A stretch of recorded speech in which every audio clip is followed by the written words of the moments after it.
Welcome to Penetration Testing Full Course by Simplilearn. Cyber threats are becoming more advanced every day, and in 2025, the stakes have never been higher. From data breaches to ransomware attacks, businesses are under constant threat, risking millions in losses and their reputations. So how can they stay ahead of these relentless cybercriminals? That's where penetration testing comes into the play. A critical process to identify vulnerabilities and secure systems before attackers can exploit them. Penetration testing or ethical hacking is like hiring a digital knight to defend your system. These experts simulate real-world cyber attacks to uncover weaknesses and strengthen defenses. With AI-driven threats, IoT expansion, and cloud-based technologies growing at a rapid pace, the demand for skilled penetration testers is soaring in 2025. This course is your gateway to master penetration testing, a field that offers not only high-paying career, but also the chance to make meaningful impact in cybersecurity. So whether you're just starting out or looking to advance your skills, we will guide you step by step to become a defender in the digital world. So let's get started. Before we comment, if you're interested in stepping into one of the most in-demand fields in 2025, the Advanced Executive Program in Cybersecurity by Simplilearn is your perfect opportunity. It's just 6 months. You'll gain expertise in ethical hacking, penetration testing, ransomware analysis, and advanced defense strategies through hands-on industry-relevant approach. This program offered in collaboration with IIIT Bangalore and IBM features live interactive classes, real-world projects, and industry-recognized certifications. You'll also benefit from masterclasses by top IIIT Bangalore faculty and an ex-NPCI expert diving into cutting-edge topics like GenAI with cybersecurity. The course link is mentioned in the description box and in the pinned comments. Meet Anne. She often shops from www.shoppingcart.com. She has her information like email ID, address, and credit card details saved on the website to enable a faster and hassle-free shopping experience. The required information is stored in a server. One day, Anne received an email which stated her eligibility for a special discount voucher from shoppingcart.com. In order to receive the coupon code, she was asked to fill in her shoppingcart.com account credentials. This didn't seem fishy to her at the time, as she thought it was just an account verification step. Little did she realize the danger she would be facing. She was knocked off her feet when a substantial amount of money was wiped off her account. How do you think this happened? Well, yes, the email she received was fake. Anne's shoppingcart.com account witnessed unauthorized access from a third party. This type of attack is known as a cyber attack, and the person who carries it out is called a hacker. Could Anne have prevented this attack? Indeed, she could have, with the help of cybersecurity. Cybersecurity involves techniques that help in securing various digital components, networks, data, and computer systems from unauthorized digital access. There are multiple ways to implement cybersecurity, depending on the kind of network you are connected to and the type of cyber attacks you are prone to. So, let's take a look at the various cyber attacks that Anne could have been exposed to. One of the most common types of cyber attacks is a malware attack like Trojan, adware, and spyware, to name a few. Had Anne downloaded any suspicious attachments online, her system could have gotten corrupted by certain malicious viruses embedded within the attachments. Next is a phishing attack, the type of cyber attack which Anne experienced. Here, the hacker usually sends fraudulent emails, which appear to be coming from a legitimate source. This is done to install malware or to steal sensitive data like credit card information and login credentials. Another type of attack is the man-in-the-middle attack. Here, the hacker gains access to the information path between Anne's device and the website's server. The hacker's computer takes over Anne's IP address. By doing so, the communication line between Anne and the website is secretly intercepted. This commonly happens with unsecured Wi-Fi networks and also through malware. Password attack is one of the easiest ways to hack a system. Here, Anne's password could have been cracked by using either common passwords or trying all possible alphabetical combinations. To prevent future cyber attacks, Anne sought to implement a few cybersecurity practices. First, she installed a firewall. As the name suggests, it is a virtual wall between Anne's computer and the internet.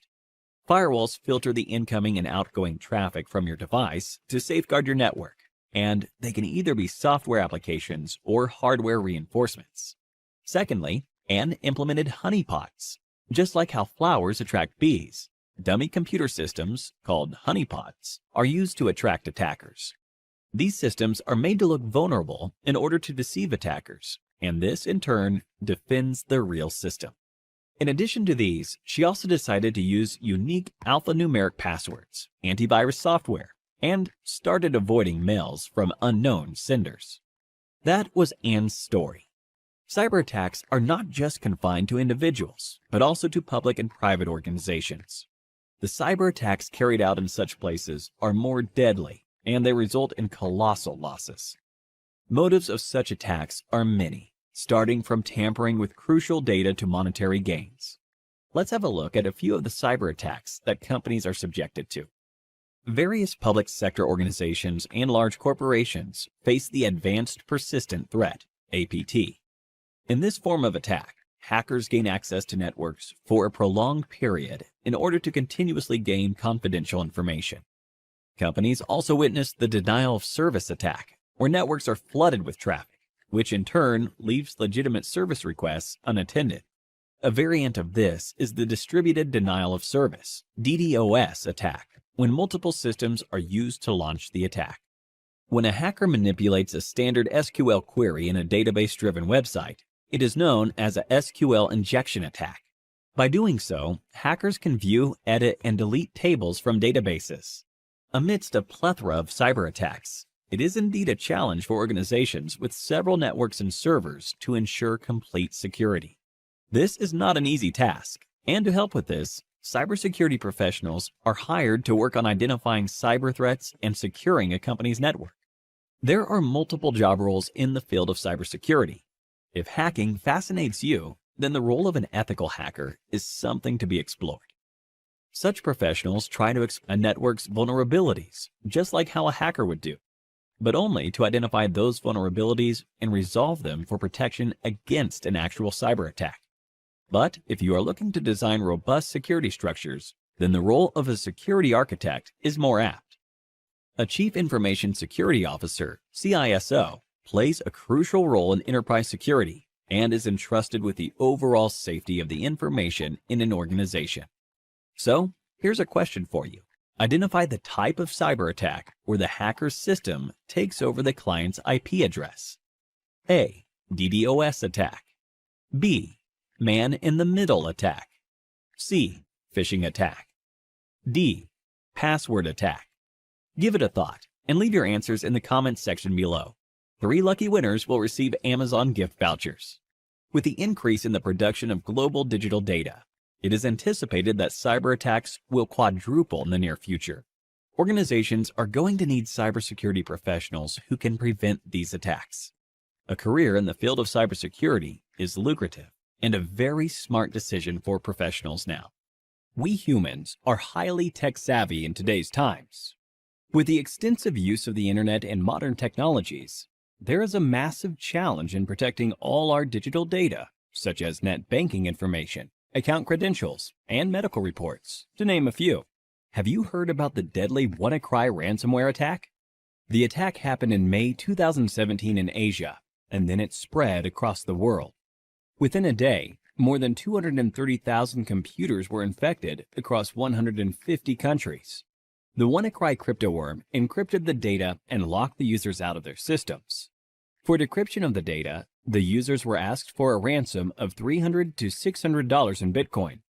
The users who used the unsupported version of Microsoft Windows and those who hadn't installed the security update of April 2017 were targeted in this attack. The WannaCry attack took a toll on every sector. Top-tier organizations like Hitachi, Nissan, and FedEx had to put their businesses on hold as their systems were affected too. Now, this is what you call a cyber attack. To prevent such attacks, cybersecurity is implemented. We can define cybersecurity as the practice of protecting networks, programs, computer systems, and their components from unauthorized digital attacks. These illegal attacks are often referred to as hacking. Hacking refers to exploiting weaknesses in a computer network to obtain unauthorized access to information. A hacker is a person who tries to hack into computer systems. This is a misconception that hacking is always wrong. There are hackers who work with different motives. Let's have a look at 3 different types of hackers. Black hat hackers are individuals who illegally hack into a system for a monetary gain. On the contrary, we have white hat hackers who exploit the vulnerabilities in a system by hacking into it with permission in order to defend the organization. This form of hacking is absolutely legal and ethical. Hence, they are also often referred to as ethical hackers. In addition to these hackers, we also have the gray hat hackers. As the name suggests, the color gray is a blend of both white and black. These hackers discover vulnerabilities in a system and report it to the system's owner, which is a good act. But they do this without seeking the owner's approval. Sometimes gray hat hackers also ask for money in return for the spotted vulnerabilities. Now that you have seen the different types of hackers, let's understand more about the hacking that is legal and valid, ethical hacking, through an interesting story. Dan runs a trading company. He does online training with the money his customers invest. Everything was going well, and Dan's business was booming, until a hacker decided to hack the company's servers. The hacker stole the credentials of various trading accounts. He asked for a lump sum ransom in exchange for the stolen credentials. Dan took the hacker's words lightly and didn't pay the hacker. As a result, the hacker withdrew money from various customers' accounts, and Dan was liable to pay back the customers. Dan lost a lot of money, and also the trust of his customers. After this incident, Dan gave a lot of thought as to what could have gone wrong with the security infrastructure in his company. He wished there was someone from his company who could have run a test attack to see how vulnerable his systems were before the hacker penetrated into the network.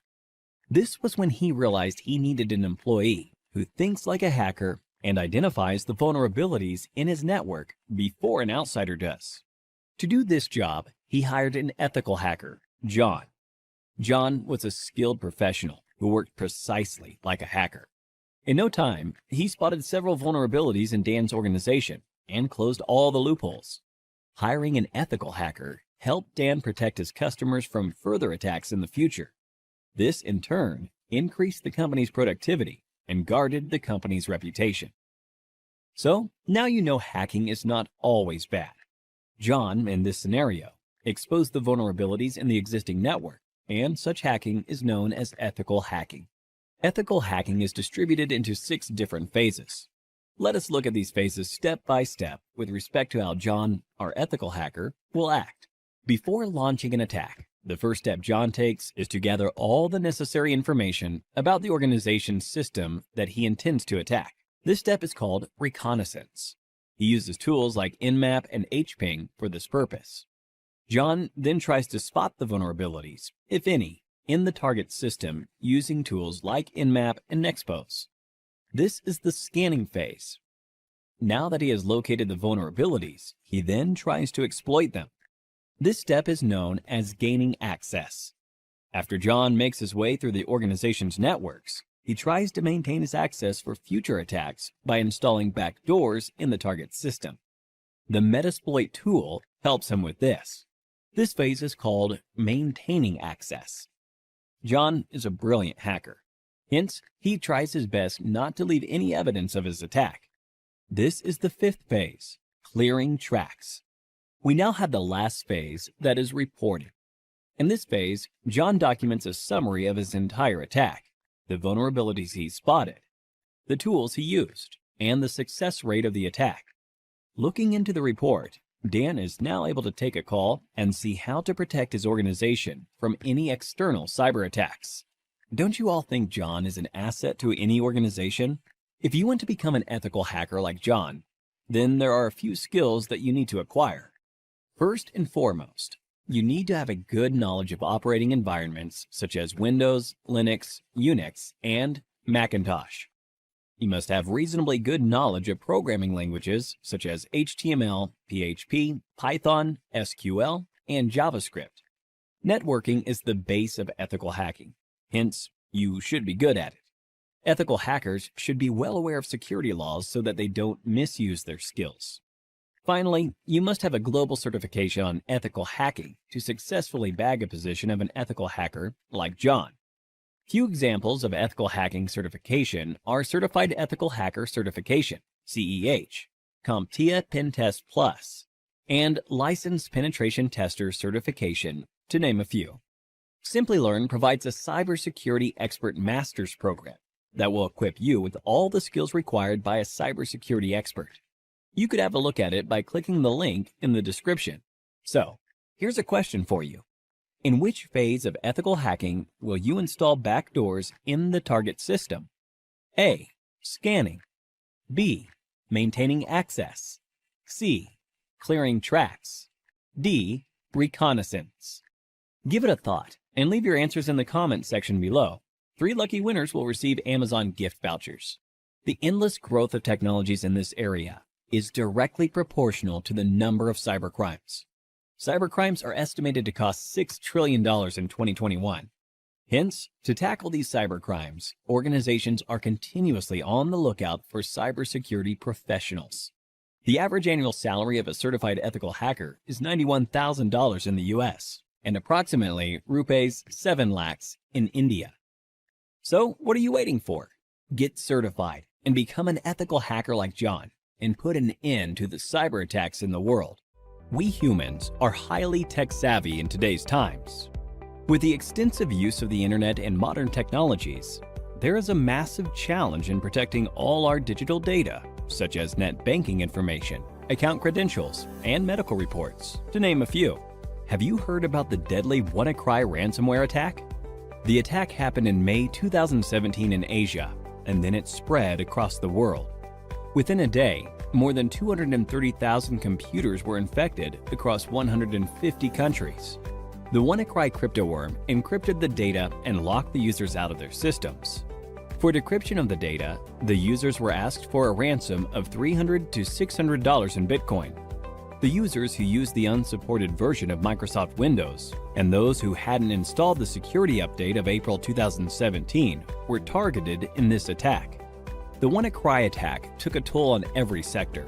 Top-tier organizations like Hitachi, Nissan, and FedEx had to put their businesses on hold as their systems were affected too. Now, this is what you call a cyber attack. To prevent such attacks, cybersecurity is implemented.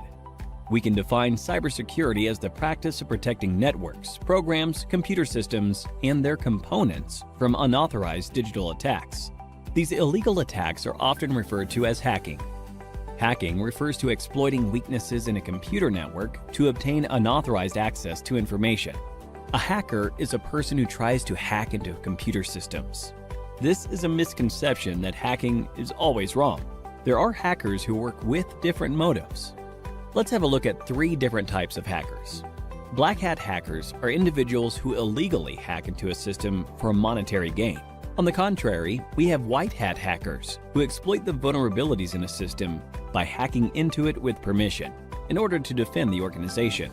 This form of hacking is absolutely legal and ethical. Hence, they are also often referred to as ethical hackers. In addition to these hackers, we also have the gray hat hackers. As the name suggests, the color gray is a blend of both white and black. These hackers discover vulnerabilities in a system and report it to the system's owner, which is a good act. But they do this without seeking the owner's approval. Sometimes gray hat hackers also ask for money in return for the spotted vulnerabilities. Now that you have seen the different types of hackers, let's understand more about the hacking that is legal and valid, ethical hacking, through an interesting story. Dan runs a trading company. He does online training with the money his customers invest. Everything was going well, and Dan's business was booming until a hacker decided to hack the company's servers. The hacker stole the credentials of various trading accounts. He asked for a lump sum ransom in exchange for the stolen credentials. Dan took the hacker's words lightly and didn't pay the hacker. As a result, the hacker withdrew money from various customers' accounts, and Dan was liable to pay back the customers. Dan lost a lot of money and also the trust of his customers. After this incident, Dan gave a lot of thought as to what could have gone wrong with the security infrastructure in his company. He wished there was someone from his company who could have run a test attack to see how vulnerable his systems were before the hacker penetrated into the network. This was when he realized he needed an employee who thinks like a hacker and identifies the vulnerabilities in his network before an outsider does. To do this job, he hired an ethical hacker, John. John was a skilled professional who worked precisely like a hacker. In no time, he spotted several vulnerabilities in Dan's organization and closed all the loopholes. Hiring an ethical hacker helped Dan protect his customers from further attacks in the future. This, in turn, increased the company's productivity and guarded the company's reputation. So, now you know hacking is not always bad. John, in this scenario, exposed the vulnerabilities in the existing network, and such hacking is known as ethical hacking. Ethical hacking is distributed into 6 different phases. Let us look at these phases step by step with respect to how John, our ethical hacker, will act. Before launching an attack, the first step John takes is to gather all the necessary information about the organization's system that he intends to attack. This step is called reconnaissance. He uses tools like Nmap and hping for this purpose. John then tries to spot the vulnerabilities, if any, in the target system using tools like Nmap and Nexpose. This is the scanning phase. Now that he has located the vulnerabilities, he then tries to exploit them. This step is known as gaining access. After John makes his way through the organization's networks, he tries to maintain his access for future attacks by installing backdoors in the target system. The Metasploit tool helps him with this.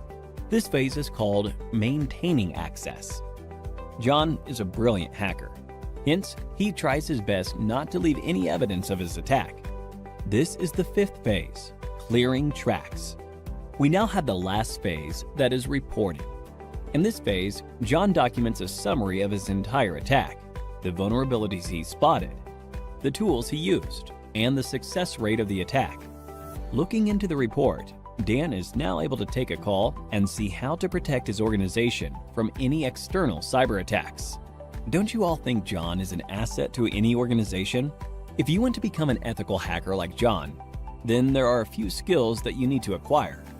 First and foremost, you need to have a good knowledge of operating environments such as Windows, Linux, Unix, and Macintosh. You must have reasonably good knowledge of programming languages such as HTML, PHP, Python, SQL, and JavaScript. Networking is the base of ethical hacking. Hence, you should be good at it. Ethical hackers should be well aware of security laws so that they don't misuse their skills. Finally, you must have a global certification on ethical hacking to successfully bag a position of an ethical hacker like John.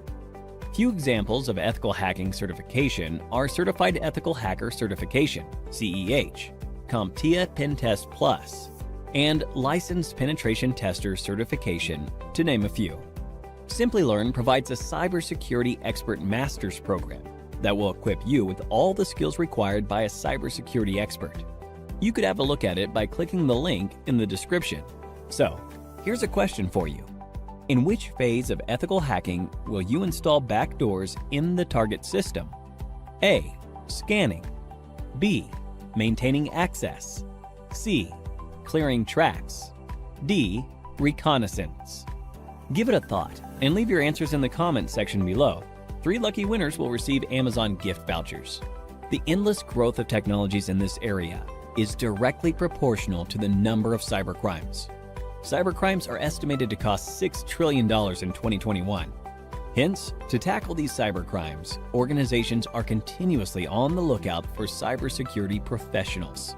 The average annual salary of a certified ethical hacker is $91,000 in the US and approximately rupees 7 lakhs in India. So, what are you waiting for?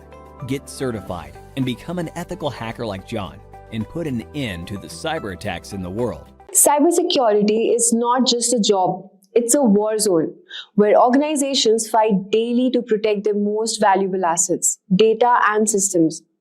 The stakes have never been higher and the demand for skilled professionals is rapidly growing. A trusted survey predicts that millions of cybersecurity job openings in India alone by next year.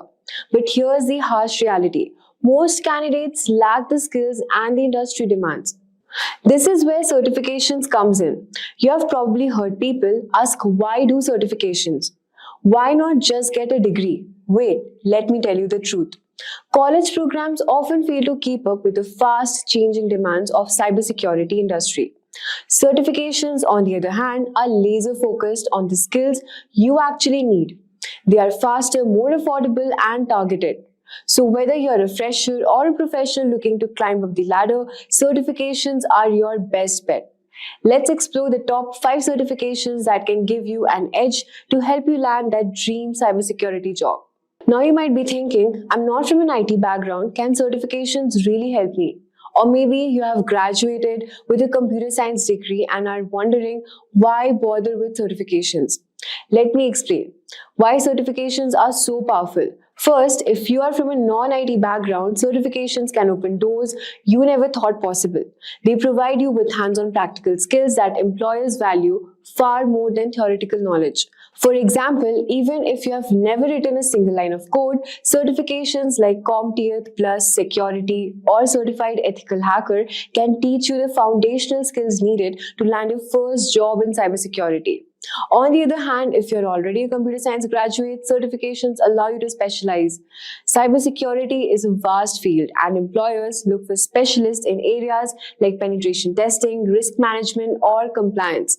A certification like CISSP can turn your general degree into a targeted resume that screams expertise. Here's why certifications are such a game changer. At first, it will help you to boost your resume by adding instant credibility, showing you have invested in gaining expertise. They also align with industry trends, ensuring your skills match with current standards. They also demonstrate your commitment to your career and give you a competitive edge, making you stand out to hiring managers in a crowded job market. So now let us explore the top 5 certifications that you can take your cybersecurity career to the next level. So let's get started. So now let's begin with the very first certification at the top of the list, which is Certified Information System Security Professional, CISSP, widely regarded as the gold standard in cybersecurity certification. It's offered by ISC and it is one of the most respected organizations in this field. This certification is very essential for professionals who want to lead cybersecurity efforts at an enterprise level. Well, CISSP is a comprehensive certification that covers 8 key cybersecurity domains, such as risk management, security operations, and software development security. It's highly designed for experienced professionals and proves you have the expertise to design, implement, and also manage a robust cybersecurity program. Organizations worldwide trust CISSP certified professionals to handle sensitive security needs. Talking about the eligibility, to qualify, you need to at least have 5 years of professional experience in at least 2 of the 8 domains, a bachelor's degree in computer science, or any one of the experiences preferred. Even without full experience, you can take the exam and earn the title associate while you complete the required work experience. Let's talk about the exam details and cost. Well, the CISSP exam is about 6 hours long with 250 questions, and the cost of the exam is rupees 61,409 Indian rupees, and for US it's around $749. This is one of the fee to register and sit for the certification exam. CISSP opens doors to senior roles such as Chief Information Security Officer, who can earn around 76 lakhs a year in India and $150,000 plus per year in the US. Also, Senior Security Consultant, who can earn around 13 lakhs per year in India and $120,000 per year in the United States. Well, CISSP is more than just a credential. It's a symbol of expertise, leadership, and trust in the cybersecurity world. For anyone serious about advancing in this field, this is the certification you should aim for. Also, if you're looking for specialized training to ace the CISSP examination, consider Simplilearn CISSP certification training. This is globally acclaimed program and is aligned with the latest ISC exam pattern, offering comprehensive coverage of all the 8 domains with live online classes, hands-on lab, and also expert guidance with features like simulation tools, test papers, and included CISSP exam voucher. Simplilearn ensures you are exam ready, plus their 100% money back exam pass guarantee also adds extra confidence as you work towards elevating your cybersecurity career. Next on our list is CISA, which is Certified Information System Auditor, a highly respected certification from ISACA, focusing on auditing, compliance, and risk management. It's perfect for professionals responsible for evaluating and improving an organization's security framework.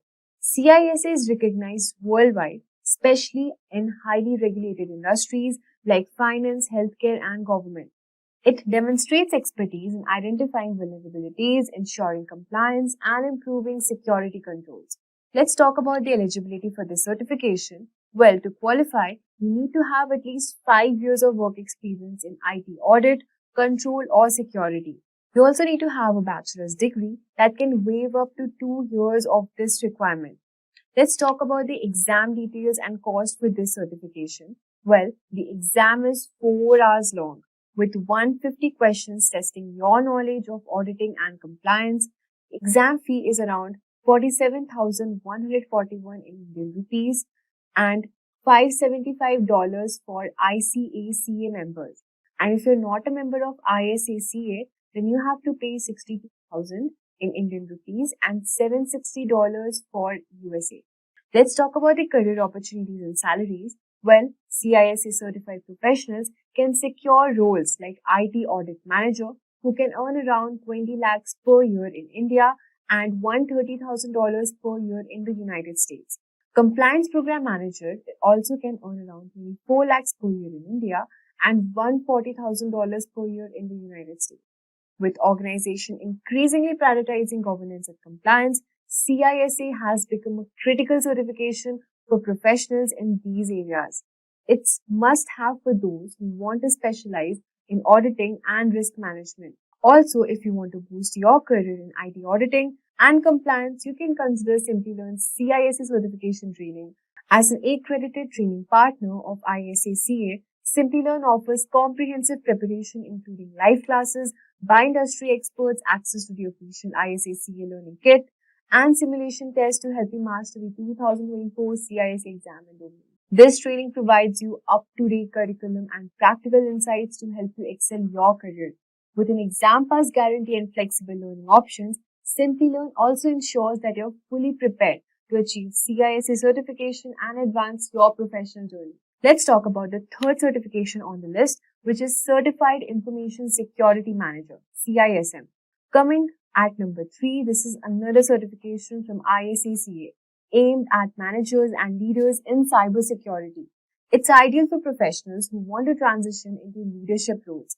CISM focuses on the strategic and managerial aspects of cybersecurity, such as governance, incident management, and program development. It's valued by organizations seeking security leaders who can make informed, high-level decisions. Let's talk about the eligibility. To qualify, you need to have 5 years of experience in information security management, a degree of another relevant certification that can waive up to 2 years of this requirement. Let's talk about the exam details and the cost. Well, the exam is 4 hours long with 150 questions assessing your strategic thinking, and the cost is 47,000 rupees and $575,000 in United States for ISACA members and 62,000 rupees for Indian currency, and for non-members it is around $760,000. CISM certified professionals often step into leadership roles such as Director of Information Security, who can earn around 37 lakh per year in India and $160,000 per year in the United States. Data Governance Manager can earn around 30 lakhs per year in India and $140,000 per year in the United States. For those aiming to lead cybersecurity teams and make strategic decisions, CISM provides the credibility and expertise needed to succeed. Also, if you want to elevate your career and leadership role, Simplilearn CISM certification training can be your ideal choice.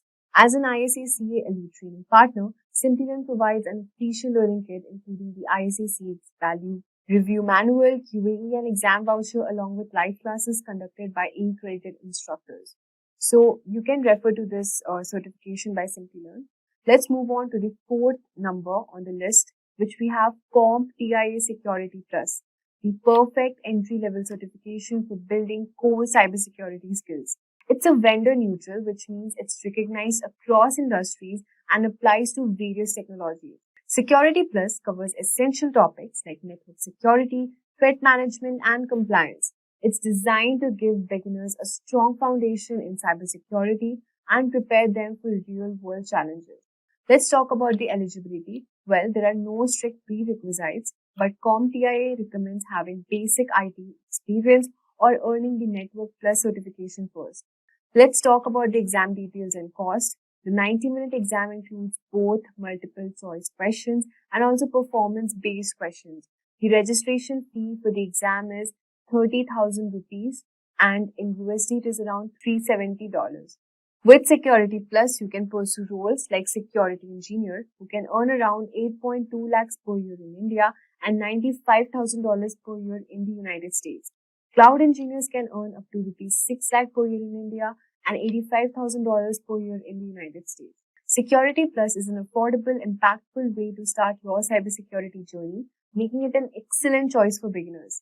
Also, if you're looking to begin your cybersecurity career with confidence, consider Simplilearn's CompTIA Security Plus certification training. This will also provide you comprehensive coverage of all the exam objectives and focuses on real-world applications to prepare you for the industry challenges. Additionally, flexible learning options and 24/7 assistance makes it an excellent choice for learners worldwide. Finally, we have CEH, which is Certified Ethical Hacker on the list. The perfect certification for those who dream of thinking to become a hacker to protect systems. Offered by EC Council, this credential focuses on skills needed to become penetration testing and ethical hacking. CEH is a hands-on certification that teaches you to identify vulnerabilities, detect attacks, and secure systems. It's a great choice for professionals drawn to ethical hacking and proactive cybersecurity. Moving on to the eligibility part, to qualify, you need to have 2 years of experience in information security or at least completion of the EC Council's official training program. The exam details and the cost is, the exam is around 4 hours long with 125 multiple choice questions and the exam fee is 98,000 and 1,199 USD dollars in USD. CEH certified professionals often work as penetration tester who can earn around average of 5 lakh per year in India and $85,000 per year in the United States. Cybersecurity engineers can earn 7.3 lakh per year in India and $100,000 in the United States. CEH is perfect for professionals who want to specialize in offensive security and ethical hacking. It's an exciting certification that paves the way for dynamic, high-impact roles. Also, if you are ready to step into the world of ethical hacking, then Simplilearn CEH V13 certification training is the perfect choice. Accredited by the EC Council, this course includes the official e-courseware AI-driven tools and exam voucher with hands-on labs, live sessions, and cutting-edge tools. Simplilearn equips you to excel in penetration testing and many more. In recent years, the cost of data breaches has steadily risen. The additional vulnerabilities that occur due to the move to a remote workforce dramatically enhance the chances for cyber attacks and introduce several weak points for hackers to exploit. Additionally, automated hacking assaults and the capacity to exchange bitcoins via ransomware have increased the cost of cybercrime in general. Companies' workforces have transitioned to full-time work-from-home models, which gives rise to new attack surfaces. Threat actors target the people who are most vulnerable by taking advantage of current events and shifting situations. To better understand this growth in digital crime, let us go through a few statistics. 2020 brought with it a slew of new problems for both businesses and consumers. In the midst of a worldwide epidemic, forest fires, and political instability, it's easy to overlook a serious, albeit less physical threat. It set a record for data loss due to cyber attacks as well as the sheer volume of attacks. 2020 is already outpacing its predecessor. The graph below denotes the percentage of companies that fell victim to at least one cyber attack in the respective year. With the numbers growing steadily, we are yet to see the true crux of this digital revolution. In situations like these, penetration testing has been a gift for organizations worldwide. While security testing cannot guarantee a 100% solution, it can go a long way in securing those critical data from falling into the wrong hands. Hey everyone, this is Babab from Simplilearn. Welcome to this tutorial on penetration testing. Let's go through some of the topics we will be covering today. We start by learning about penetration testing and ethical hacking and the different use cases in the IT industry. Next, we know about the benefits of penetration testing and how they help organizations save money in the long run. Moving on, we familiarize ourselves with the different types of penetration testing or ethical hacking, with each serving a different category of personnel. In the next section, we read about the 5 distinct phases in every ethical hacking campaign and how they help clear up the extensive report at the end of every penetration testing session. Finally, we have a live demonstration on how we can check for vulnerabilities and the ways hackers can break into devices without adequate security measures in place. Let's start by learning about penetration testing in general. Organizations can define penetration testing based on the objectives of the test. All networks, applications, devices, and physical security components are included.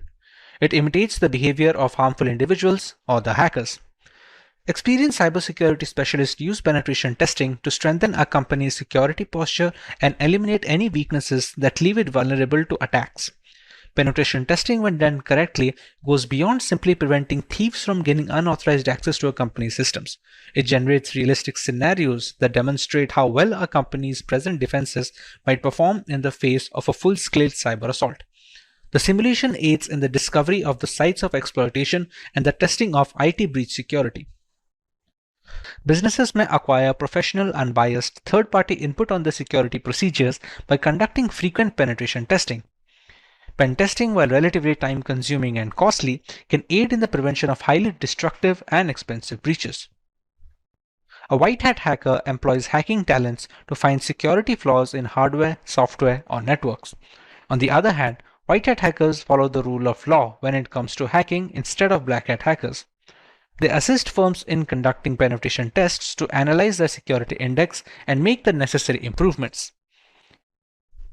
Ethical hacking provides a full audit of your security policies and, in the case of bug bounties, can assist you in identifying holes in existing operational systems. It takes a far broader approach to cybersecurity than penetration testing. Whereas penetration testing focuses on system flaws, ethical hacking allows actors to utilize any attack tactics available to them. They can take advantage of system misconfigurations, send phishing emails, launch brute force password assaults, breach physical boundaries, or do whatever else they feel will get them access to critical information. Because thieves are progressively changing up the approaches and launching multi-layered complex attacks, this is incredibly useful for determining just how exposed the organization is to cyber threats. Considering the vast domain that is ethical hacking, we have multiple categories of penetration testing methodologies. Let's cover them in the next section. When configuring a security system, testing is critical to preventing hackers from penetrating the perimeter. There are 3 sorts of tests: black box, gray box, and white box. In the black box testing, the tester receives no information during the penetration test. In this case, the pen tester takes the method of an unprivileged attacker from initial access and execution until exploitation. This scenario is the most realistic, showcasing how an attacker with no inside knowledge may target and compromise an organization. However, because of this, it is also the most expensive alternative. White box penetration testing, which is also known as crystal box testing, entails sharing all network and system information with the tester, which includes network maps and passwords. This saves time and lowers the overall cost of a project. A white box penetration test effectively simulates a focused assault on a given system using as many attack paths as feasible. In a gray box penetration test, also known as a transparent box test, very restricted information is present with the tester. Gray box testing is beneficial for understanding the extent of access a privileged person may get and the possible damage they could wreak. Gray box tests achieve a mix between depth and efficiency and may be used to mimic either an insider danger or an assault that has infiltrated the network perimeter. Now that we covered the basics of penetration testing and their relative categories, one must know how these testing campaigns benefit the organizations conducting them. Let us go through a few perks of penetration testing. Regular penetration testing helps your business assess the security of online applications, internal networks, and external networks. It also assists you in understanding what security measures are required to achieve the degree of protection your company needs to protect its people and assets. Prioritizing these risks offer firms an advantage in anticipating hazards and preventing harmful assaults. Penetration testing is similar to a real-life hacker rehearsing for a real-life hack. Regular penetration testing helps you be proactive in your real-world approach to reviewing the security of your IT infrastructure. The process identifies gaps in your security, allowing you to correct any flaws before an actual attack happens. It is undeniably expensive to recover from the effects of a data breach. Legal fees, IT cleanup, consumer protection programs, lost revenue, and dissatisfied customers may cost businesses millions. Penetration testing regularly is a proactive strategy to remain on top of your security and may assist in preventing financial damage from a breach while safeguarding your brand and image. Penetration testing aid in meeting the compliance and security duties imposed by industry standards and regulations such as PCI, HIPAA, FISMA, and ISO 27001. Having these tests done regularly help demonstrate due care and your commitment to information security, all while avoiding the significant fines associated with the non-compliance. With the entire process seeming to be a lengthy ordeal, what are the multiple phases in the process? Theoretically, we have to follow a 5-stage process. Reconnaissance is the first phase of the penetration test. In this phase, the security researcher collects information about the target. It can be done actively, meaning you are collecting information by sending a request directly to the target and interpreting it.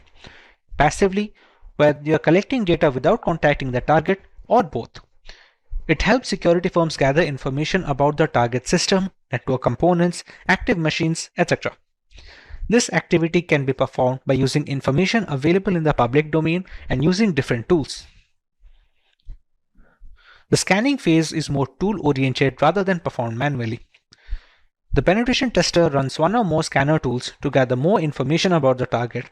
By using scanners such as war dialers, port scanners, network mappers, and vulnerability scanners, the penetration tester collects as many vulnerabilities which help in turning to attack a target in a more sophisticated way. The third phase is gaining access of the system. In this phase, the penetration tester tries to connect with the target and exploit the vulnerabilities found in the previous stage. The exploitation may be buffer overflow attacks, denial of service DOS attacks, session hijacking, and many more. Pentester extracts information and sensitive data from the servers by gaining access using different tools. In the fourth stage, the hacker has to maintain access. The penetration tester tries to create a backdoor for himself. It helps the penetration tester to identify hidden vulnerabilities in the system and can later access the machine should the need arise. In the final phase of clearing and covering tracks, the penetration tester removes all logs and footprints which help the administrator identify his presence. This allows the penetration tester to think like a hacker and perform corrective actions to mitigate those activities. With the cost of cybersecurity platforms going up, trained penetration testers receive an excellent level of remuneration for their efforts. As per reports, the average yearly salary for a penetration tester is 6 lakh Indian rupees or $110,000 in the American counterpart.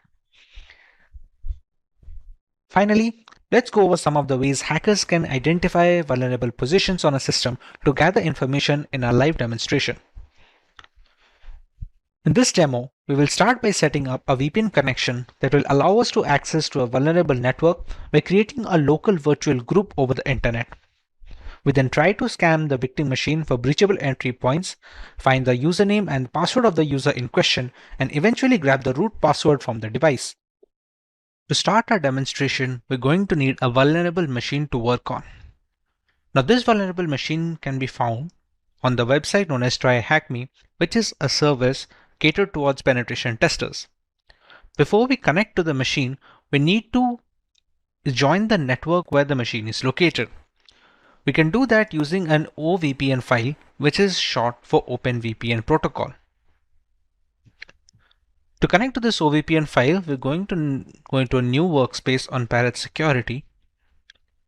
We're going to activate the root access and we're going to connect to it. hacktest.ovpn. Once we see the message initialization sequence completed, we can be sure that we have connected to the network which has the vulnerable machine. Now to start the vulnerable machine, we're going to click this button and wait for a few seconds.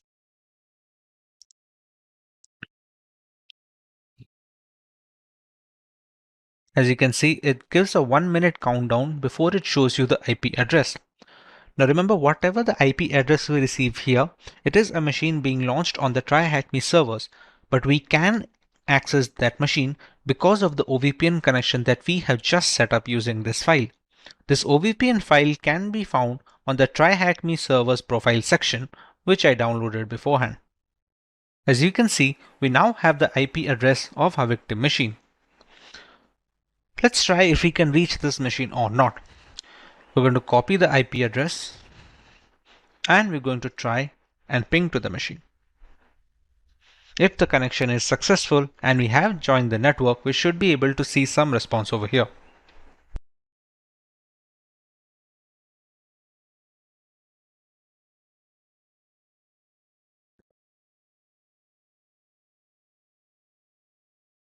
As you can see, we're receiving request pings from the victim machine, which means that we have already joined the victim network. Now that we are confirmed we are able to access the vulnerable machine, let's run the first step in a penetration testing, which is reconnaissance. Let's run up nmap scan. We're going to use the flag of SV so that we can know which version of the service it is running.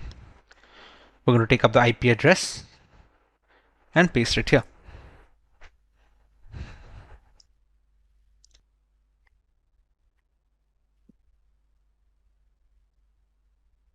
This scan will only be possible if the OpenVPN connection is up and running. As we can see, it is still running. And we have our results over here.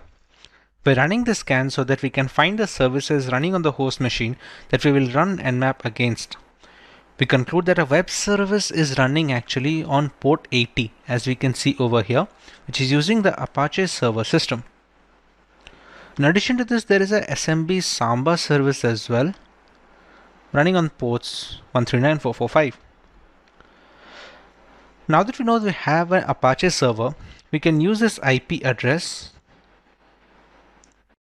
to open it on the browser. Okay. Since the current homepage is not accessible, we can use some other URLs as well.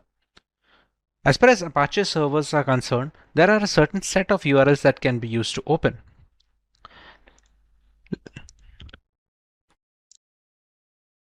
However, if we go to the URL, which is IP address / development, this opens up a new folder. If we try to check the contents of these files, this is for the dev.txt. You can see the version of the Apache HTTP server that is being run. This is the dev.txt. If we go back and we check the second file as well, it says the contency shadow has the credentials. Okay, if we go back again, SMB has been configured, which we have already found at nmap that it is running a Samba server. Now, with this version of the Apache server, we can find version-specific exploits that can be run on Metasploit, but there is sometimes no need of that. We can use another technique, as we now know that there are multiple users that is being run over here. We can use a tool known as enum for Linux. What it does is acts and enumerates the Windows and Samba systems. To run that command, we're going to use enum for Linux -a and we're going to take IP address of the machine. I'm going to paste it here. What this will essentially do is provide us usernames that are being stored in the victim machine. It's going to take some time to find out the usernames. Once we find those out, we can run the necessary attacks. As we have already seen on the nmap, it is also happening in SSH port. So if we find the username and we find a single hash that can be cracked, we can use the SSH to get inside the machine. Right now, we have to wait for the results of the enum for Linux command.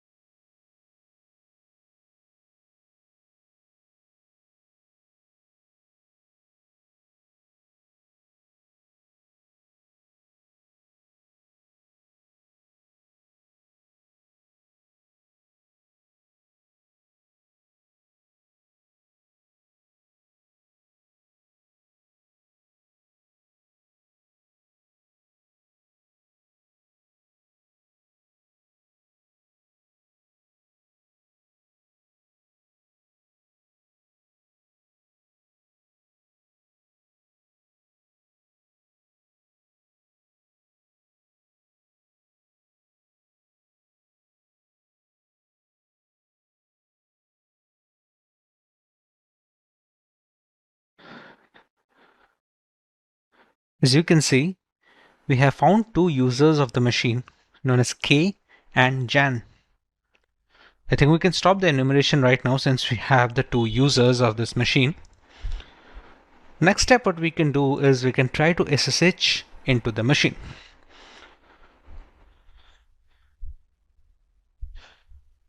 Now to run the SSH command, we're going to need the password of one of the users. For this example, let's say we go with the user of Jan. To brute force, we're going to use the Hydra tool. This is like an example command. This is how we can use. Let me just copy this and paste it over here.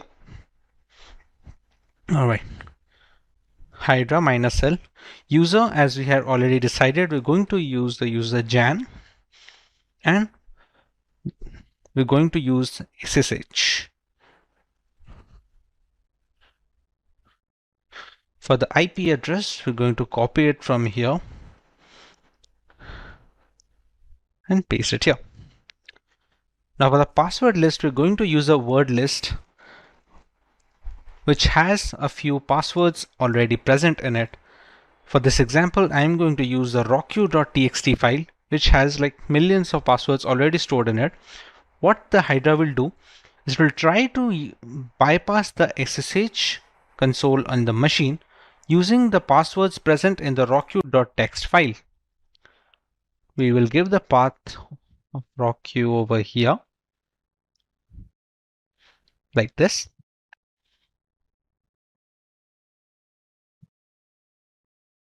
And we're going to run it.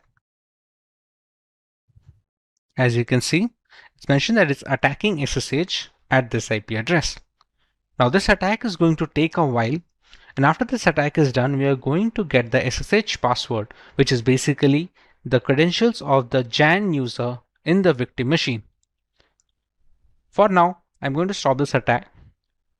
What I would recommend is for you to run this attack and write down the password that you received in the comment section below. The password that we receive from here can be used to log in into the machine. Let's try that once. To SSH into the machine, we're going to write SSH user @IP address. We're going to write yes and press enter. Now we're going to enter the password that we have found after running the Hydra command. I'm going to type the password and press enter.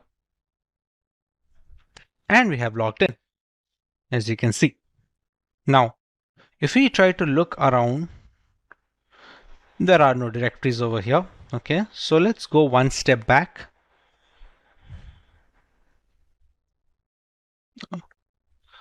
Give a space over here. Okay. Let's go to the second users folder.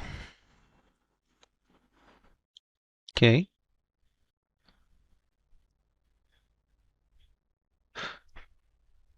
These are the contents of the K folder, and you can see there's a .ssh folder over here. So we're going to enter that.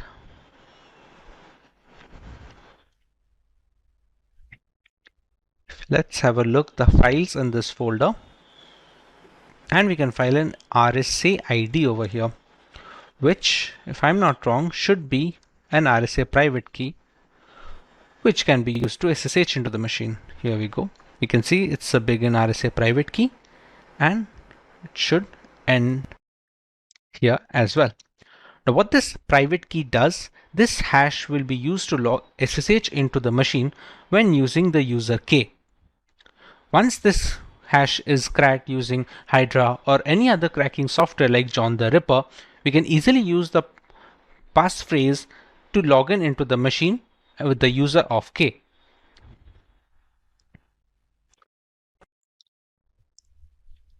What I am going to do is copy this private key .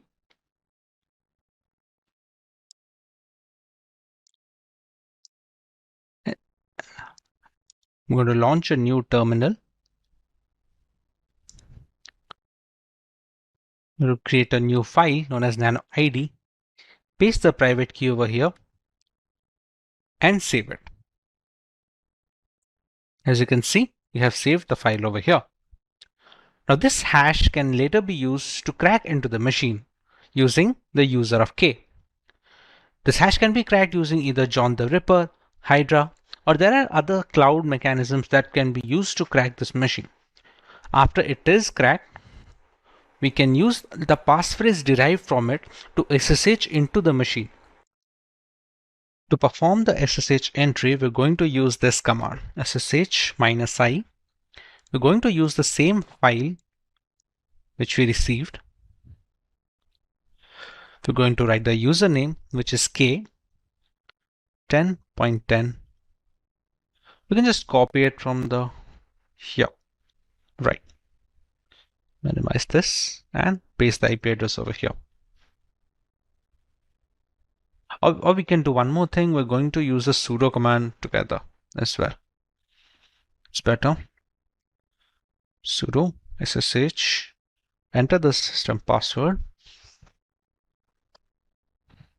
This passphrase is the one that we received after cracking the hash in this ID file.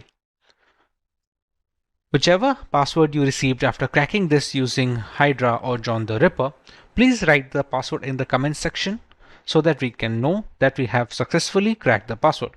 We're going to write the passphrase over here, press enter, and as you can see, we have entered the system of K. Here we're going to press ls and we find the backup file of the password. We're going to write cat pass.back, and here is the final root password. So as you can see, we have now received the final root password of the primary user, and we have already cracked the password of the other user, that is Jan. So this is the entire process of how you can use Nmap to find out the vulnerable points. You can see which are the softwares that are running, which versions they are running, and which of those versions have a legitimate claim as an insecure exploit. Have you ever wondered what could happen if cyber criminals gained control of the AI systems driving our cars, managing our power grids, or even making critical decisions? With AI changing the world and automating the many tech jobs, cybersecurity is becoming one of the most promising career choices. As machines getting smarter, doing everything from writing code to designing cars, the risk of cyber attacks are growing just as fast. Hackers are using advanced tools, making companies more vulnerable than ever. This has created a huge demand for the cybersecurity experts to protect data, stop ransomware, and secure systems. Companies like Google, Microsoft, IBM, and the consulting firms such as the Deloitte and Accenture, along with the specialized firms like the Palo Alto Networks, are actively hiring cybersecurity professionals. In India, Cybersecurity salaries range from 4 to 6 LPA for the entry-level roles to 25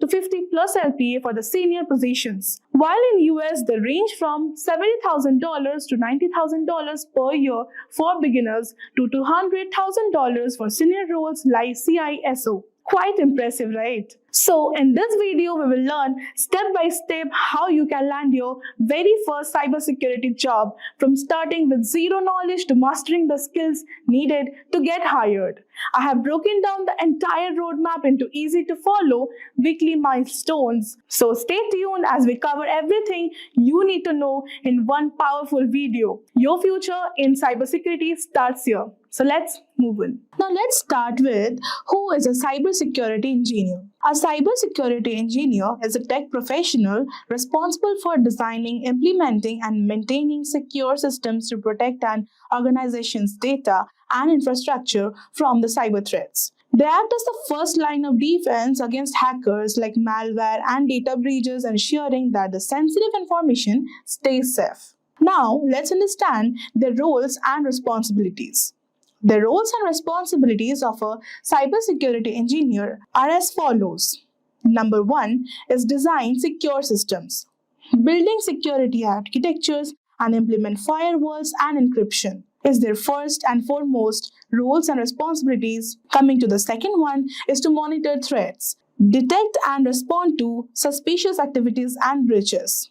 Now moving on to the third, that is access vulnerabilities, conduct checks to identify and fix system weaknesses. Now moving on to the fourth, we have develop policies, create security guidelines and train employees. Now moving on to the fifth, we have maintaining tools, manage antivirus software, firewalls and security systems. Cybersecurity engineers play a vital role in safeguarding the digital assets and maintaining trust in a connected world.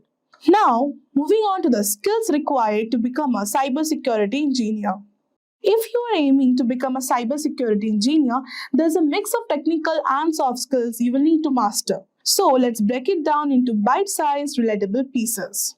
First, we have some technical skills to become a cybersecurity engineer.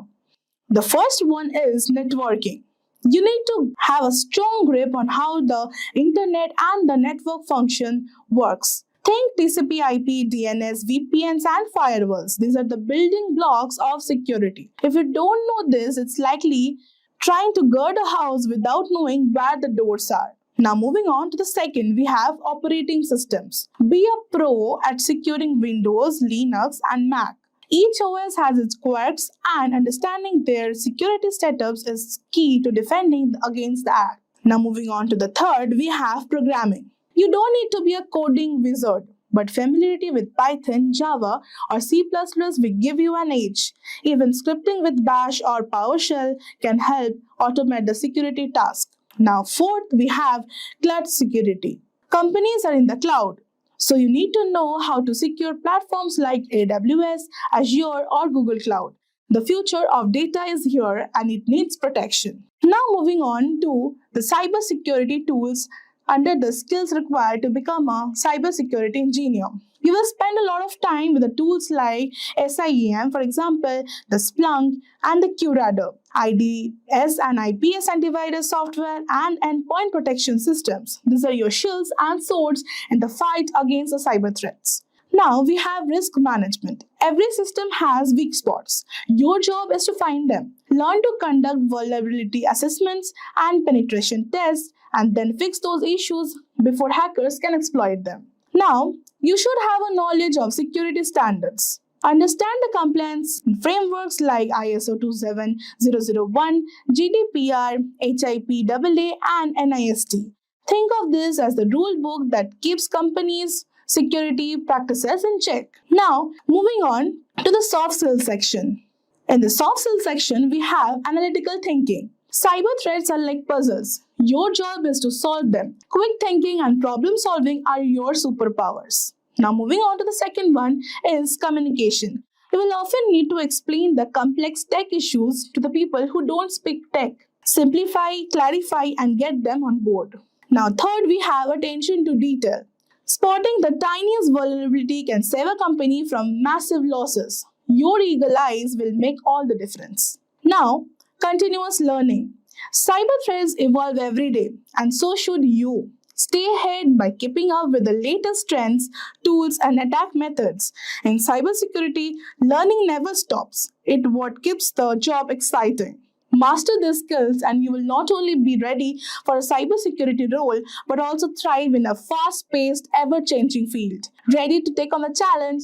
Now, let's see how to become a cybersecurity engineer in 2025. So, are you starting from the scratch but want to become a cybersecurity engineer in 2025? No problem. Here's a step by step, week by week roadmap to take you from zero to cybersecurity ready in just 6 weeks. So, let's move on. For week 1, we have master the basics. Now, mastering the basics involves network fundamentals, that is, learning about IP addresses, TCP/IP, DNS, and how networks function.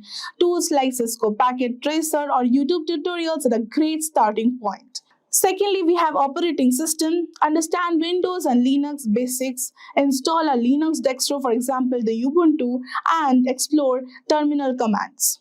Thirdly, we have Cybersecurity 101. Watch the beginner-friendly videos to grasp concepts like firewalls, encryption, and access controls. Now, our daily goal is to dedicate 1 to 2 hours to learning and experimenting with tools like Wireshark for network analysis. Now, moving on to the second week, we have building foundational skills. So, here we begin with scripting and automation. Start learning Python as it is beginner friendly and widely used in cybersecurity. Practice writing basic concepts to automate tasks.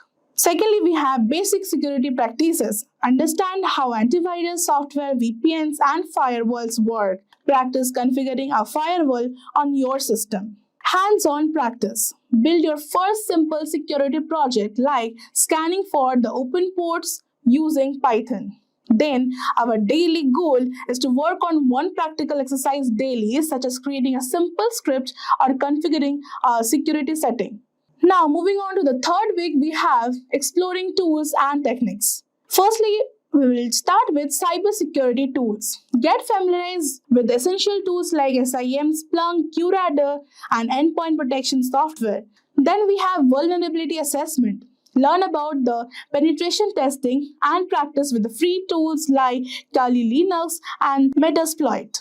Now, moving on, we have cloud security basics. Explore the cloud platforms like AWS, Azure, or Google Cloud and their security features. Start with the free tier accounts.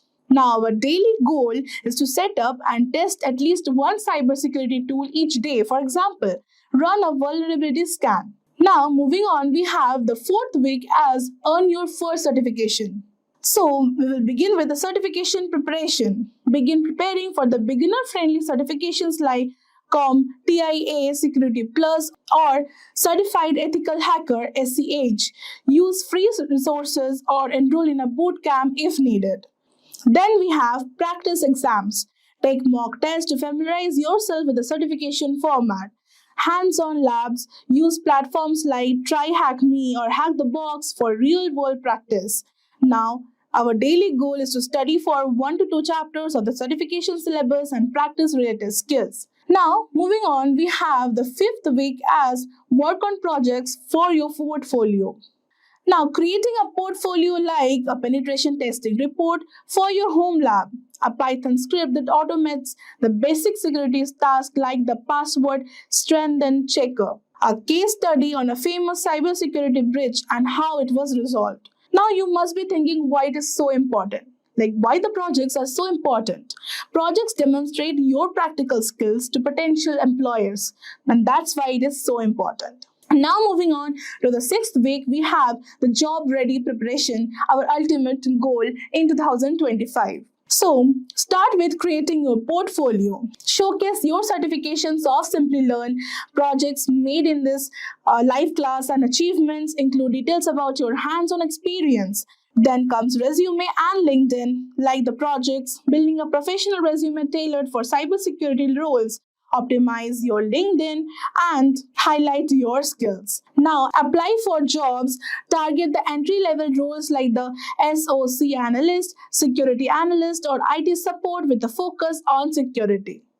Now, getting interview preparation like practice the common cybersecurity interview questions and perform the mock interviews. Our daily goal will be to apply at least 5 jobs daily and connect with the industry professionals for guidance. Now, by following the structured 6-week plan, you will gain the foundational skills, hands on experience, and confidence needed to step into the world of cybersecurity. Stay consistent, keep learning, and remember every expert was once a beginner. Your cybersecurity journey starts now. All the best. In today's digital age, where technology fills every aspect of our lives, the dark underbelly of the digital realm is growing concern. Cyber threats and attacks are on the rise, targeting everything from personal data to critical infrastructure. In response, organizations are investing heavily in fortifying their digital defenses, spurring a surge in demand for cybersecurity professionals. Among these, experts are penetration testers or ethical hackers who specialize in identifying vulnerabilities before malicious hackers can exploit them. This video delves into the fascinating realm of penetration tester salaries, examining the factors that influence their earnings and evolving trends that shape the cybersecurity job market. So these are the topics that we will be covering in this video: the role of a penetration tester, factors influencing penetration salaries, trends in penetration tester salaries, and salary of a penetration tester. Now, before moving forward and understand the role of a penetration tester, let me ask you a quick question. So, what is the primary goal of a penetration tester? A. Developing new software. B. Finding vulnerabilities in systems. C. Providing customer support. Or D. Creating marketing strategy. You can select the correct option and write in the comment section below. You can pause this video and answer in the comment section. Now let's move forward and understand the role of a penetration tester. So a penetration tester is like a computer detective. They pretend to be a bad guys to find weak points in computer stuff like systems, networks, and apps. This helps stop real bad guys from using those weak points. But the testers follow strict rules and only do this with the permission from the companies they help. Their main job is to find problems early so companies can fix them and be better protected from cyber attacks. So this is the role of a penetration tester. Next, let's understand the factors influencing penetration tester salaries. So several factors contribute to the wide range of salaries seen in the field of penetration testing. First would be experience. As with any profession, experience plays a pivotal role in determining a penetration tester's salary. Individuals entering the field and limited experience might command a lower salary compared to seasoned professionals who have proven track record of identifying critical vulnerabilities. Next factor is skill set. The depth and breadth of penetration testers' skill set directly impact their earning potential. Proficiency in various tools, programming languages, and methodologies used in cybersecurity assessments can lead to higher compensation. Third is certifications. Industry-recognized certifications carry considerable weight in cybersecurity field. Alright, now coming to the next factor, which is geographical location. The geographical location in which a penetration tester works can significantly influence their salary. Tech hubs and cities with high concentration for business tend to offer higher salaries to attract and retain top talent. However, the cost of living also comes into play, as higher salaries in some areas might be offset by higher living expenses. At last we have is specialization. Penetration testers can specialize in various areas such as web applications, network security, or mobile devices. Specialization can lead to higher salaries as organizations seek experts with an in-depth understanding of specific vulnerabilities. So these were the factors that were influencing penetration tester salaries. Now let's move forward and understand the trends in penetration tester salaries. So the dynamic nature of the cybersecurity landscape is reflected in the salary trends for penetration testers. So first would be rapid salary increases. The increasing frequency and severity of cyber attacks have heightened the demand for skilled cybersecurity professionals, including penetration testers. This demand has led to a steady forward trajectory in penetration tester salaries over the past decade. And second is remote work revolution. The COVID-19 pandemic has catalyzed the acceptance of remote work across various industries, including cybersecurity. This shift has expanded the talent pool, allowing organizations to hire penetration testers from different geographic locations. Consequently, salary negotiations might be influenced by factors beyond traditional office locations. Next is shortage of skilled professionals.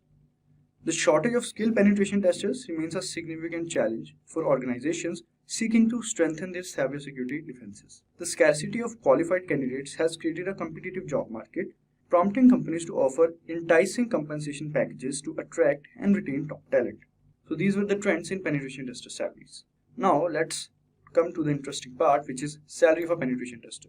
So according to various sources, the salary of a penetration tester can vary depending on the location, experience, skills, and certification of the individual. Here are some average salary estimates for penetration testers in India and US. First, India. The average salary for a penetration tester in India is 5 lakhs per annum.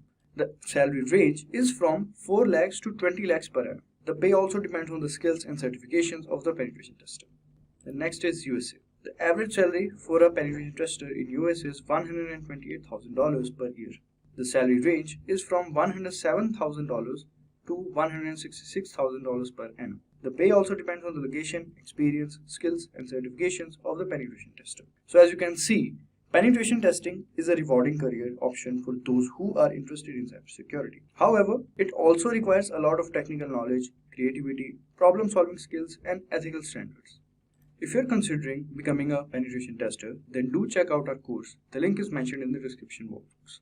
So let's talk about hacking and what exactly hacking is. Hacking refers to exploiting weaknesses in a computer network to obtain unauthorized access to information. A hacker is a person who tries to hack into computer systems. Now here there are some keywords that we need to understand. First and foremost, exploit. When you are exploiting weaknesses are technically called vulnerabilities, which are basically design flaws, misconfiguration errors, usage of default usernames and passwords which have not been modified. So any misconfiguration or anything that has been left behind by a security administrator that can be misused, which means exploited by a hacker to gain unauthorized access. So the next term is unauthorized access, something that you're not allowed to do. And when you say a hacker is a person who tries to hack, it's basically a person with malicious intent trying to gain access to a system or a resource that they are not authorized to access in the first place. How do they do it? They find a vulnerability that is a weakness or a flaw, and then they misuse it to gain access to that particular network. So here in the diagram, you can see that the sender on the left hand side is trying to send some data to the receiver on the right hand side. The hacker would try to gain unauthorized access to the transmission that is being sent and would try to capture the data packets and read the secrets within. Let's look at a business case scenario into hacking. Now there is an organization, everybody is going around their own business when they realize that their systems may have been compromised. Now they're trying to look at the customer data to ensure that that has not been compromised and trying to assure the customers. However, they do realize that some customer data has been lost and even the company reports have been modified as well. Now this is the scenario where there have been some security controls in place and those controls have been identified. They realized that there is an attack that has happened, and based on that attack they have realized that their data has now been compromised and their records have been modified by the hacker, which means that the data is no longer trustworthy and thus cannot be used by the business for any legal transactions. So then the hacker gives a call to the organization or gets connected to the organization demanding a ransom for the data to be replaced, to be taken back into the original state where it was trusted, and thus the organization can utilize it for business transactions. The organization has probably no backup, so they decide that they want to pay the lump sum to the hacker to restore that data so that they can continue on with the business. Thus money exchanges and the hacker is able to restore that data and the business continues as usual. However, the activity here of a hacker trying to leverage the misconfiguration of the weaknesses in the organization's security, thus being able to hack them and make these ransomware demands. So the company then wants to figure out, even if having a security system in place, how was the hacker able to hack their systems? Thus, one of the employees comes up with a brilliant idea of identifying vulnerabilities in the network to proactively search for any flaws that have been left behind, so that they can plug those flaws and nobody can misuse them. Thus, they figure out that they want to hire an ethical hacker who would help them identify the security posture of the organization, identify the weaknesses, vulnerabilities, and flaws, and help them remedy those flaws so that in future scenarios, these scenarios will not happen. So before we go into an ethical hacker, let's understand what are the types of hackers. So what are the types of hackers? Hacker is a technically skilled person who is very adept with computers. They have good programming skills, they understand how operating system works, they understand how networks work, they understand how to identify flaws and vulnerabilities within all of these aspects, and then they understand and know how to misuse these flaws to get a outcome which would be detrimental to the health of the organization. So there's 6 types of hackers that have been identified: black hat hackers, white hat hackers, grey hat, script kiddies, nation sponsored hackers, and hacktivists. So black hat hackers are basically the malicious hackers who have malicious intent and have criminalistic tendencies. They want to harm the organization by hacking into their infrastructure, by destroying their infrastructure, by destroying their data, so that they can gain from it from a monetary perspective. These guys are also known as crackers. The main aspect of these people are that they have malicious intent, they try to do unauthorized activities, and they try it for personal gain. Another important aspect to remember is that a black hat hacker will always try to hide their identity.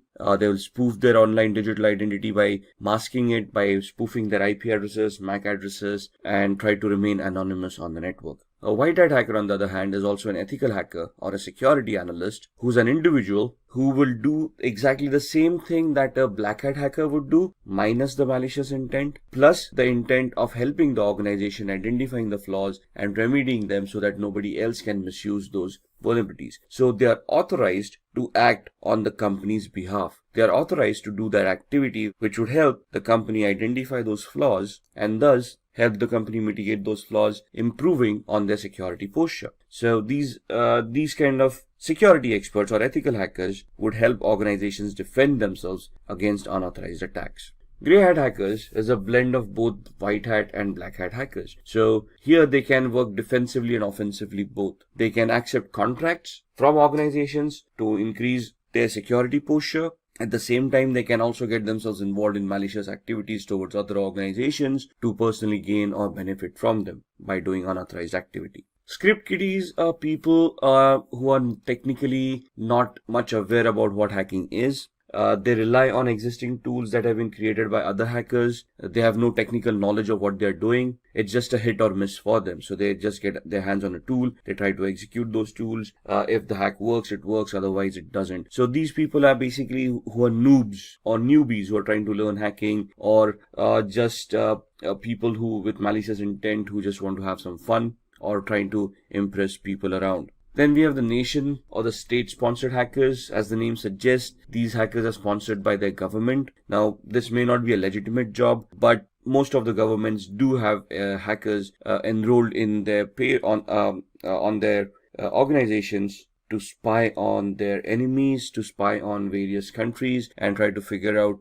the aspirations of those countries. So this is basically a spying activity where you're technically trying to get access to other countries' resources and then try to spy on them to figure out what their activities have been or what their future plans have been. And then we have the hacktivists, who is an individual who has a political agenda to promote, and they promote it by doing hacking. So these guys, what is the difference between a black hat hacker and a hacktivist? The black hat hacker may try to hide their identity. A hacktivist will claim responsibility of what they have done. So for them, it's a political agenda, a political cause, and they will try to hack various organizations to promote their cause. They would probably do this by defacing the website and posting the messages that they want to promote on these websites. So what exactly is ethical hacking then? We have discussed the types of hackers. We have identified a malicious hacker as a black hat hacker with the intent of doing harm to an organization's network for personal gain. We have discussed what the ethical hacker is. So an ethical hacker would be doing the same activity but in an authorized manner. So they would have legal contracts that they would be signing with the organization, which would give them a definite scope of what they are allowed to do and what they are not allowed to do.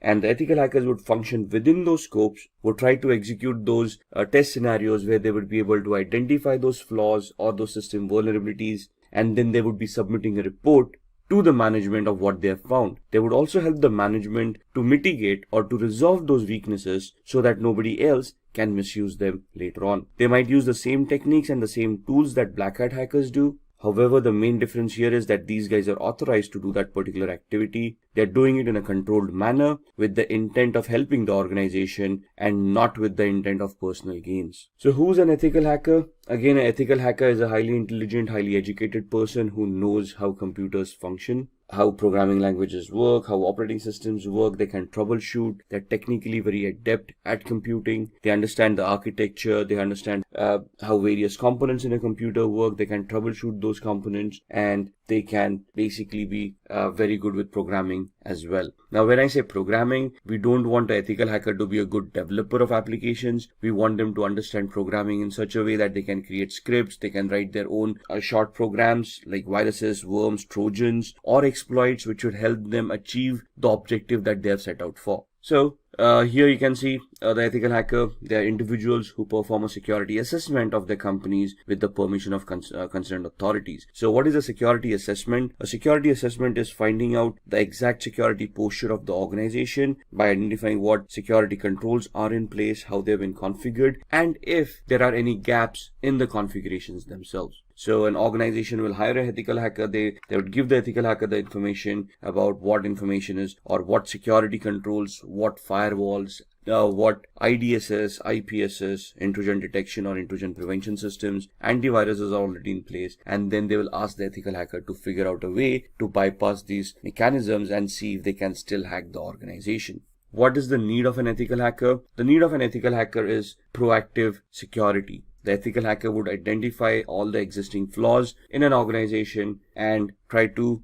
resolve those flaws to help secure the organization from black hat hackers. So ethical hackers would prevent hackers from cracking into an organization's network by securing the organization, by improving on their security on a periodic basis. And they would also try to identify system vulnerabilities, network vulnerabilities, or application level vulnerabilities that would have been missed or have already been missed, and then try to figure out a way of plugging them or resolving them so that they cannot be misused by other hackers. They would also analyze and enhance an organization's security policies. Now, what are policies? Policies are basically documents that have been created by an organization of rules that all the employees need to follow to ensure that the security of an organization is maintained. For example, a password policy. A password policy would help users in an organization to adhere to the standards the organization has identified for a password complexity. For example, a password, when a user is creating them, should adhere to standards where they are using random words. They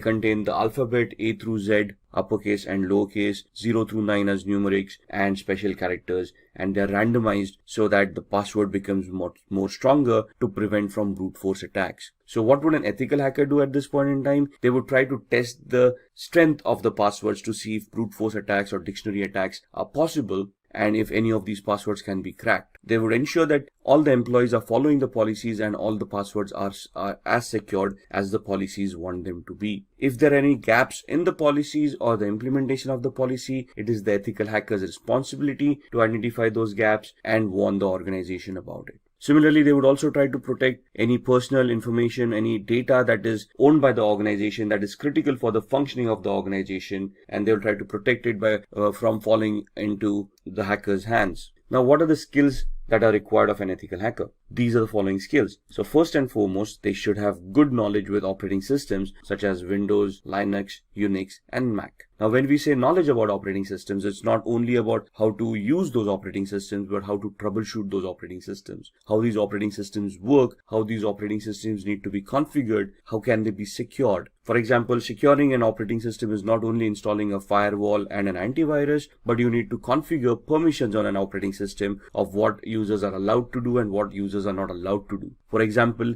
limiting the installation of applications. How are we going to do that? We need to go into the system center, the security center of Windows, and we need to configure security parameters over there of what are acceptable softwares and what are not. Same with Linux and Mac softwares, operating systems. So we need to know how we can secure these operating systems. Similarly, all of these would have desktop versions and server versions of operating systems. As an ethical hacker, we need to know the desktop and server versions both, how to configure them and how to provide services within the organization on these servers so that they can be consumed in a secure manner by all the employees. At the same time, they should also be knowledgeable of programming languages or scripting languages such as PHP, Python, Ruby, HTML for programming, if you will, because web servers come into the picture. So again, they should not be great developers where they can create huge applications, but they should be able to develop scripts, understand those scripts, analyze those scripts, and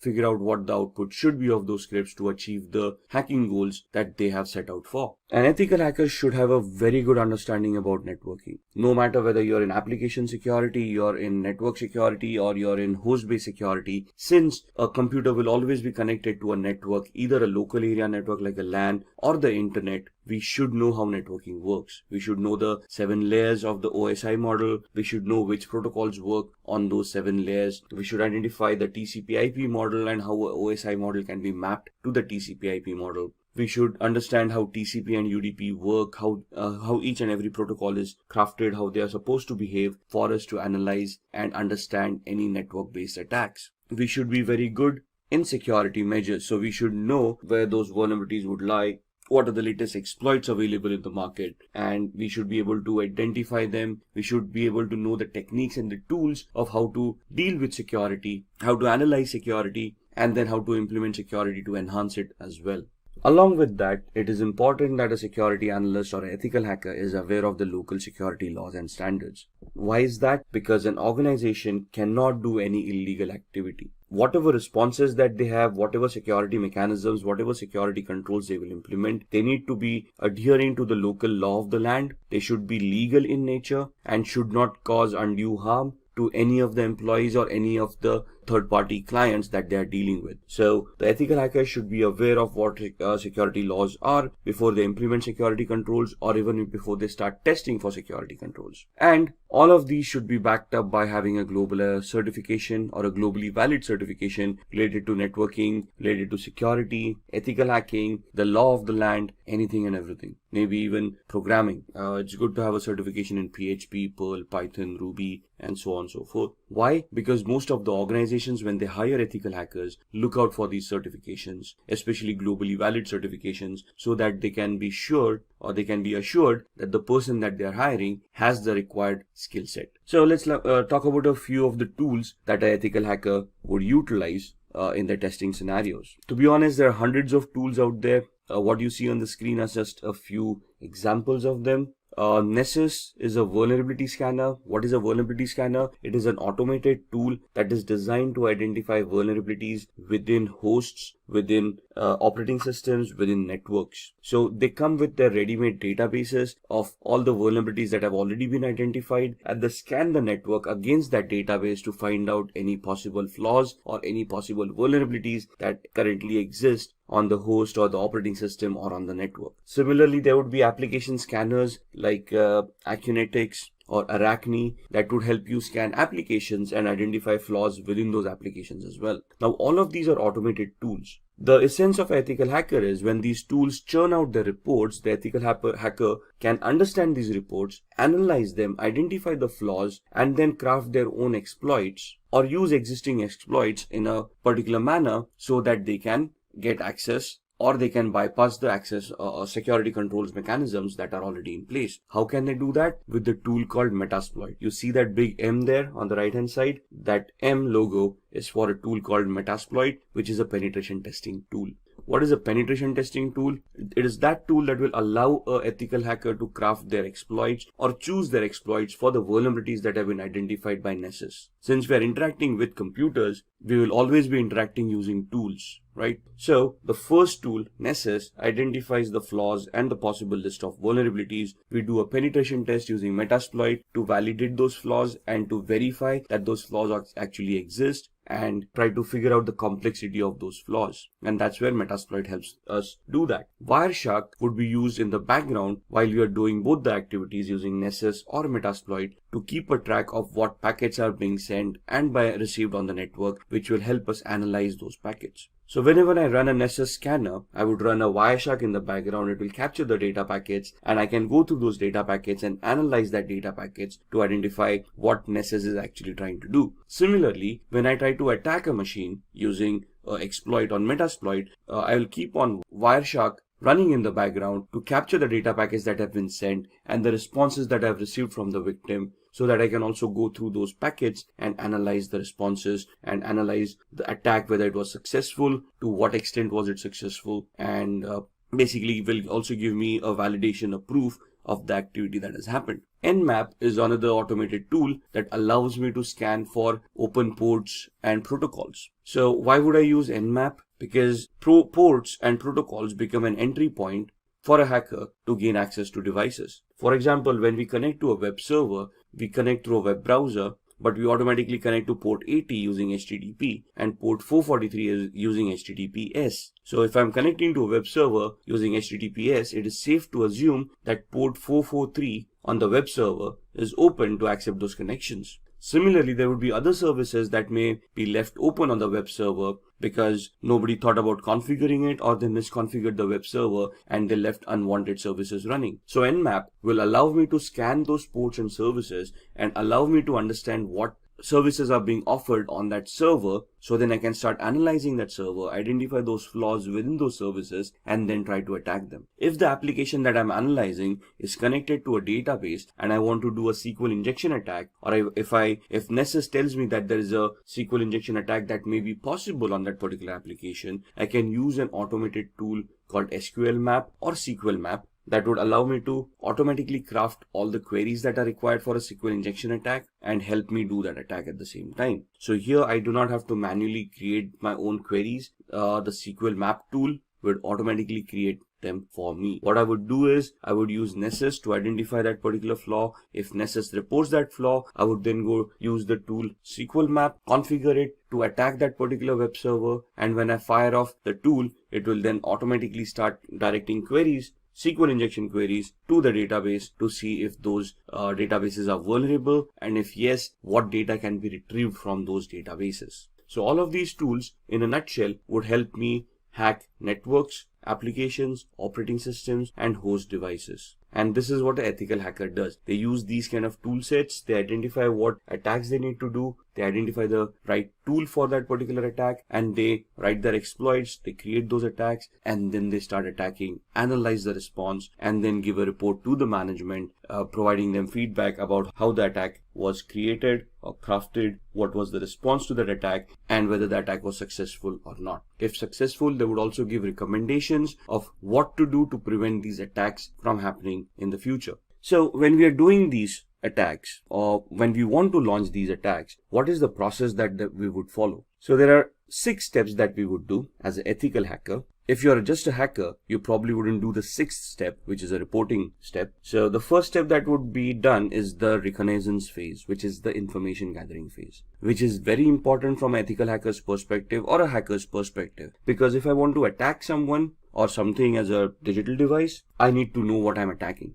I need to know the IP address of the device, the MAC address of those devices. I need to know the operating system, the build or the version of that operating systems, applications on top, the versions of those applications, so I know what I'm attacking. For example, if I want to attack a server, I assume it's a Windows-based server and I use a particular tool to attack it, but it actually turns out to be a Linux-based server, my attacks are going to be unsuccessful. So I need to focus my attack based on what is there at the other end. So in my information gathering phase, I want to identify all of that information. Once I have that information done, I'm going to scan those servers using tools like Nmap that we just talked about, and we're going to try to see the open ports, open services, and protocols that are running on that server that can give me possible entry points within the network or within the device or within the operating system. At the same time, along with the scanning with Nmap, I would run a vulnerability scanner, the Nessus vulnerability scanner we talked about, or Acunetics for applications, and then I would try to identify vulnerabilities in those applications, operating systems, or networks. Once I have identified those vulnerabilities in the scanning phase, I would then move on to the gaining phase, where I would then craft my exploits or choose existing exploits and start attacking the victim. At this point in time, if my attack is successful, I will probably have gained access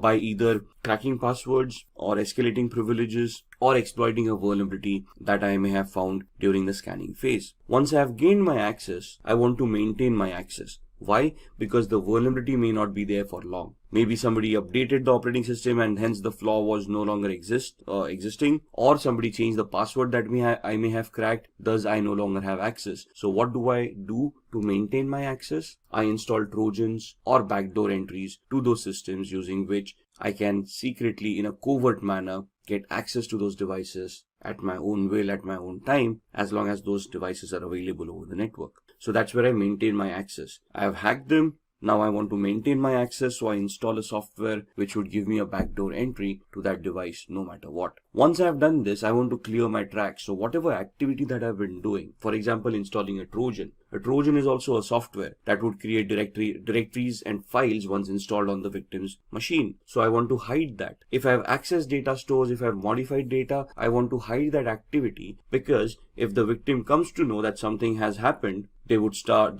increasing their security parameters. They might start scanning their devices. They may take them offline. Thus, my hack would no longer be efficient. The reason I'm clearing my tracks is that the victim doesn't find out that they have been hacked or they have been compromised, or even if they do find out that they've been compromised, they cannot trace the compromise back to me. So I would be deleting references of any of the IP addresses or MAC addresses that I may have used to attack that particular device. And this is where I will be able to identify where those logs were created, where those traces are. Once I take off those traces, the victim would not be any wiser of whether they have been compromised or who compromised their system. And if I am successful at all of these stages, or to whatever extent the success that I've achieved in any of these stages, I would then create a report based on that, and I would report to the management about the activities that we have been able to do and whatever we have been able to achieve out of those activities. For example, we identified 10 different flaws. There were 20 different attacks that we wanted to do. What attack did we do? What was the outcome of that attack? What was the intended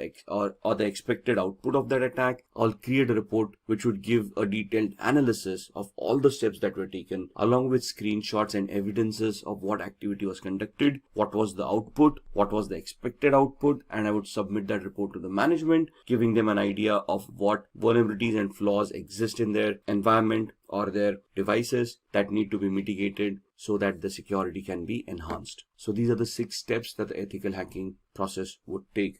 Just going through this, the reconnaissance is where you're going to use hacking tools like Nmap, HPing to obtain information about targets. There are hundreds of tools out there depending on what information you want. Then in scanning, again, Nmap, Nexpose, these kind of tools to be utilized to identify open ports, protocols, and services. In gaining access, you're going to exploit a vulnerability by using the Metasploit tool that we talked about in the previous slides. In the maintaining access, you're going to install backdoors. You can use Metasploit at the same time. You can craft your own scripts to create a Trojan and install it on the victim's machine.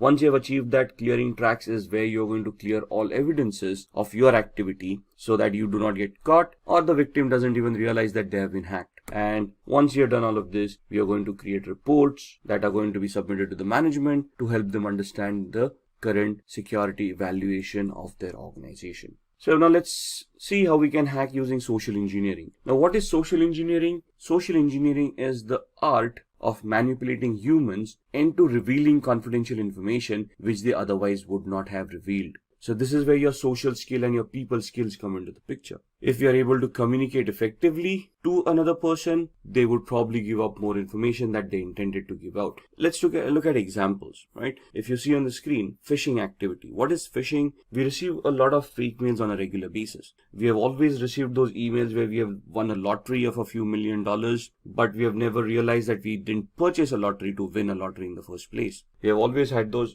Nigerian frauds where a prince died in some South African country and you out of 7 billion people on the planet have been identified where they want to transfer a few $100 million through your account and they want to give you 50% of that money in return as thank you. So some very basic attacks where you go onto websites and there's a banner flashing at you saying, congratulations, you're the 1 millionth visitor to this website. Click here to claim your prize. All of these are social engineering attacks, phishing attacks, fake websites, fake communications being sent out to users to prey on their gullibility. Most of humans always have that dream of striking it rich, winning a huge lottery once and for all, and living their life lavishly ever after. But sadly, in the real world, that doesn't happen that often. And if you're receiving those mails, it is very important that you first research the validity of those communications before you even want to act upon them. So why are humans susceptible to social engineering? Because humans have emotion.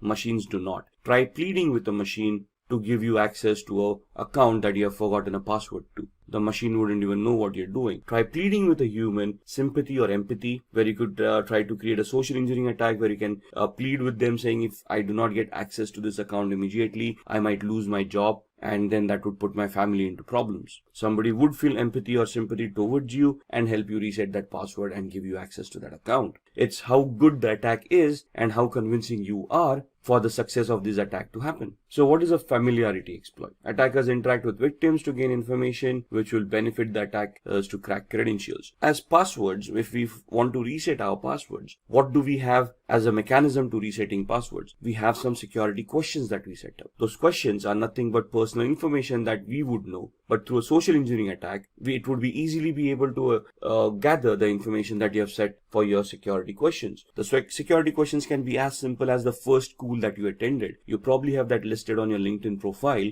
where a person can just go in there and see your academic qualifications and identify the school that you were in, right? Similarly, it might also be a question, what was your mother's maiden name? That's a very good attack. And that's, if a person can interact with you, let's say they're trying to take a survey and they approach you for a feedback on a particular product that you have been utilizing, and they ask you these questions, you wouldn't think twice before giving those answers. As long as the request sounds legitimate to us, we are able to justify that request, we do answer those queries. So it's upon us to verify the authenticity of the request coming in before we answer it. Phishing, as discussed, would be fraudulent emails which appear to be coming from a trusted source. So email spoofing comes into mind, fake websites, and so on and so forth.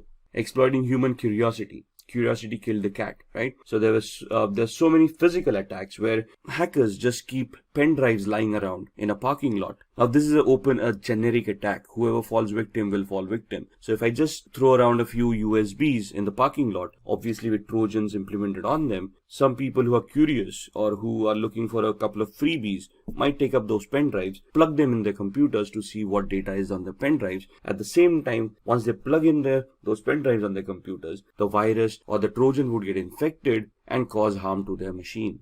Then exploiting human greed.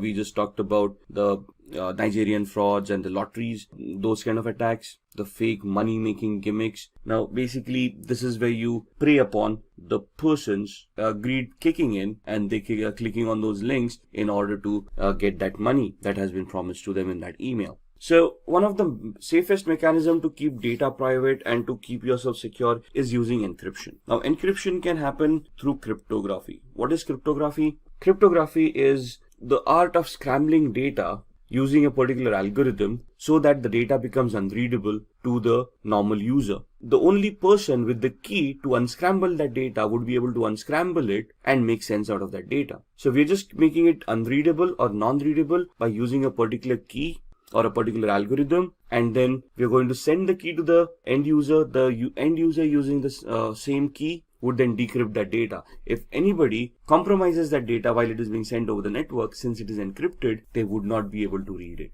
So the encryption algorithm would be something like this. Now, if you see the computer word once made into unreadable format would look like EQORXVGT. For an end user, it wouldn't make any sense, but the person who has a key to unscramble that would be able to convert it back to computer and then understand the meaning of that word. So this is just a substitution cipher that is being shown on the screen. So what is the alphabet? The key is alphabet plus 3. So C plus 3 alphabets, that becomes E. O becomes Q. M becomes O. So the key that is utilized to scramble the data is the character that you are at. The third character from there would be the corresponding key. So the encrypted message is also known as a cipher. The decryption is just the other way around, where you know the key now and you can now figure out what that E corresponded to by going back 3 characters in the alphabet. Most of the times a certified ethical hacker must decrypt a message without knowing the secret key. So let's say a ransomware has affected your organization or has affected a device, and you want to figure out or you want to decrypt that data. Now, as an ethical hacker, you wouldn't be for paying a ransom to the hacker, would you? So it is now your prerogative of how you're going to work around and how you're going to try to crack the encryption mechanism, how to crack the cipher to decrypt that message and see what's within it, right? Decryption without the use of a secret key, that is known as a cryptanalysis. Cryptanalysis is the reversing of an algorithm to figure out what the decryption was without using a key. So cryptanalysis can be done using various formats. The first one is a brute force attack, second is a dictionary attack, the third one is a rainbow table attack. A brute force attack is trying every combination, permutation and combination of the key to figure out what the key was. It is 100% successful, but may take a lot of time. A dictionary attack is where you have created a list of possible encryption mechanisms, a list of possible cracks, and then you try to figure out whether those cracks work or not. Rainbow tables are where you have an encrypted text in hand and you're trying to figure out the similarities between the text that you have and the encrypted data that you wanted to decrypt in the first place. So in the brute force attack, you're trying every possible combination, permutation of what the key would be. In dictionary attack, you have a word list that would tantamount to the key, and if you're trying to match all the words listed in the text file or the word list to see if any of those words are going to work to decrypt that data. Here in the rainbow table, the ciphertext is compared with another ciphertext. You find out similarities and then you try to work or reverse engineer your way accordingly. So let's have a quick demo on cryptography before we end this session. So to begin with the demo of cryptography, we are on a website called spammimic.com, which will help us scramble the message that we created into a completely format which would be unrelated to the topic at hand. So if I say I want to encode a message, turn a short message into spam. So what this does is, you want to send across a secret message, you type in the secret message, a short one, and it will convert that into a spam mail. You send it across, so whoever's reading that spam mail would never get an idea of the embedded message within it. So if I want to type in a message here, hi, this is a secret message, the password is ASD@1234, and I want to send this out to people or to one of my colleagues, but I want to send it out in a secret manner so that others are not aware of this. So when I press on encode, what the algorithm will do is it will convert this message into a spam mail. So my message, hi, this is a secret message, the password is @1234 or ASD@1234, gets converted into this. Now if you read it, dear e-commerce professional, this letter was specially selected to be sent to you. This doesn't make sense. There is nowhere or no reference to the actual message that I've already said. So if I copy this entire message and I send it, let's say via email, to the recipient. Now the thing is that the recipient needs to know that I've encoded it using spam mimic. The algorithm needs to remain the same. So once they know that it is spam mimic, what they can do is, now in this instance what I'm going to do is I'm going to open up a new browser and I'm going to go to the same website. And at this point in time, I'm going to click on decode. When I click on decode, I'm going to paste the message that I've just copied. There we are. And this message is now being copied into a different browser. And if I decode this, you will see that it will convert it back to the original message that there was. So the key is there at spam mimic and it is embedded within the message. So whenever we paste the message in the decode factor, it knows what the key was and it can decrypt that message and give me the actual message that was embedded within it. There we are, the entire message. This is what we created in the Google Chrome browser, and in the Firefox browser we decoded. Similarly, if I want to protect these kind of messages, there is an aspenencrypt.com website where, let's say, we use text encryption and I want to encrypt the same message. This is a secret message. The password is ASD@1234, and then I give it a password to protect this message, let's say the word password, and I use the cipher to scramble this by using, let's say, AES, which is the strongest cipher right now, and I say encrypt. So this is what the encryption would look like. And basically, if I don't have the password over here, if I decrypt it, you would see that the error has occurred. Now, if I type in the password over here and then decrypt it, it will be able to convert that back into the unscrambled text, and it will give me what the original message was. This is a secret message. The password is ASD@1234. So if I want to keep my data secure from hackers, I want to scramble it in such a way that they would not be able to crack it, or it would be very difficult for them to crack it. And this is one of the first mechanisms that would be recommended by any ethical hacker to keep the data secure. Now let's talk about downloading and installing Kali Linux. Along with that, we'll also be looking at the basic commands that are required for Kali Linux. Alright, so I've opened my browser and we want to go to the Kali website. So we want to go to kali.org. You can directly type in kali.org and go to the website. I can just do a Google search and say Kali download, and it will give you the same website, but it will directly take you to the downloads pages. So either here or you can go to the home page.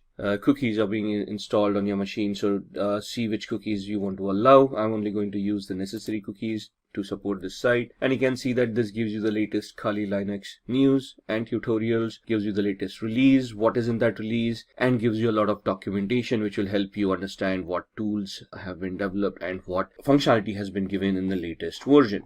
If you want to download, you can directly go here and you can download Kali Linux.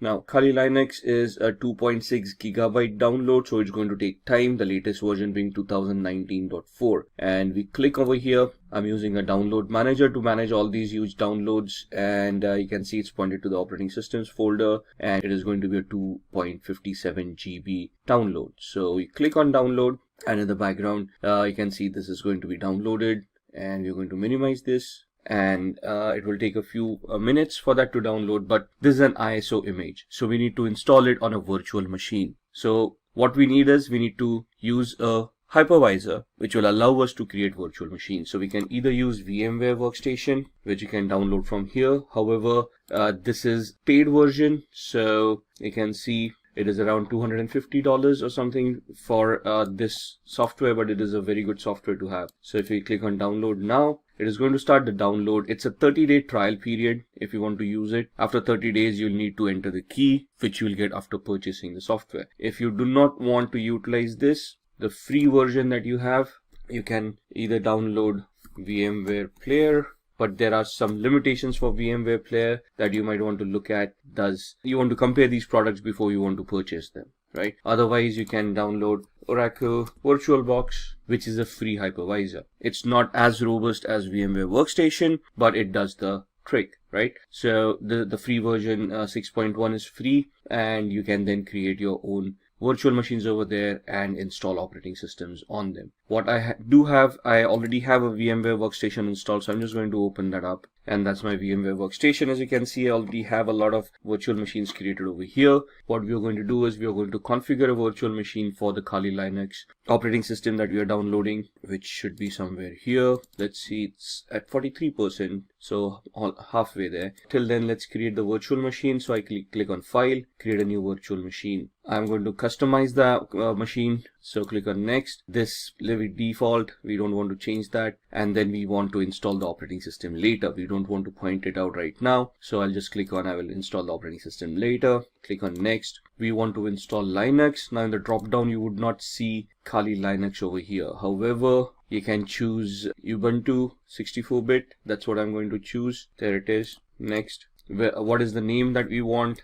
I want to give it Kali Linux without the typo, and I want to store it in one of the folders that I've created. By default, it stores on the C drive, which is not a good place to store. You don't want to run out of space on your C drive. So I'm going to click on this PC, and this is my data, and in here I'll have a folder called VirtualBox or Virtual Machines. There it is, within which you can see the other softwares that I already created. I'm going to create a new folder and call it Kali 2019 L. L for is latest for me because you can see I already have a Kali Linux. So I'm just going to identify this folder with the L at the end. Going to select it and click on OK. You can see the path being changed over here. Click on Next. It's going to ask you how many processors Now, depending on the processor that you have, you can see I've got an 8-core i7. So if I give it 16 cores or 16 processors, that's not going to work. I cannot go beyond what the physicality already is. So for this machine, one processor with 1 core is more than enough. If you're going to use a lot of tools at the same time, you might just want to give it 2 cores. So we're giving it 2 cores. It will ask us for RAM to be provided for this virtual machine. By default, 2048 megabytes. That's 2 GB of RAM is more than enough. If you require more, we can change this later on. So click on next. We want to use NAT for now. Leave this default. Next. Whatever is recommended, keep it the way it is. We do not want to change it. Next. Create a new virtual hard disk for this machine. And it is going to ask us the size. 20 GB is more than fine. Store it as a single file. We don't want to use multiple file options. Click on next. And then click on browse where we want to store the VMDK file or the virtual hard disk file. And we go back again to the same folder that we had created, virtual machines. And we look at the Kali Linux, Kali 2019L, and we want to store the VMDK file over there. Once we save it, we want to click on next, and then we want to click on finish. So this is the virtual machine that has been created right here, right? Now, this is the basic configuration. Now, where are we at with the operating system? And you can see the operating system has been downloaded and it is stored in this particular folder. So we go to E drive. So we are looking for the operating system that we have downloaded. We downloaded it in the operating systems folder. And if we go in here, you can see the current one, the Kali Linux 2019.4 ISO right here. So what we do, we go back to the Kali Linux machine that we have created, edit virtual machine settings, and we point this virtual machine using the CD DVD, and then we point the ISO, the one that we downloaded over here. So we go back to E drive, we go back to OS, and we click on Kali Linux 2019, click on open. So now when this boots up, it will boot up with this ISO, and then it will allow us to install the operating system. So click on OK. Then we click on power on this virtual machine. It will start powering on. It will boot to the ISO and it will start giving us the booting option. So I'm just going to enter the full screen mode over here for this to be better visible. And we don't want the live mode. What we want is we want to use the graphical install. And then we highlight that, we press enter. And you can see the setup starting up. We'll wait for the GUI to pop up. There it is. Which language do we want? For now, we want English. Click on continue. Where are we located? Click on continue. And the configure your keyboard. We want the US keyboard, American English. Continue. It is going to detect the hardware. So as you can see on the screen, it's attempting auto configuration for most of these settings. The network with DHCP, it has identified the network cards, hardware like the processor that has been provided. Now it is asking for a host name. We're going to leave it at default. We're going to click on continue. Domain name, I'm not joining this into a domain as yet. This is going to be a standalone machine, so I can leave this blank. Click on continue. Now it is going to configure the network. It is asking for a password at this point in time, the root password. Type in any password that you want. Ensure that you remember the password. Now, by default, the username for the account is the word root. We are just creating the password for the root account. And then we want to click on continue. Setting up the clock, looking at the hard disks. Now, here it asks us, do we want to use the entire disk, the 20 GB virtual hard disk that we had provided, or do we want to give it a manual configuration or a guided one where we want encryption and a logical volume management coming into the picture. We're just going to use the first option, guided use entire disk. Don't worry, it's only going to use the virtual disk that we had created.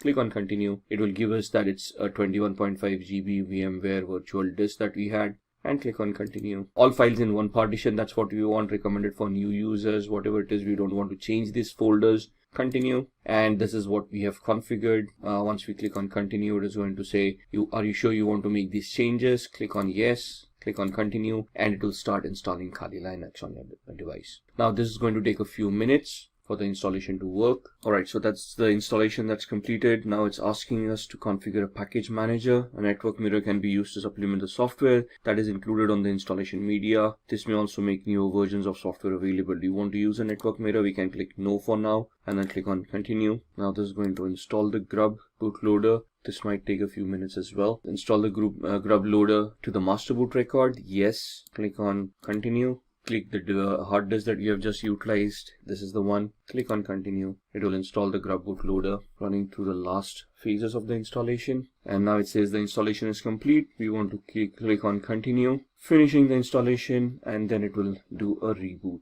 Alright, and you can see this is starting up, so we are going to you just wait out the boot, and now it started the booting sequence. Just going to maximize the screen, and you can see it's asking me for the password. This is the one that we created. Now that's not the password, that's the username, that's the root, and the password that we had created at that point in time, and then click on login, and this is your screen. Now what we need to do here is we need to install VMware tools, which will help us manage the screen and help the virtual machine to be a little bit better integrated on the system. So that's not mounted yet, so we're just waiting for it to mount. There it is, and what we want to do here is open VMware tools upgrader. Alright, so what we want is we want to extract, or we want to use this OpenX archiver, and once we do that, we'll see the VMware install.pl. Double click on that. Alright, we've got the VMware tools here. What I've done is we have extract to, and I've extracted that on the desktop, right? So what we just did was click on the desktop over here, open, and this is what it will do, and click on extract. Now the error is happening because I've already extracted this. Open this up. We want to run this VMware install.pl. So what do? We open up the terminal window, which is the command line interface over here, and now this is where some of the commands come into the picture. So for example, pwd will show us the present working directory. ls will show us the list of the folders that are there. So the folder that we have is on our desktop, so we'll just change directory to desktop, press enter, do an ls, that will show us the list, and you can see VMware tools distrib. That's the folder that we have right here. Right, so we want to go into that folder, cd VMware. At this point, you can just click on tab and it will populate everything over there. Press enter, do an ls, and we want the VMware -install.pl to be executed. Alright, so we tried executing that command. We had an error over there. So what we need to do is we need to execute this command. So /VMware -install.pl, and we'll start creating. Now it will ask you for your input installing VMware tools. In which directory do you want to install the binary files? By default it is going to use /usr/bin. If I just press enter, it is going to use the default. As you can see, the input over here. What directory do you want the init directories? I'm just going to press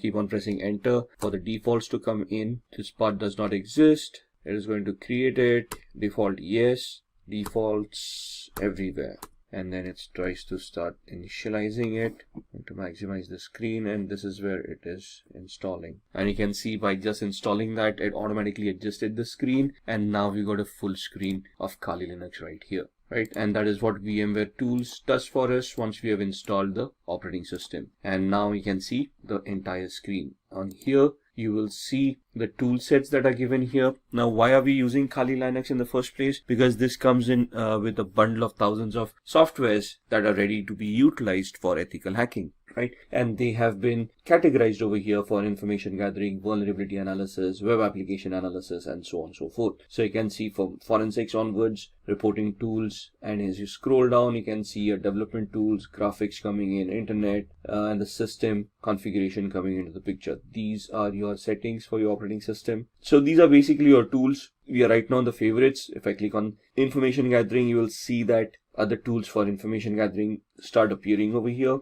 For vulnerability analysis, we have got Sparta, Nmap, fuzzing tools, web application analysis, we have got comics, Kipfish, SQL map, database assessments, password attacks, and so on and so forth. So if you just go in the favorites, this was the terminal emulator that we utilized. This is the command line that we saw. We used the cd command.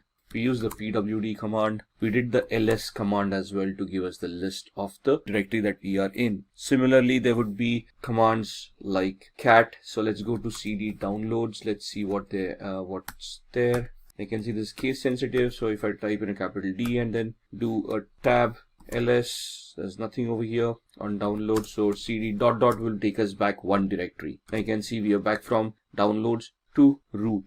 If I want to go to desktop, this is how I go to desktop. Do a ls, you can see the VMware tools folder over there, cd VMware tools, and we go into that folder ls, where it will give us the list of all those files. Now you can see install is a file that we had edited back then. So if I do a cat install, you will see the cat basically is the command that will help us look at the contents of the file, all right, without opening up the file or without editing the file. So you can see just if I scroll up, this is where we gave the cat command. It then printed the contents of the file over here, and then it exited and gave me back to the command line right here, right? Now if I want to copy this, cp root desktop VMware install, and if you want to copy it to root downloads and press enter. Now what we are going to do is we are going to see if this file, the install file that we just edited over here, has been copied to the downloads folder. So we are currently in the VMware, on the desktop VMware tools district folder. We do a cd ... that takes us down one directory, so we are still in the desktop. Do a cd ... Now you can see we are back in the root, and now we are going to do a cd downloads,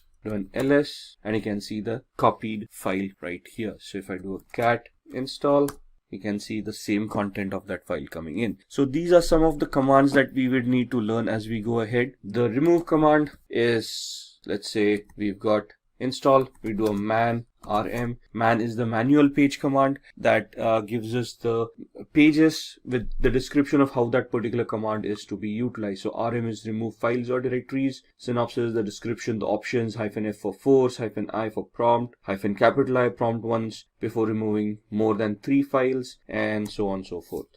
If you want to exit this, you can press Q to exit, and you come back to this page. So if I say rm install ls, you will see that the install file has now been deleted. So in Windows we use the del command. In Linux it is the rm command. So this is what we wanted to look at, the demo for Kali Linux, how to download it, how to install it, and some of the basic commands that we can utilize. Alright, let's begin with the phishing tutorial. We have the Kali Linux operating system booted up over here. What we are going to do is we are going to open up a tool called SET, Social Engineering Toolkit, which you would find in this option, and that's the tool that we want. It's a command line tool, a menu driven tool. We are going to host a fake Facebook page, and you can see how we can harvest credentials by this kind of an attack. So these are some disclaimers you might want to go through there. Do you want to agree to the terms of service? Yes. Press enter.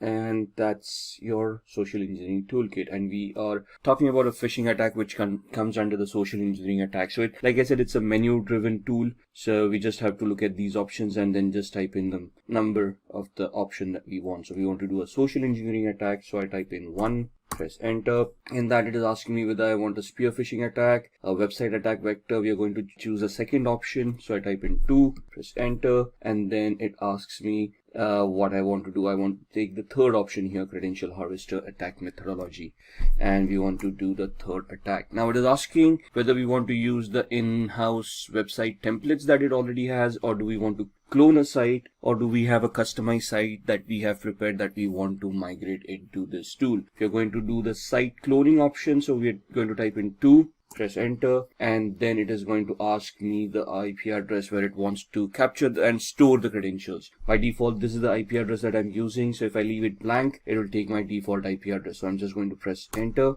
and now it is asking me the URL to clone. So I type in https://facebook.com. What it is going to do, it is going to connect online, and it is now it has cloned the website, Facebook login.php. The best way to use this attack is if the username and password form are in the same field or the same page. Regardless, this captures all posts on a website. So you may need to copy ** into HTML depending on where your directory structure is. Press return if you understand what we are saying here. So press enter. The social engineering toolkit credential harvest attack is running on port 80. Information will be displayed to you as it arrives. So the site was 71.134, right? The default IP address, and this is where the website is being hosted. Let's check that out. So let me open up a browser on my host machine, and let me point it to the Kali Linux machine that we have just created, 192.168.71.134,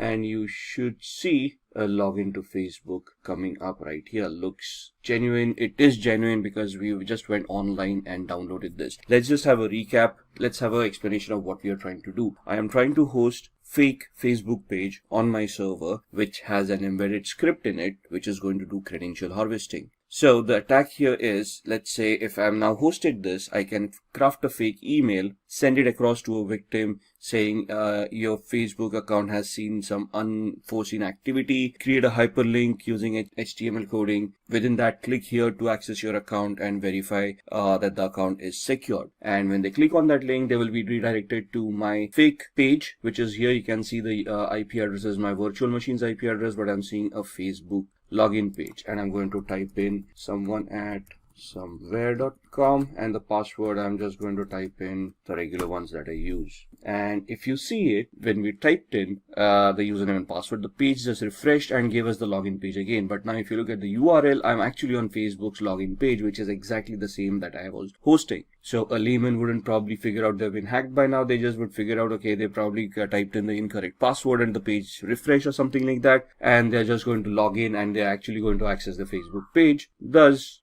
they might not even realize that something went wrong. But if I go back to my virtual machine, you can see that it has captured some data and it is reporting over here of what has happened. So if I just scroll up, let's see what happened here and if we have been able to capture anything. So we got a hit printing the output. This is the HTTP 1.1.200. Okay, response coming in, password field found, and we just looking. There it is. Email someone at somewhere.com, and password that I typed in ASD@1234. So it has captured the username and the password right here. Once we are done, I mean, this is the way attackers work. Now, this is a very basic attack. Again, in the actual trainings, you would then look at how you would host this on a real website, make it a global attack. Right now, it's a virtual machine with a class C IP address. So here, the thought process is, where can we get a free hosting where we can host this kind of sites? Maybe I'll have to purchase a domain which looks like similar to Facebook or the victim that I'm trying to attack. So this is just a POC. So we just wanted to find out if we can, how phishing is done. And this is exactly how it is done,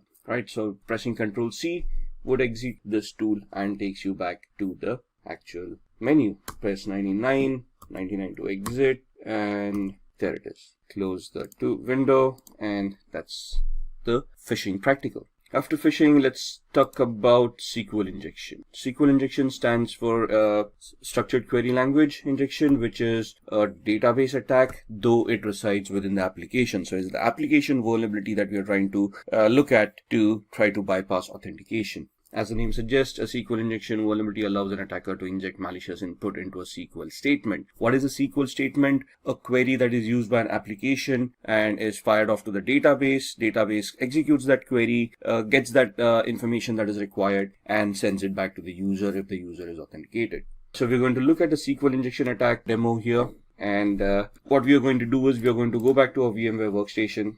And I've got a tool over here called OWASP, Broken Web Application, which is a utility that has been created for people like us to test our skills, to learn on how we can develop our skills further. So this has a lot of vulnerable applications built within it. We're just going to try to access it, and we are going to see if we can create a SQL injection attack. Just waiting for it to boot up. Once it boots up, it will give us an IP address. There we are. So we need to connect to 71.132. So I can just use the same browser I was using, close up Facebook, and now go to 192.168.71.132. And this is the OWASP Broken Web Application project. What we are going to do is we are going to go to Mutility, and this is an application that has a lot of information within it. You can see it gives you links about what you should do, help me, video tutorials, listing of vulnerabilities that they have, and so on and so forth. So you can see we are not logged in right now. I'm just going to do this as a demo. So what we are going to do is we are going to look at this and bypass authentication. So we are taken to the login page where you need a username and password to log in. I'm going to type in test as the username and test as the password. Click on login, and you can see that account does not exist, so the authentication mechanism works. Now what we want to do is we want to create a query. Now what does a query look like? When I type in a username and a password, if I just type in a single quote here, it is going to create an error, and this is what a SQL query looks like. Select username from accounts where username is a single quote, and then the exception error happened, so it's not showing the rest of the query to us. What I'm going to do is I'm just going to craft a query here, single quote, and give it a condition or 1 equals 1 space hyphen space. What happens, hyphen space is comments out anything after that. So the password field is being commented out at this point in time, and I'm just giving it a condition where the condition is true. 1 does equal 1. And if this condition is true, it is going to allow me to log in. So you can see right now we are not logged in. This bypasses the authentication mechanism, and you can see user authenticated, and we are now logged in as admin. So in the training, what we need to understand as a whole is how SQL works, what are the queries that are structured with, how you can, what are the testing operators. Now, the single quote that we used, that was an operator in the SQL syntax, what these operators are, how they function, and then how you can leverage these attacks. There are different tools that are given to you in Kali as well that you can utilize. So in Kali Linux, you can just open up a command prompt, and there's a tool called SQL map. You need to give it a particular site. So SQL map -u for the URL and whatever the URL is. Now URL here, and then once you're here, you just press the enter key. This tool will craft all the queries in the background for you. You don't even have to know SQL query or SQL languages. This is a very easy tool to utilize. Sadly, I cannot demo this on a live website because that would be illegal, but you can see how you can operate this yourself. That's what SQL injections are all about. Moving on, we now talk about VPNs, virtual private networks. And a virtual private network is basically a secure network that allows me to anonymize myself over the internet. So what I'm doing is I'm connecting from here to a server that encrypts my channel, encrypts my connection, and thus allows me to keep my data secure. Now, the basic essence of a VPN or a virtual private network is to allow me this encryption mechanism where I can encrypt and safeguard my data. The added advantage that nowadays a VPN gives is that they can allow us to spoof our IP address or obfuscate our IP address so we can actually become anonymous on the internet. It can allow us to use multiple IP addresses and thus secure ourselves on the internet. For example, I use VPN called CyberGhost. And what this allows me to do is it allows me so many servers over here. If you look at the entire list, all the servers, then there are no spy servers, which guarantee me that they are not going to keep and store any logs. And thus, they are not going to record any of the activity that I'm doing. Right? Since they are located out of Romania, this becomes a little bit more safer for me because the government and the laws over there are a little bit more relaxed than other countries. They give me different links for torrenting, for streaming, for connection features. So there are a lot of VPNs out there. So for example, let's go to the website cyberghost.com. So you can see there's a sale going on, 76% sale, or you can go on to ExpressVPN, which is also a very good VPN. Then there is NordVPN. It depends on what you want and how you want to utilize it. So just purchasing a VPN or getting a free VPN is not enough. It depends on which country the VPN originates from and which server you're connected to. For example, most of the countries have a pact where they share information amongst themselves even if you're connected to a VPN. That means that these companies that provide these services have to generate and store logs, and these logs have to be reported to the government if they ask for it. Now, if there's a list of 14 countries that actually focuses on this practice, so you have to find out VPN that and a server that is not a part of those 14 countries and ensure that those logs are not going to be reported to the government. And these are 3 VPNs basically are something that which are good, and I personally use CyberGhost. I have used the others. I just keep on rotating them just to get an idea of which one is better. So these are VPNs that can allow you to anonymize yourself on the internet. Moving on, these are the ones that we talked about. There are others, Safer VPN, Hide My Ass, ExpressVPN, and so on and so forth. From our terminologies, let's now talk about VPS. VPS is basically virtual private server where you can rent a service or server as a service, a virtual machine as a service. So basically on a cloud using infrastructure as a service, you can rent a server and utilize it for whatever activity you want. So let's go to these sites, register.com, GoDaddy Network Solutions, or we can talk about other cloud solutions as well. So here you can get register your domain names. So in the previous exercise, for let's say when we talked about the phishing exercise, what we want is we can go on to register.com, or we can go on to godaddy.com, and we can purchase a particular domain. For example, something like this. Instead of the O's, I'm typing in a couple of zeros for the Facebook, and let's see if anything of that is available. Now something.photo is available, or facetips.com is available. There are other options that are making over here that they're giving us over here. And once we purchase this, we can then have our own hosting with a web hosting as a service. And we can have a Linux-based hosting, or a Windows-based hosting, depending on what you want. And that's where your shared hosting comes into the picture. If you just want, if you want to look at a virtual server and you want to rent a server over there itself, you can move on to rackspace.com, and here in your services, you can have physical server or a virtual server in a public cloud. Your other cloud providers, for example, would be Amazon, AWS, and on AWS, you can basically look at EC2, Elastic Compute Cloud, which is basically virtual servers in the cloud. And over here, you can rent out a server with whatever capacity you require. You'll obviously have to pay the rent for what those servers are going to cost. But once you have those servers, you can then launch any services on top of it. Looking at other services that we have, we talked about Tor. Tor is a onion routing software that allows users to browse the web anonymously. So we can just go online and we can try to spoof our identity, and I'm going to show you how. So I've got a VMware workstation right here, the one. So we're just going to pull that up, and we're going to power on a Windows 7 machine where we're going to look at the onion routing. So our Windows machine has booted up. We're just going to log in, and this is my Windows 7 machine. Now I've got a Chrome browser right here, and we're going to go to a website called cmyip.com, which is going to give the IP address that I'm currently using. So right now I'm not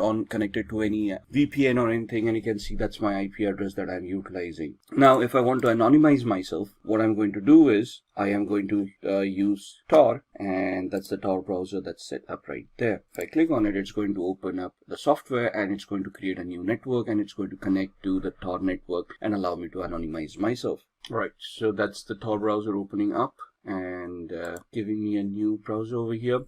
So I've got one, which is the old one, which is my current IP address. If I just refresh that, you'll see that I'm still on the same IP address as far as this browser is concerned. There's a refresh, and it's still showing me the same IP address. Where if I go on to Tor right now, and if I go to cmyip.com, you will see that it is going to give me, and you can see the amount of time it is taking to reach that site. That's because I am using a VPN, and there's a lot of encryption running off, and you can see now I'm suddenly connected via Hong Kong. And even to reach this site, what Tor does is it gives me a proxy chain. A proxy chain is where it creates multiple hops to hide my identity, and before I reach cmyip.com, I am using 3 different IP addresses over here, one in France, one in Germany, and one in Hong Kong. So if I do something over here to trace back my steps to my actual IP address, the law enforcement agencies or anyone who's going to search, like a forensic investigator, would have to go through these IP addresses before they come back to me. Now it's not impossible, but the effort and time that's going to be taken to come across 3 different countries is going to be phenomenal. So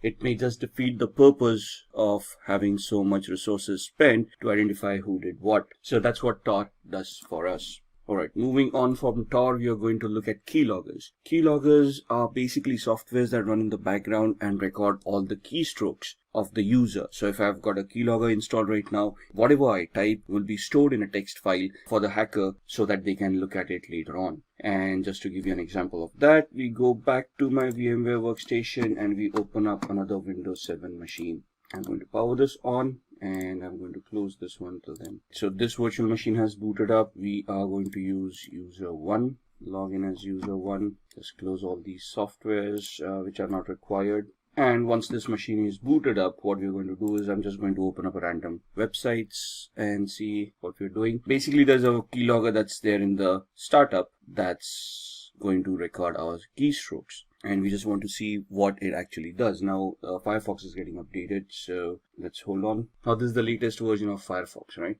And we're just going to go to, let's say, facebook.com. wait for the website to open up. Alright, let's try opening it up again. And that's facebook.com. And we're just going to type in some random username and password, someone@somewhere.com, and the password being again asd@1234567890. Login, obviously that login is not going to work. User probably doesn't exist, or if it does, the password probably is incorrect. And so we're going to close this. We're going to, let's say, open up another browser window, go to another site, rediff.com, and then go to rediff mail. Try the same thing over here, someone@somewhere.com, password asd@12345678, whatever it is. Don't say, we can see the combination is incorrect. Now there's a keylogger running in the background, and what we want is, we now want to open up the keylogger. Now it is visible here because I've kept it visible. You can hide it in the start menu, and there's a shortcut key for you to pull it up later on. So this completely becomes invisible. And what it can do is, it basically creates a record of whatever you have been doing so far. So you can see these things populating on the 25th of December. So if I look at the visited websites, you can see I opened up Mozilla Firefox, the first where there was a problem loading the page. Then we opened up Facebook, then we opened up rediffmail.com, and so on and so forth. So it just gives me the list of visited websites. Whereas if I look at keystrokes and clipboard, you will see whatever we have typed in. So we first typed in facebook.com. Then again, the second time I try to type in, then I hit backspace, then I type in facebook.com, and then you can see I typed in someone@somewhere.com, and in tab asd@1234567890. We closed up the browser, we opened up a new one, and we went on to rediffmail.com, and then you can see me typing this one, then going back one space, then the rest of what I typed, and then the password coming in. So that's what a keylogger does. If you look at the taskbar, it's not going to show you a keylogger running in the background. It's in processes, you're not going to see anything at all, but it's going to mask itself as a service. So if you look into the properties, you can see that icon coming in over here, which matches this one. And so you can see that this is masking itself as a service.exe. If this gets hidden as well, it would be very difficult for a user to even identify this. Alright, so that's what a keylogger is. Moving on, let's see what else we want to talk about. So we've talked about Tor, we've talked about keyloggers, and now we want to talk about firewalls. Now, for keyloggers to be prevented, we need antiviruses, right? So we need a good antivirus program that's going to be installed, updated, and run on a regular basis to protect ourselves from malwares. But what about network connections? And you need a firewall and a system to prevent or to detect what kind of connections are going on in the first place. Now, we cannot rely on software 100%. So even if a firewall is not configured properly, that's going to be a problem. So what we need to do is, we have to have a firewall, configure it correctly, and then disallow certain activity from happening. And what we're going to do is, I've got such a system on my machine here. I use a software called Glasswire. What it does is, it is a network analyzer. So it allows me to analyze whatever is going on. You can see all the apps that I'm utilizing and how much upload and download they have been doing, all the traffic. So you can see the protocols that I'm utilizing. So I come to know what's going on in the background. And this gives me the entire graph of how much I have been doing for the past 24 hours, past 3 hours, past 5 minutes, and so on and so forth. Right, so this is what the activities, and these are the alerts that it has been generating. I can click on those alerts and it will start telling me what it was all about. If the graph doesn't work for me, it gives me usage as well. So how much I have utilized since I've installed this software, right, and what applications have been utilized, which hosts have been connected to, and the traffic type that was utilized.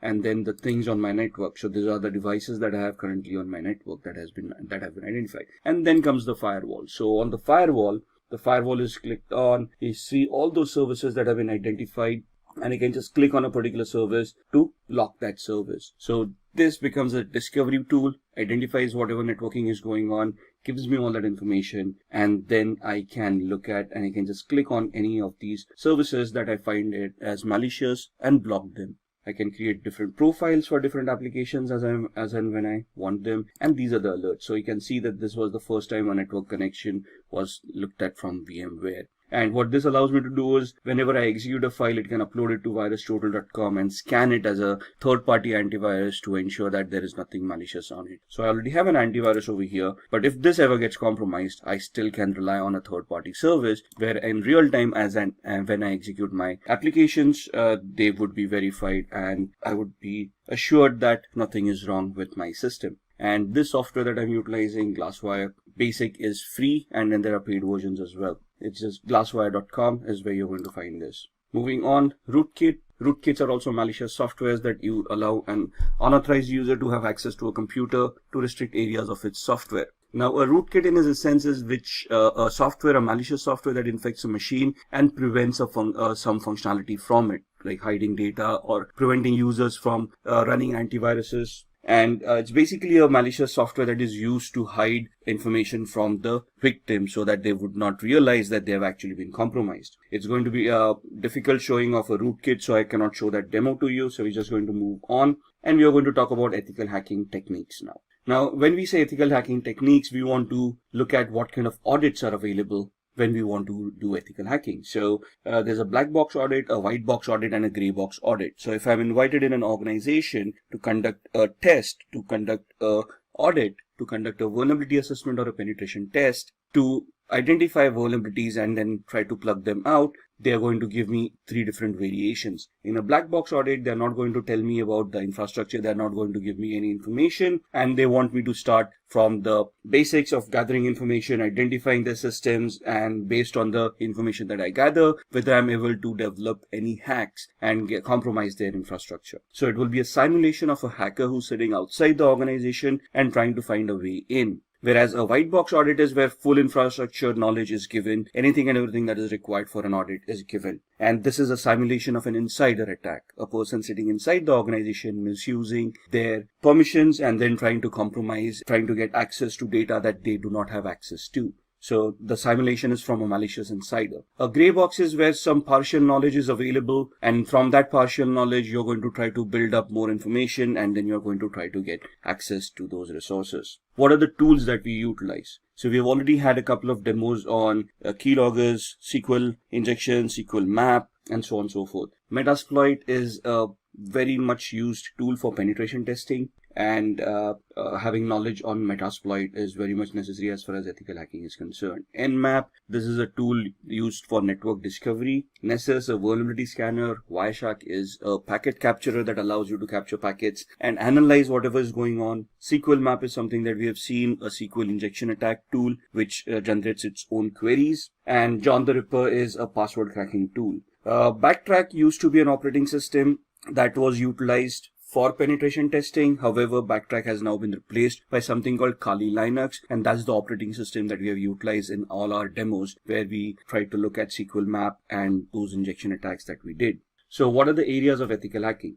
We have just talked about all these areas as well. Network services, we looked at the Glasswire application that showed us how my machine is consuming networks, which protocols are being consumed, how the connections are being created. If somebody is able to install a Trojan on my machine, it is going to try to create a new connection on the network with the hacker to allow that hacker a backdoor access. Now, if I have that Glasswire or a similar firewall implemented, it is this firewall that is going to detect it and prevent that connection from happening. So if I install a software that is suddenly suspicious or that installs something else in the background that I may not be aware of, that tool is going to identify all the connections that are being made and it is going to highlight that connection. I need to go through all of those connections and identify whether they are legit or not. And if I find some suspicious or doubtful, I'm going to block that connection and then I'm going to investigate what's going on. And that's where ethical hacking comes into the picture. You want to find out if your firewall that you have implemented is going to work correctly or not. If the configuration of the firewall is done properly, or if the firewall is misconfigured, is it leaking out information,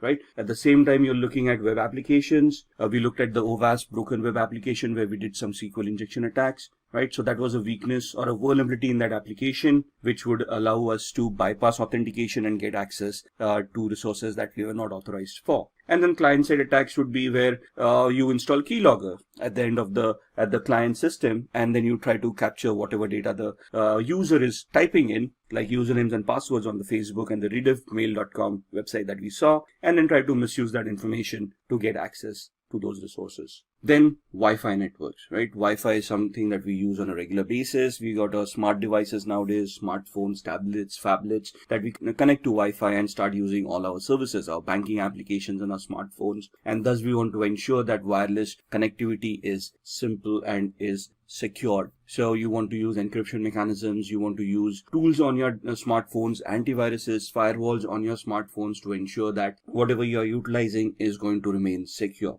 And then social engineering, we've looked at the phishing website on facebook.com. We've seen how easy it is to clone websites and host them on Apache server. So if you look at it as from an ethical hacker's perspective, the job of an ethical hacker is to simulate these kind of attacks that a hacker may conduct. And first of all, you're basically going to find out areas where these attacks can happen. Think of it from a hacker's perspective. Try to simulate those attacks and see if those attacks are going to be effective. Can those attacks be prevented? And can your current security controls that you have put in place identify, detect, and prevent these attacks from happening in the first place? And that is what ethical hacking is all about. Let's look at the Metasploit attack. Metasploit is a framework of penetration testing that makes hacking very simple. You just need to know how to utilize the tool. You need to identify the vulnerability associated with a particular exploit and then run the exploit on Metasploit. We'll be demoing this during the practical. So there are active exploits and passive exploits. In active exploits, it exploits a specific computer, runs until execution and then exits, uses brute force and exits when an error occurs. In a passive exploit, these exploits wait for incoming requests and exploit them as soon as they connect. They can also be used in conjunction with emails and web browsers. So in passive exploits, we create a payload, like a reverse connection payload. We send it to the victim. Once the victim installs that software, the machine will then initiate a connection to us. Our machine will be in a listen mode, and then we will, once the software is executed at their end, we would then try to connect and exploit that particular vulnerability. This is the practical that we'll be doing on Metasploit. So let's move on with the demos, and then we'll see what we can discuss amongst them. Alright, let's have a look at some of the demos that we had talked about in the ethical hacking and penetration testing module. We are going to look at 3 different demos. The first one is going to be a SQL injection attack that we are going to perform on this tool that we have. The second one is a password cracking attack on Windows 7. And the third one is a MetaBreeder based or a Metasploit based shell shock attack on a Linux based web server. So let's get cracking. I've powered on this virtual machine, which is the OWASP Broken Web application. It is a tool that is provided for people who want to enhance their skills and they can practice how to do these attacks in a legal manner. So we are going to go to this site. I'm just going to open up my browser. The IP address is 71.132, and that's the OWASP Broken Web application that we want to utilize. We are going to head off to Mutility 2, and we are going to look at a SQL injection attack where we want to bypass authentication. Now this takes us to the login screen, so we can just try our luck here and see that the authentication mechanism works. The account does not exist, so the username and password that we have supplied is not the correct one. So we want to ensure that there's a SQL database, and we can try to attack it and see if we can bypass the authentication. Now what we want to do is we want to create a SQL based malformed query that can give us a different output. So I'm just going to type in a single quote over here and type login, and you can see that this is now suddenly recognized as a operator, and there's an error that is given out compared to the login that we tried earlier. When we used a proper text-based login mechanism, it gave us the account does not exist, but here the single quote gave us an error, and it shows us how SQL works. This is the query that we had created. Now in the trainings that you have for ethical hacking, there would be explanations of what these queries are all about, how the syntax works. Here we're just going to see if we can create a malformed query to log in as a user in this case. So what I'm going to do is create the query over here, and we're going to give it a comparison. So we're going to give it a OR 1 equals 1 space hyphen space. And if you now click login, you should be able to bypass authentication, and you can see user has been authenticated, and we now have admin access to this application. Now here the SQL queries need to be crafted in such a perspective that they're going to work. So there would be a lot of exercise in identifying what the database is. There's a Microsoft database, an Oracle database, and so on and so forth, and then you have to choose those proper commands. But identifying that would come in the training. Right now we're just looking at a demo. This is how a SQL injection attack works. Now let me log out here. Similarly, now we are in a login page. The same query worked wonders where it allowed us to bypass authentication. So it also depends on what kind of a page I am and what query would be accepted at this point in time. So here application understanding would also come into the picture, where which function we are calling upon when we are connected to a particular page. Now this is a user lookup function, right? So again, here we try the same method, test. That's not going to work. Authentication error, bad user or password. And if we type in the same query over here, single quote or, and give it a condition, single quote or 1 equals 1 space hyphen space. Now here it is not going to log us in because this is not a login page. This is a user lookup form. So here it would instead give us a dump of all the databases that it has. So you can see all the usernames and passwords coming in that are stored in the user lookup field. So this is where the understanding comes in of which query to create at what page, we are depending upon the function that is being called, right? So that's the SQL injection attack that we wanted to look at. Let's move on to password cracking. Now this is a Windows 7 machine that we have. I'm just going to do a very basic password cracking example. We're just going to log in. Now here the assumption is that we are able to log in. We have access to a computer and we want to check out other users who are using this computer and see if we can find out their passwords, so that we can log in as a different user, steal data if required, and we wouldn't be to blame if there are any logs that are created. So here we've got a tool called Enable that is installed right here.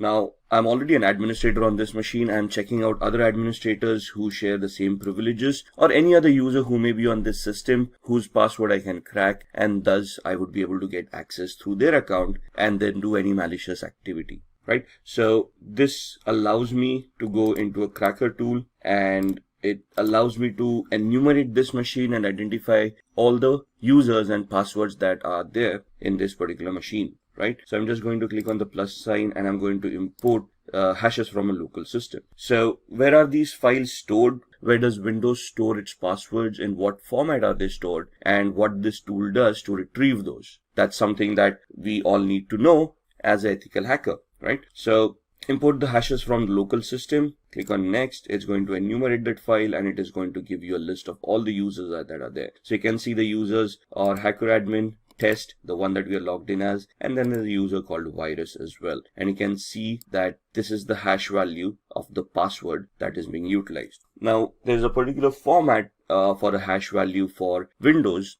and how it stores. But once we have these hash values, let's say if I want to crack this password, there are various attacks that we can do. For example, a dictionary based attack or a brute force attack. Let's try a brute force attack, right? NTLM is the hashing mechanism that is used by Windows. So we're going to try to create an NTLM hash attack. And here we are going to use a predetermined rule set. For example, we are not sure what characters are being utilized over here. So we just create an attack like this using all characters and lowercase a through z, uppercase a through z, numeric 0 through 9, and all the special characters. Let's say the password is between 7 and 16 characters. And this is the character set that we want to try the brute force attack on. What is a brute force attack? It is an attack where the computer is going to try each and every permutation and combination out of this character set and try to figure out if the password is going to be correct. So if we click start, it's going to start with a particular characters, and then it is going to identify if that NTLM hash is going to work against this character.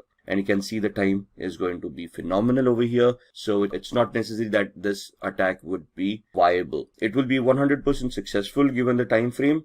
However, the time frame is huge enough for this attack to become a little bit redundant. There are other attacks that we can do which can easily identify this data for us as well, but that is something that we will look on in future videos. So that's how we can get access to users and passwords. There are different mechanisms where, let's say we don't have login access, then what are we going to do? How we can create a fake user, login, or how we can remotely access a machine and then try to get the same access. And that is what we are going to try to do in the next demo on a Linux machine. So what we are doing in a Linux machine could also be doable on the Windows machine with a different exploit. So what I'm going to do is, this is the Linux web server that I have that I'm going to power on. I'm going to use a Kali Linux machine to hack that device, and I'm going to just power off my Windows 7 machine. Give it a minute till it boots up. Now this is also a demo machine that we have which has its own pre-configured vulnerabilities. So here we've got something from the pen testers lab and has a shell shock vulnerability implemented inside. Shell shock vulnerability affects Linux, Mac, and Unix based operating systems for a particular version of the bash shell. Bash is the born again shell,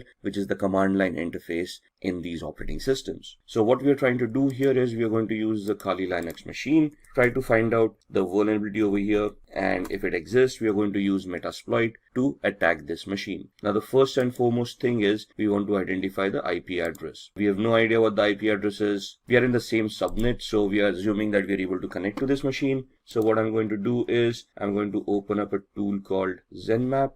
I'm going to open up a command line interface, find out what my IP address is, and my IP address is this with a subnet mask of 255.255.255.0. So I want to see if there are any other machines that are live in the same subnet, and we are doing a ping sweep over here to identify which machines are live. In a minute we'll get all the IP addresses. 71.1, 2, 133, 254, and 128. We know that we are 128 at this point in time. 254 is the DHCP server. So we are assuming that 133 is the machine that we want to look at. And let's then try to see if we can scan that machine, 133, and we're going to do an intent scan to find out which ports are open, what services are running over there, and if it is whether the pentest machine that we were looking for. You can see off the start port 22 and port 80, and somewhere here it's going to give us the ports that are open and the details about those ports, and somewhere here it will tell us that this is the pentester lab machine that we wanted, which is correct. So now we want to do a vulnerability analysis on this. What we are going to do is I'm going to use another GUI based tool called Sparta, which I can just find out from here.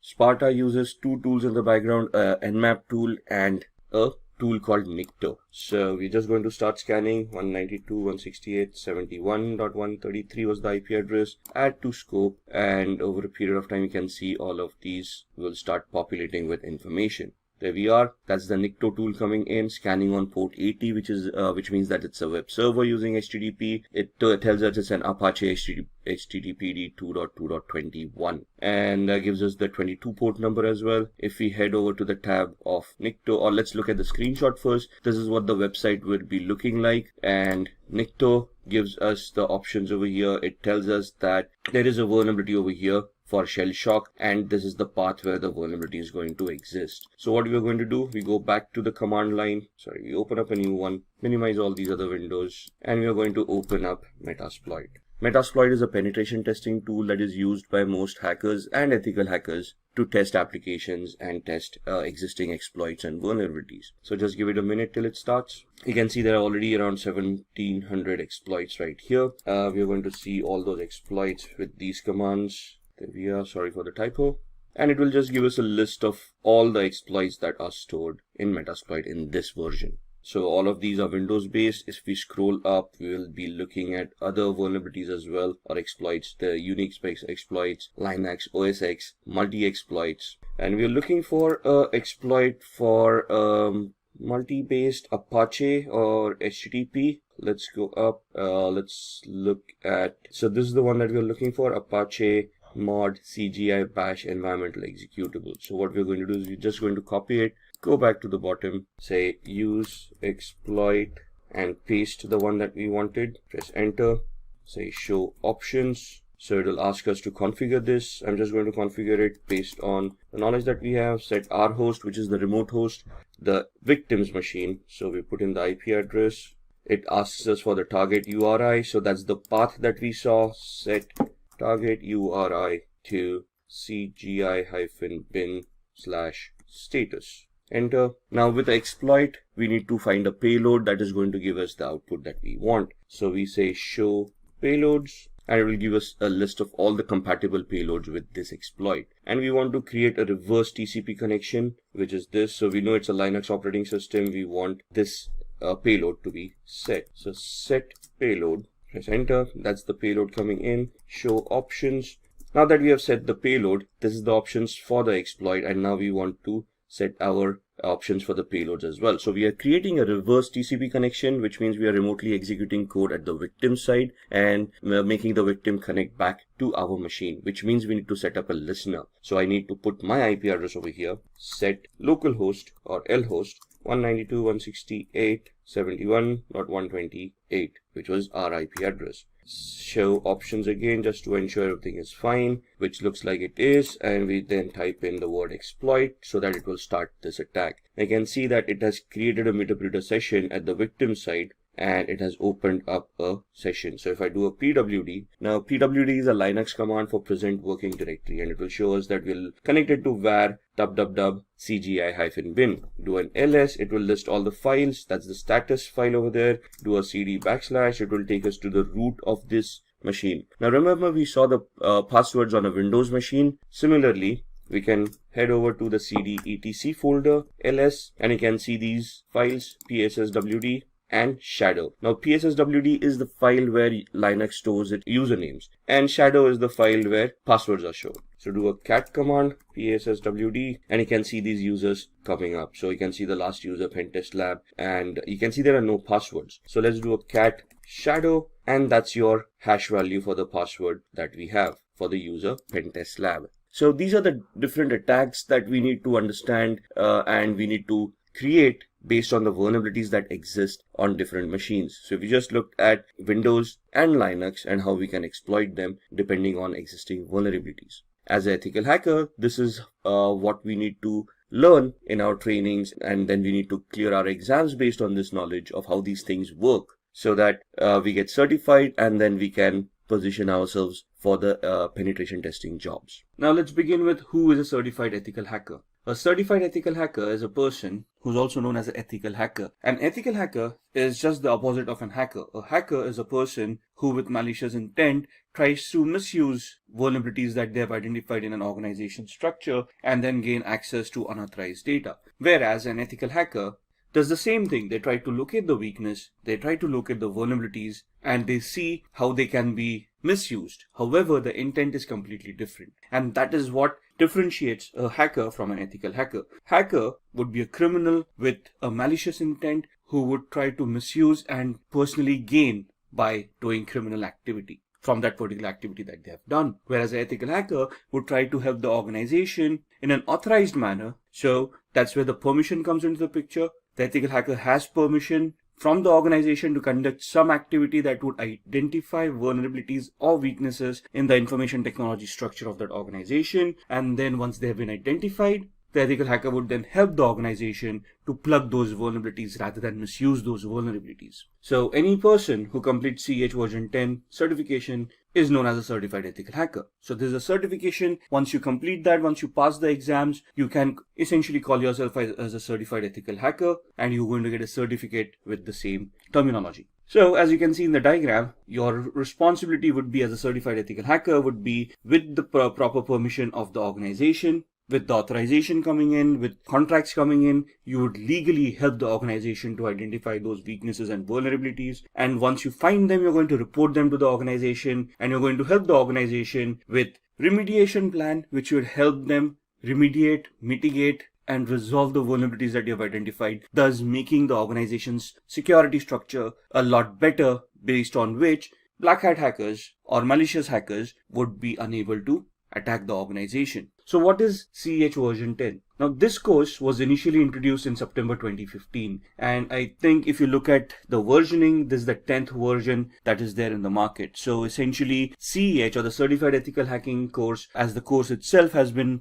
for a long time in the industry. It's a very well accepted course, and it's a well-renowned course. The current version as it is was introduced in September 2015 and is one of the toughest certifications in the cybersecurity field. This includes a lot of information that you have to learn, that you have to know before you can attempt the certification. You will master all ethical hacking methodologies that are used in penetration testing and ethical hacking situations. What does that mean? That means that CEH version 10 is a structured course that will help you look at all the phases that are used in ethical hacking, all the terminologies that are utilized, all the tools that are utilized in such a manner that you can penetration test or a vulnerability assessment and identify and test the vulnerabilities for their complexity. And this course, once you complete the course, you would have mastered all the ethical hacking techniques that are required. There are two exams. One is a written exam and the other is a practical exam. Now you can opt for either or. The written exam is basically a multiple choice question exam where they'll ask you scenario based questions and you have to answer those questions. That is something that we're going to look into during this video. The practical exam is basically a simulation exam where they give you a scenario and you have to complete those tests and prove that you are a good ethical hacker.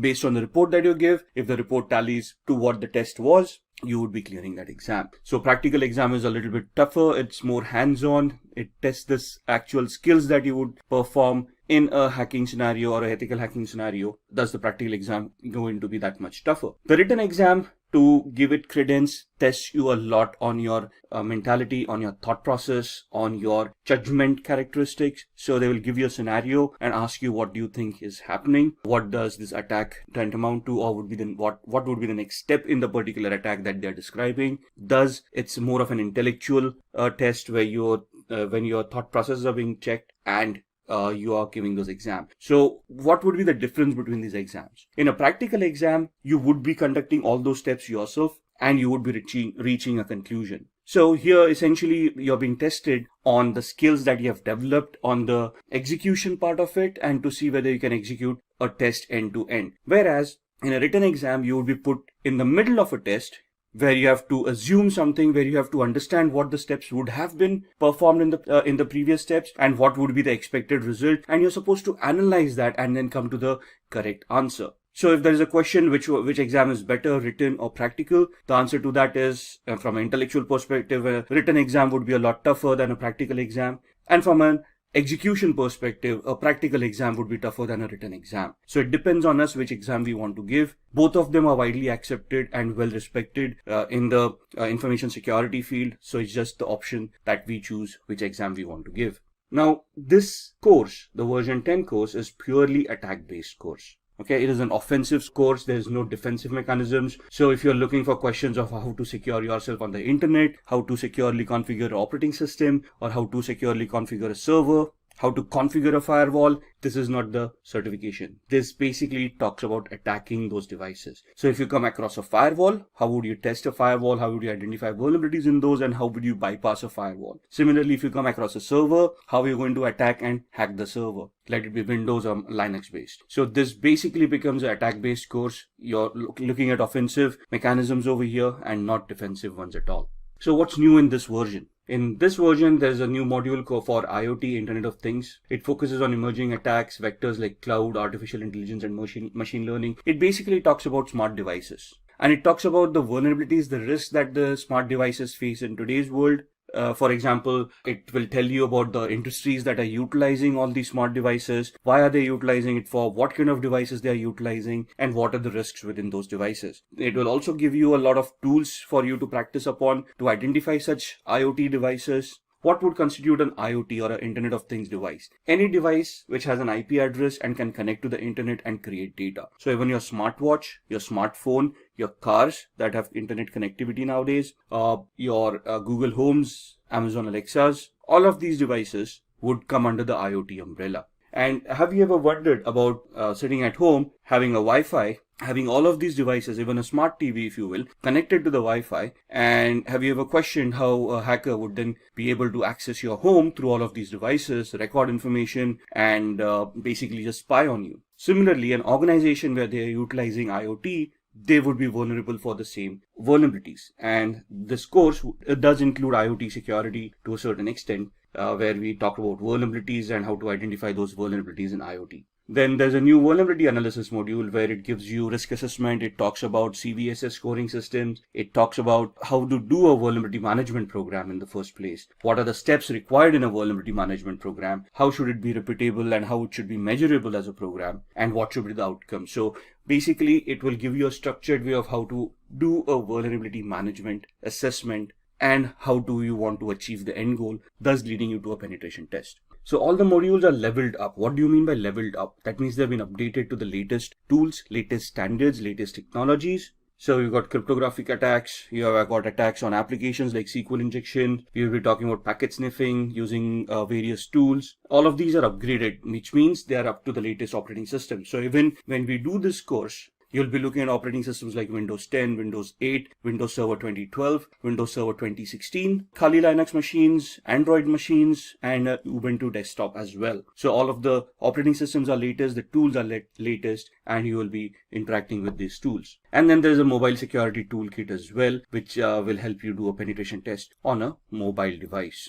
So these are what is new in version 10. Now let's talk about the roles and responsibilities that an ethical hacker should have when they actually go into the world.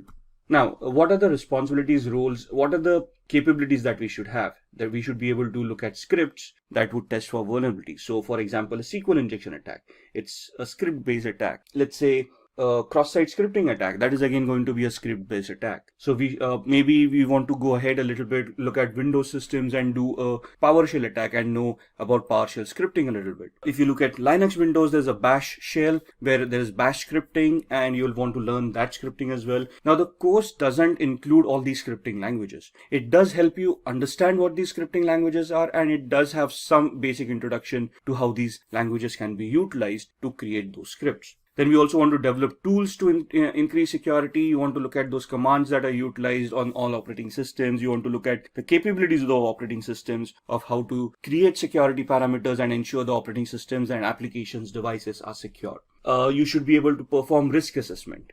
Now, when you say risk assessment is the likelihood of an attack being actually executed on an organization based on the threats and the vulnerabilities that we have identified. So risk assessment is something that you find out a vulnerability and then you try to figure out in a hypothetical manner of what is the likelihood of that vulnerability being exploited by a hacker if they find that vulnerability. And if they do execute that, what is the impact that is going to happen on the organization, and what is the penalties or the repercussions that the organization is going to face if that vulnerability is exploited. That's what a risk assessment is. Then we should also be able to develop security policies or set up security policies and implement them to ensure that the security mechanisms are standardized and are consistent. And then we should also look at training staff for network security to ensure that they are aware of these vulnerabilities and they know what their responsibilities are to maintain some semblance of security in the organization. So why do we want to become a certified ethical hacker?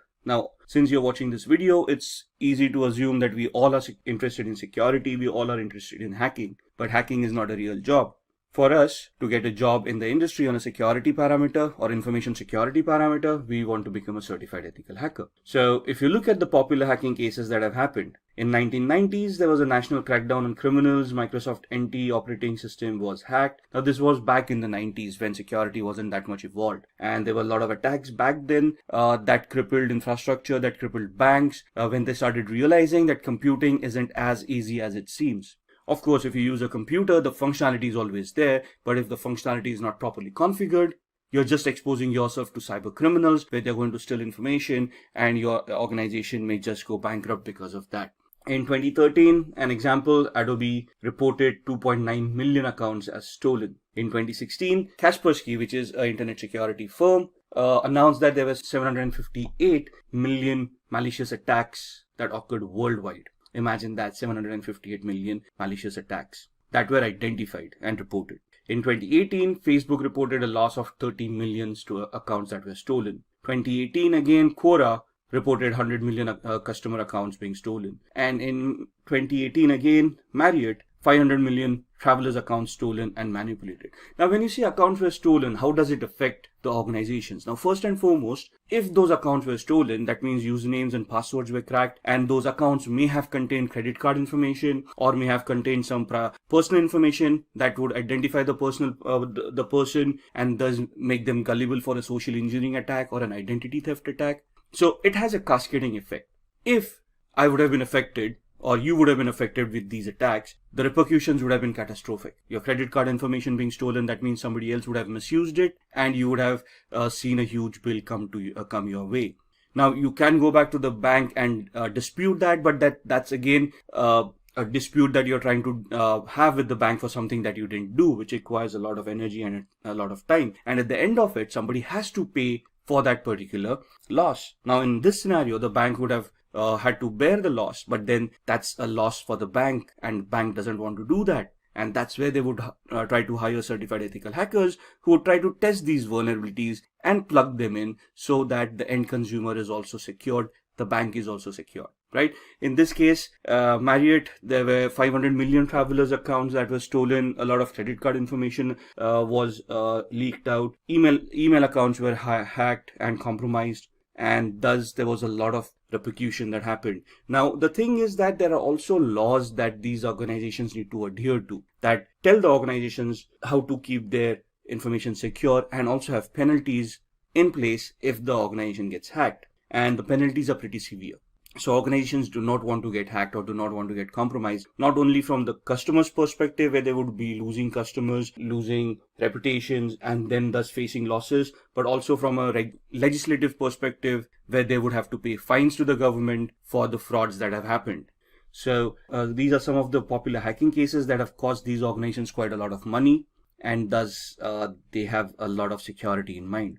If you look at the news, in BBC News, there was something reported from a French police that there was a virus that infected more than 850,000 computers worldwide. Now, on the similar lines, if you remember ransomwares, and if you look at WannaCry that happened in 2018 or 2017, it also cost the world $4 billion in losses during that just one small month of its infection. Then Google basically disclosed that a large-scale hacking effort was targeted at Apple devices. And this has been, it has reported that there was a sustained effort to hack iPhones over a period of at least 2 years, which means that there's a specific target towards Apple consumers, and they are at a higher risk of getting hacked than others. Then the Texas government organizations hit by ransomware attack. So hackers have infected 23 organizations connected to local government in the US state of Texas with ransomware. That means that their databases have been encrypted. The government themselves do not have access to that database. The databases could have been compromised by the hackers. And that means that whatever services were being provided to the users based on that database may no longer be available to the end users because of the ransomware. Now, moving on with these, why do we want to become a certified ethical hacker? Increased attacks lead to more job openings. Now, if you look at ransomware, the WannaCry attack that happened in 2017, there was a knee-jerk reaction given by the rest of the world for IT security. Suddenly budgets started opening up. Suddenly people wanted more ethical hackers on their payrolls to test for vulnerabilities.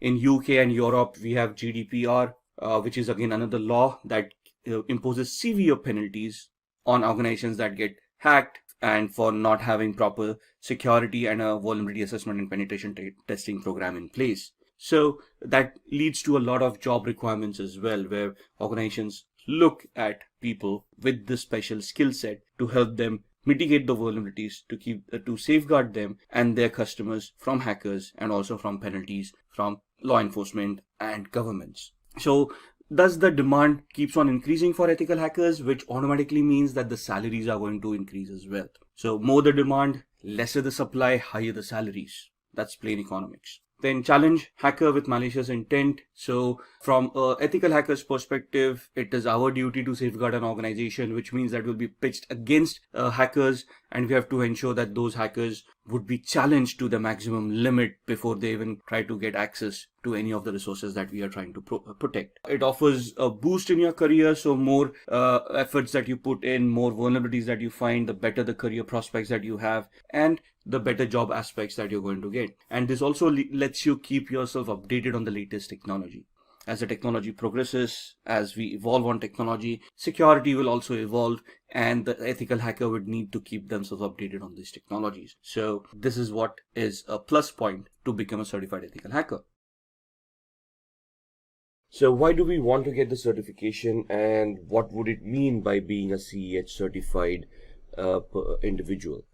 Take this into consideration. You are applying for jobs, and you have been applying for cybersecurity related jobs, of course, and you go in for an interview. In the interview, you are asked quite a few questions, and they will be testing you on cybersecurity concepts. So they will be asking you a lot of technical questions about cybersecurity, about information security, and any other related topic. So let's say in a few minutes into the interview, there are some concepts that you have not brushed your skills upon, and they ask you about certifications. And one of the main certifications that is sought after is the CEH certification. And if you're not certified, that's where things can become a little bit problematic, where organizations today very proactively start looking for people or candidates who are already certified rather than take them on board and get them certified. So in this scenario, having a certification would obviously help not only to be shortlisted for the job, but the certification involves a lot of training which would help you understand the concepts and prepare you for the interview a lot better as well, right? So getting yourself certified is quite necessary in today's world. Let's look at what the certification is all about. The certification involves a very hands-on training that trains an individual into thinking about cybersecurity from a hacker's perspective. And developing this mindset is very important, because to catch a thief, we have to think like a thief. Teaches the candidate to spot vulnerabilities in a system, so it trains you on how to identify flaws, how to verify that they exist, and then how to treat them as well. Like I said, this is a very sought after certification, and companies look for people who are already certified as CEH, or a certified ethical hacker. So what is this certification all about? This is a globally accepted certification, and it tests the knowledge that a candidate will have about threats and their preventive mechanisms. So the certification, the exam itself, will test you on the parameters. The training would provide you with all the information that you require to clear the exam and to gain knowledge from a real world perspective. So it will train a candidate to think like a hacker. It will train the candidate to use the tools to identify those flaws, to spot those flaws in the first place. And it will give an understanding to the candidate where to look for those flaws in the first place. So essentially, when you get certified as a certified ethical hacker, you become a white hat hacker or an ethical hacker, which means that you will be looking at flaws ethically and reporting them to those organizations. The certifying authority is the EC Council. It is a very well known and a widely accepted certification authority across the globe. It is based out of the United States, but the certification is valid across the globe. So what does it take to take the exam, and who can take the exam in the first place? Now, the basic criteria is that a candidate should be 18 years and above. So any person who has completed an official EC Council training is eligible to attempt the exam without going through an application process. So there are two ways you can actually attempt the exam. You either have work experience, that means you're already in the cybersecurity space, you already have some hands-on knowledge, and you want to give the exam. In that scenario, you just have to prove that you've got 2 years of experience with network or information security, and then you can apply to EC Council to directly appear for the exam without attending the training. Else, you can then approach EC Council and register yourself for a training course, after which you can give the exam. So there are 2 ways that you can deal with it.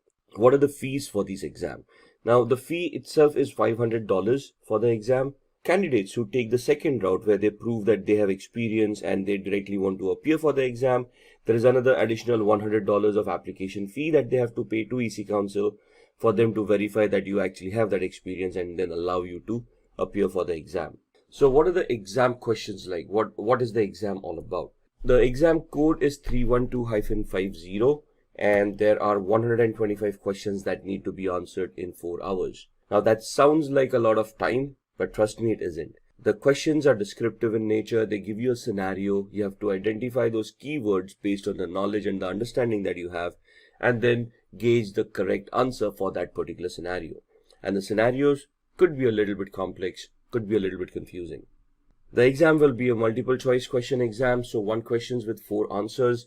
If any question has multiple answers, they will mention it in the question itself. The pass percentage cuts off at around 60 to 85%. So there is no fixed percentile. Every question has a different grade, every question has a different value, and based on the questions that you have been asked and the correctness of the answers, you would either pass somewhere between 60 to 85%. The results are immediate, so once you complete the exam and you submit it, it will let you know there itself whether you have cleared or not. So what are the skills that you require for this exam? You must have very good networking skills. And when we say networking skills, you should know your protocols. You should know how computers communicate with each other. The protocols like HTTPS, FTP, SMTP, and anything about the OSI layer. You should be good with your operating systems.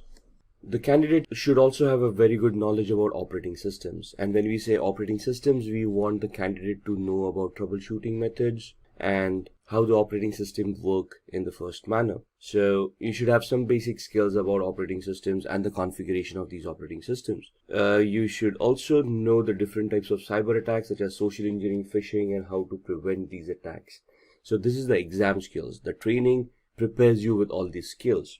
The candidate must be able to hack into an organization system with permission and erase all digital evidences. So the training itself will get you accustomed with all the hacking phases, how a hack is constructed, how a hack is made more effective, and how the hack evolves, and later on how you can delete all the evidences of the hack that has happened. So for the exam, you should have, or you should be very good with your networking skills, understanding protocols and how they work, configuring operating systems and troubleshooting them. You should be able to classify different cyber attacks and know how to launch them as well. And you should be able to hack into devices and erase all digital evidences that may have happened. Password cracking and cryptography is also a very much required skill to clear the exam. There must be a few rules followed, and there is a code of ethics from EC Council. So they essentially give you a non-disclosure agreement before you start the training, which you have to go through, and you have to sign it, submit it to EC Council. Only then are you allowed to go forward with the exam. So what are the exam all about? What are the topics within that exam, and what kind of questions would you get? So there are 7 domains in this training based on which they will ask you questions. When you say background, background is nothing but your knowledge on networking skills, your knowledge on a little bit of operating systems, how communications happen, how protocols work, and so on and so forth. Analysis would be where you analyze certain attacks and you're able to analyze, let's say, packets, and based on those packets, you can identify whether it's a legitimate packet or is it a malicious packet with any malicious data within it. Then with security tools, you are able to talk about security as in the concepts of security like confidentiality, integrity, and availability triad, the IEEE identification, authentication, authorization, and accountability aspects, and various other concepts that are there in security. So you'll be questioned on those topics as well. Tools and programs. Ethical hacking carries a lot of tools, and you should be conversant with those tools. During the training, there will be hundreds of tools that you would be going through, and you would be facing questions on these tools. So there would be some basic questions like commands that would be given to you to identify what that command would execute, or there would be a specific scenario given to you, and then they would ask you which is the most suitable tool that you would utilize to crack that particular scenario. And then there's the methodology, of course, of how or which steps would you take in this particular attack to be successful. Then we talk about policies and the ethics. So as you can see, all of these domains have different weightage in the exam. 21.79% for your backgrounds. So you can see the background information is very much important. Operating systems, networking, a little bit of applications, a little bit of architecture of how things are deployed. Now, CEH is normally an advanced certification, right? So there are a few presumptions that you already know a little bit about Active Directory, how operating systems work, how identity management works. So there's a little bit of presumption that you have these background knowledge, but in the training you can be prepped up for that knowledge as well. So it does contain a little bit of insights about how these things work. Analysis is where you're looking at some scenarios, and based on the evidence given to you, you can analyze what's going on. So that's at 20.73%. Security, which is the main topic, is at 23.73%. Tools and programs related to security would be at 28.91%. The methodologies would carry a weightage of 8.77, policies 1.90, and ethics 2.17%. So you have 125 questions. You can figure out percentile wise how many questions you would get on each of these domains. So let's have a look at these domains a little bit more.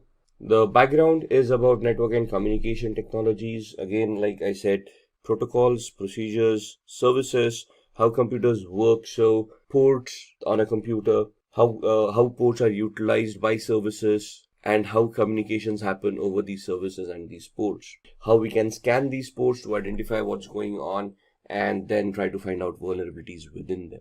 Then we have got information security technologies and the information security threats as well. So when I want to launch an attack on a device, where would I find vulnerabilities? Is it just on the network? Do I look at the operating system? Do I look at different applications that are there on the operating system, and so on and so forth?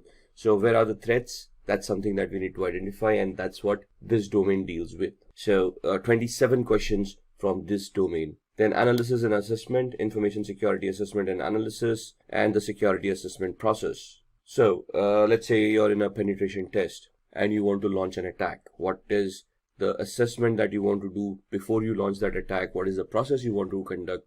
And how you're going to analyze the vulnerability in the first place to identify which penetration test or which attack you should do at that particular point in time. Then security would talk about information security controls.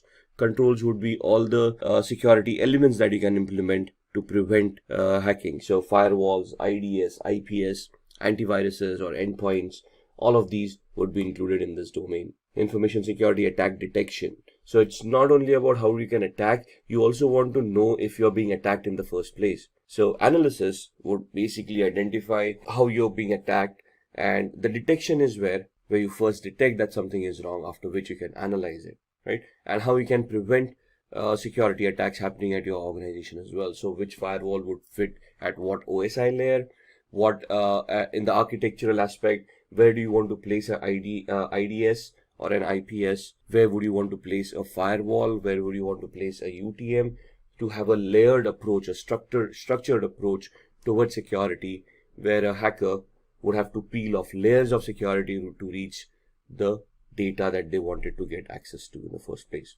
So there will be 30 questions from the security domain, 16 questions on the analysis and assessment domain. The fourth domain is the tools, systems and programs. So this is where all the tools that you would have utilized resume.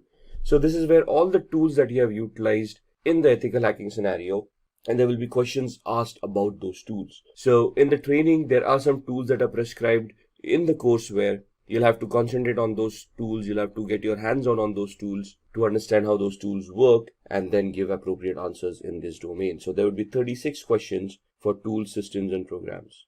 Then the fifth domain is procedures and methodology. Information security procedures and assessment methodologies would be asked over here. So how would you conduct a test? How would you conduct a vulnerability assessment? What is the method and the procedures that you would follow in conducting these tests? So there would be around 11 questions for this domain. The sixth one is regulations and policies. So this is all about some basics that you need to be aware about for information security policies and frameworks, like ISO 27001, PCI DSS, and these regulations that are available in the real world that can help you or guide you to place a security architecture on your organization. These questions are not going to be in depth about any of the laws or policies. It's just checking your awareness, whether you're aware of these laws or policies and where they can be implemented. So you can see there are only a couple of questions that would come in regulations and policies. And then ethics. Ethics is the code of conduct of how you are expected to behave as an ethical hacker, what is expected out of your job role, what you should be doing and what you shouldn't be doing. So there would be around 3 questions of ethics in the exam. Now let's look at a few sample questions from the exam as well. So this will help you get an idea what the exam questions would be. So consider the attack scenario given below. There are 5 steps listed. Step 1 starts with user browses a web page. The second step is where web server replies with the requested page and sets a cookie on the user's browser. In the third step, attacker steals the cookie by either creating an attack on the network for sniffing, or at the application with cross-site scripting, or sending a fake mail or hosting a fake website by a social engineering attack, which is a phishing attack. In the fourth step, attacker gets access using whatever they have done and orders a product using modified cookies. And in the fifth step, the product is actually delivered to the attacker's address, whereas the bill is footed by the victim. So what is the attack that is happening here? Identify the web application attack. Is it a session fixation attack? Is it a unvalidated redirect attack? Is it a cookie poisoning attack, or is it a denial of service attack? So again, going through these steps, which of these would be the correct answer? In this scenario, it is C, which is a cookie poisoning attack, because if you look at the steps, the attacker basically hijacked the cookie or stole the cookie and then modified it to be utilized for some malicious reasons. Second question, which one of the following scanning techniques do attackers use to bypass firewall rules, logging mechanisms, and also hide themselves as usual network traffic? A. Stealth scanning technique, B. TCP connect scanning technique, C. Maintaining access, or D. FIN scanning technique. Now here, as you can understand, we need to know what these techniques are, right? So what does a FIN scan mean? What is maintaining access? What is TCP connect? What does TCP mean? TCP is transmission control protocol. How does it work? So when you connect using TCP, what is actually happening in the backend? That is what the knowledge is all about. And in here, the correct answer is A. Stealth scanning technique. So what do we mean by stealth? How can we achieve that? Which tools help us achieve that? That is what we want to gain an understanding in before we can attempt the exam. Question 3. Which of the following Wi-Fi chalking method refers to drawing symbols in public places to advertise open Wi-Fi networks? War walking, war flying, war chalking, or war driving? Now, here we need to know first that there is something known as Wi-Fi chalking, right? And there are some symbols that are utilized globally and they are recognized globally. They're standardized, by the way. And these symbols represent some type of Wi-Fi networks. For example, open Wi-Fi, which means you can freely connect to the Wi-Fi, or paid Wi-Fi, where you have to pay before you can connect to the Wi-Fi. Or once you get connected, you're first to have to make a payment. Only then the internet would be activated, right? So for different Wi-Fi mechanisms, there are different options that can be utilized, and the question is which of the Wi-Fi chalking method refers to drawing these symbols in public places to advertise open Wi-Fi. So in this, the answer is war chalking. Now the question here itself is a little bit, so here the question itself is a little bit misleading because it mentions Wi-Fi chalking in the question itself, and that would then lead us to whether war chalking is a correct answer or not. So some of the questions could be a little bit misleading. So let's start looking at the certifications. So to be an ethical hacker, you must hold a certification which specializes in ethical hacking or in cybersecurity. Companies look for candidates who are globally certified. When we say globally certified, they're looking for a certificate that has been given by an organization that is recognized globally and is well accepted in the industry. So these are the top 5 certifications a candidate can obtain. The first one, become a certified ethical hacker. Then there is Global Information Assurance Certification Penetration Tester. Then Offensive Security Certified Professional. CompTIA Pen Test Plus. And finally, the Licensed Penetration Tester. Now, these certifications are offered by different organizations. All of these organizations are recognized globally and their certifications are well accepted in the technical space. So let's start off with the Certified Ethical Hacker, and we'll look at the organizations that provide these certifications and how we can attain them. So CEH, or Certified Ethical Hacker, in its current form is in its version 10. It's been revised and updated over a period of time. EC Council is the certifying authority for CEH. They have their own authorized training centers through which you can attend trainings, give those exams, get yourself certified, and thus become globally certified and can be eligible to apply for security related jobs. It is a very well-known certification and is widely accepted at the same time. It would test the candidate's knowledge of security threats and preventive measures. Now there are 2 types of exams that you can give with CEH. One is a multiple choice question exam, which is theoretical in nature. They ask you questions and you answer the correct you select the correct answers. If you clear, you get certified. The second certification nowadays is where there's a practical exam associated with it. That's you'll have to purchase the voucher for that exam and give that exam. The practical exam is held in a virtual lab where you're given scenarios, and based on those scenarios, you have to resolve the questions given to you and give proof of the resolution, which would then get you certified as an ethical hacker. The theoretical exam in this scenario is the fees is around $500. This is for the multiple choice question exam where you can pay the fees and you can attend through a online portal and you can give the exam directly. The exam is 4 hours long, in which you have to answer 125 questions. Now 4 hours for 125 questions seems a long time, but it isn't. It's a very technical exam. There are scenario based questions and it would take some time for you to analyze and understand the question and then identify the equivalent correct answer. So it's a very competitive exam and you'll have to study really hard to clear this exam as well. The cutoff for passing varies from 60 to 85%. So there is no exact grade and all the questions have different weightages. So depending on the questions that have been given to you and the way that you have answered them, you would pass at either 60% or you would pass when you have scored 85%. Once you are CEH certified, which is a very technical certification, you will be qualified to apply for job roles as a penetration tester or a security engineer.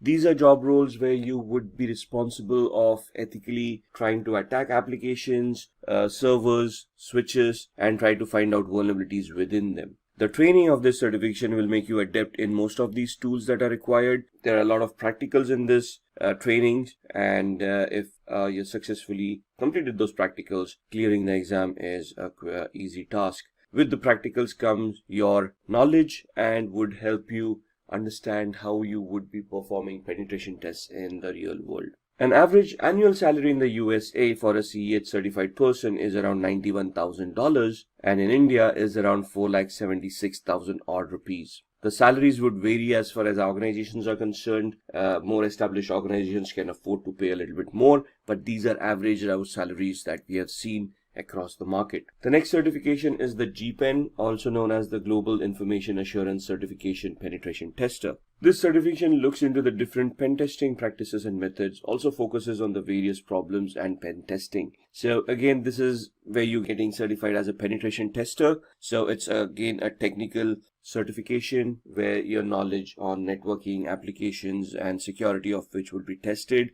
You will be trained on this, of course. So the training will include all these areas where you need to focus, identify those problems, and thus be ready for the real world scenarios. The candidate will have to understand networking concepts and operating systems such as Linux and Windows, and you should be very well aware of the TCP/IP protocols. This is true for any of the technical certifications for ethical hacking. GIAC is the certification provider. It's again a very well-renowned and well-accepted certification authority across the globe.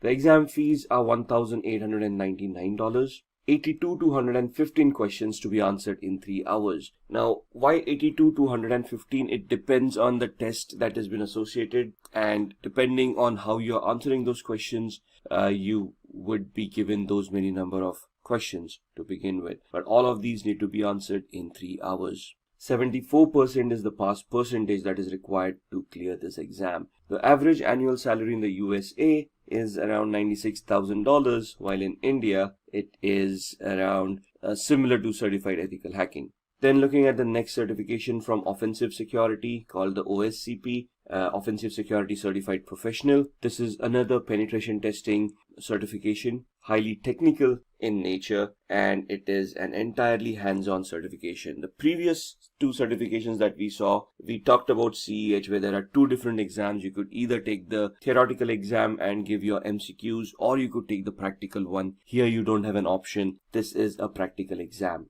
So the test is conducted on a virtual network. So they send out instructions to you. There's a virtual lab that is given out to you, and they give you the questions, and you have to perform those assessments, create those reports, and provide it to the certifying authority, in this case Offensive Security. If you match their criteria of whatever you have identified in those reports, you get certified. Here, the requirements of good understanding of networking protocols, how systems function, how Kali Linux operating system functions, and the candidate must complete Offensive Security's penetration testing with the Kali Linux course and pass the hands-on exam. So this focuses purely on Kali Linux. Kali Linux is an operating system that is freely distributed over the internet and comes structured with around 300 plus tools used for ethical hacking. So this course totally relies on Kali Linux for you to use as a tool set for penetration testing. The certificate provider, as stated, is Offensive Security. The name of the course is OSCP, Offensive Security Certified Professional.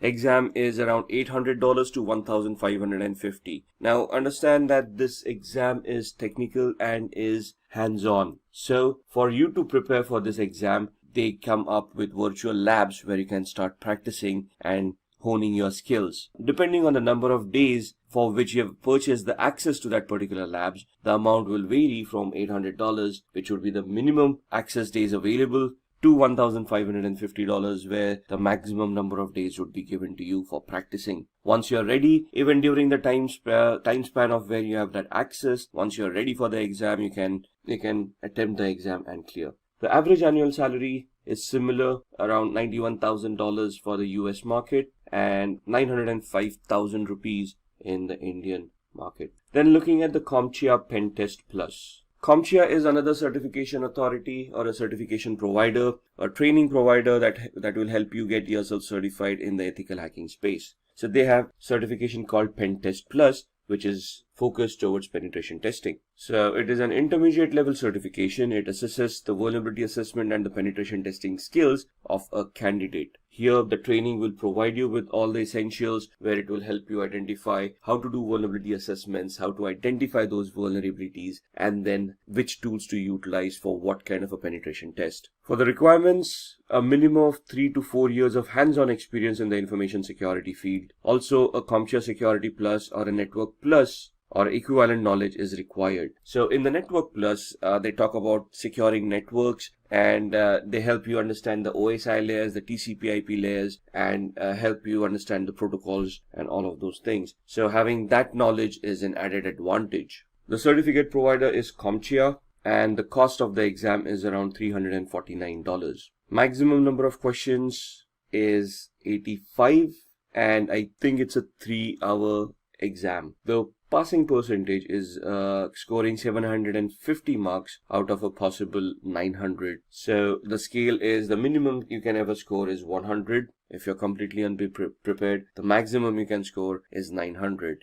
You get a leeway of 150 marks for your certifications. So you have to score a minimum of 750 to clear the exam. Average annual salary for a CompTIA Certified Penetration Test Plus professional is $97,000 in the US market, and in the Indian market it would be around 5 lakh rupees. Then comes the licensed penetration tester. Now this is an advanced certificate again from EC Council. This is where EC Council gives you a license which certifies that you have undergone thorough training and have cleared your exam, in which you can conduct or lead an audit for vulnerability assessment and penetration testing. It is an expert level certification, comes after the CEH certification. It is the ultimate test which tests the candidate's penetration testing skills. So there are 2 certifications over here. One is the ECSA, EC Council Certified Security Analyst. Once you clear that, you can appear for the licensed penetration tester. Both of these are hands-on certifications.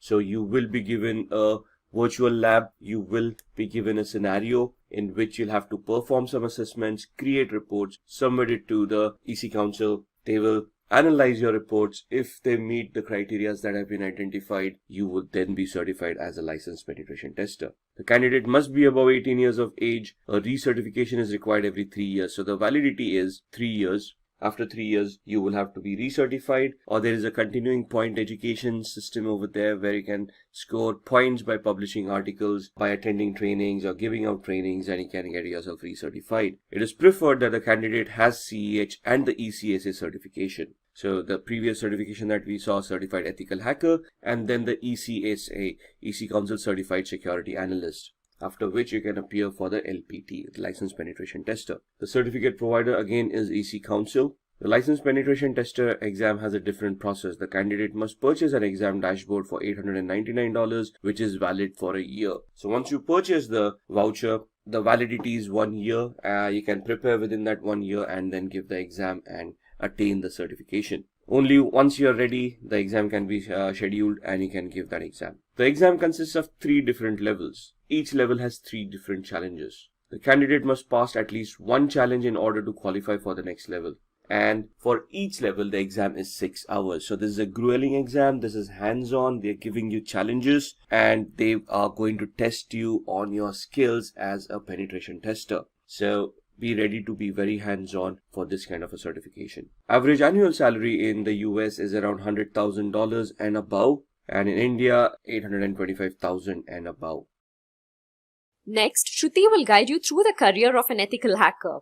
With the increase in the number of cybercrimes across the globe, there is also an increase in the number of cybersecurity jobs, and the role of an ethical hacker tops the list. Hi guys, this is Shruti from Simplilearn, and today I will run you through this video on ethical hacking career. So let's get started and explore the world of ethical hacking. Let's begin with a few facts. Did you know that by the year 2021, there will be 3.5 million cybersecurity job openings? That is a huge number, isn't it? And also, according to the US Bureau of Labor Statistics, there will be 28% increase in the number of jobs from 2016 to 2026 for information security analysts, which includes ethical hackers. This proves that there is a great demand for ethical hackers at the moment. As I mentioned earlier, the number of cybercrimes across the world will increase as the digital era will only continue to grow.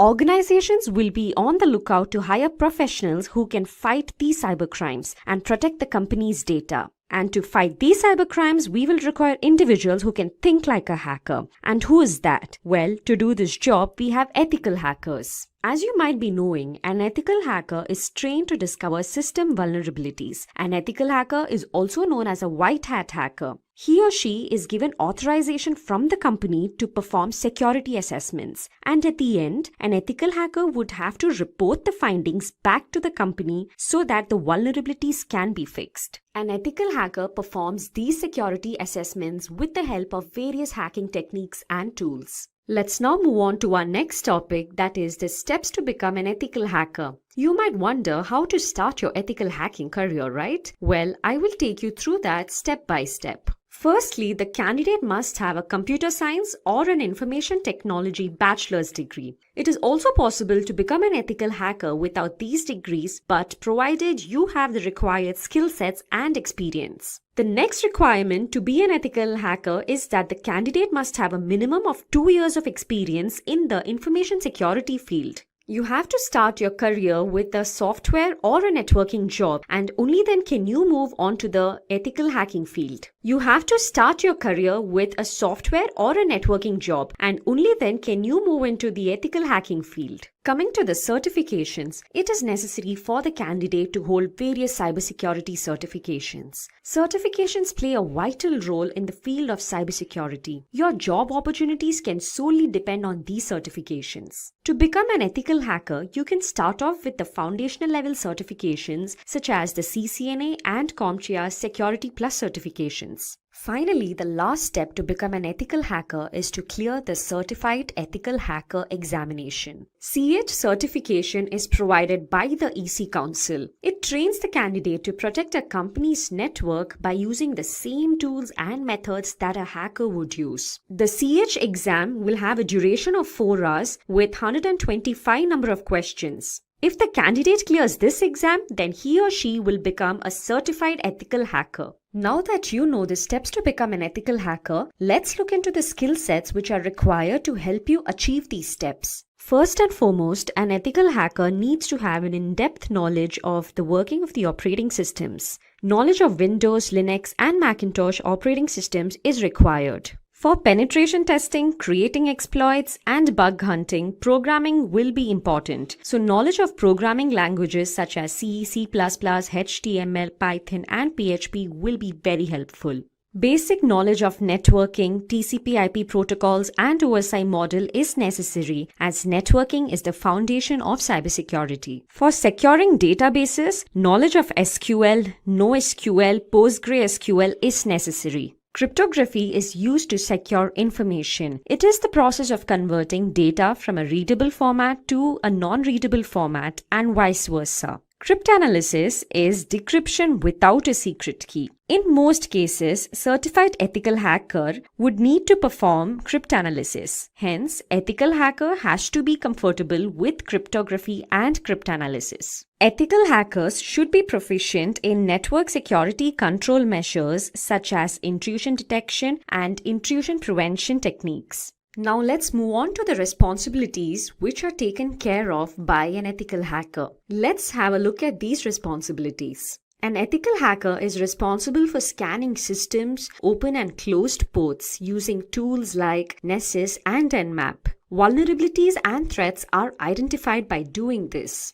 In addition to scanning for vulnerabilities, they also search the deep corners of the network to spot critical information such as passwords, which can make the organization vulnerable to an attack.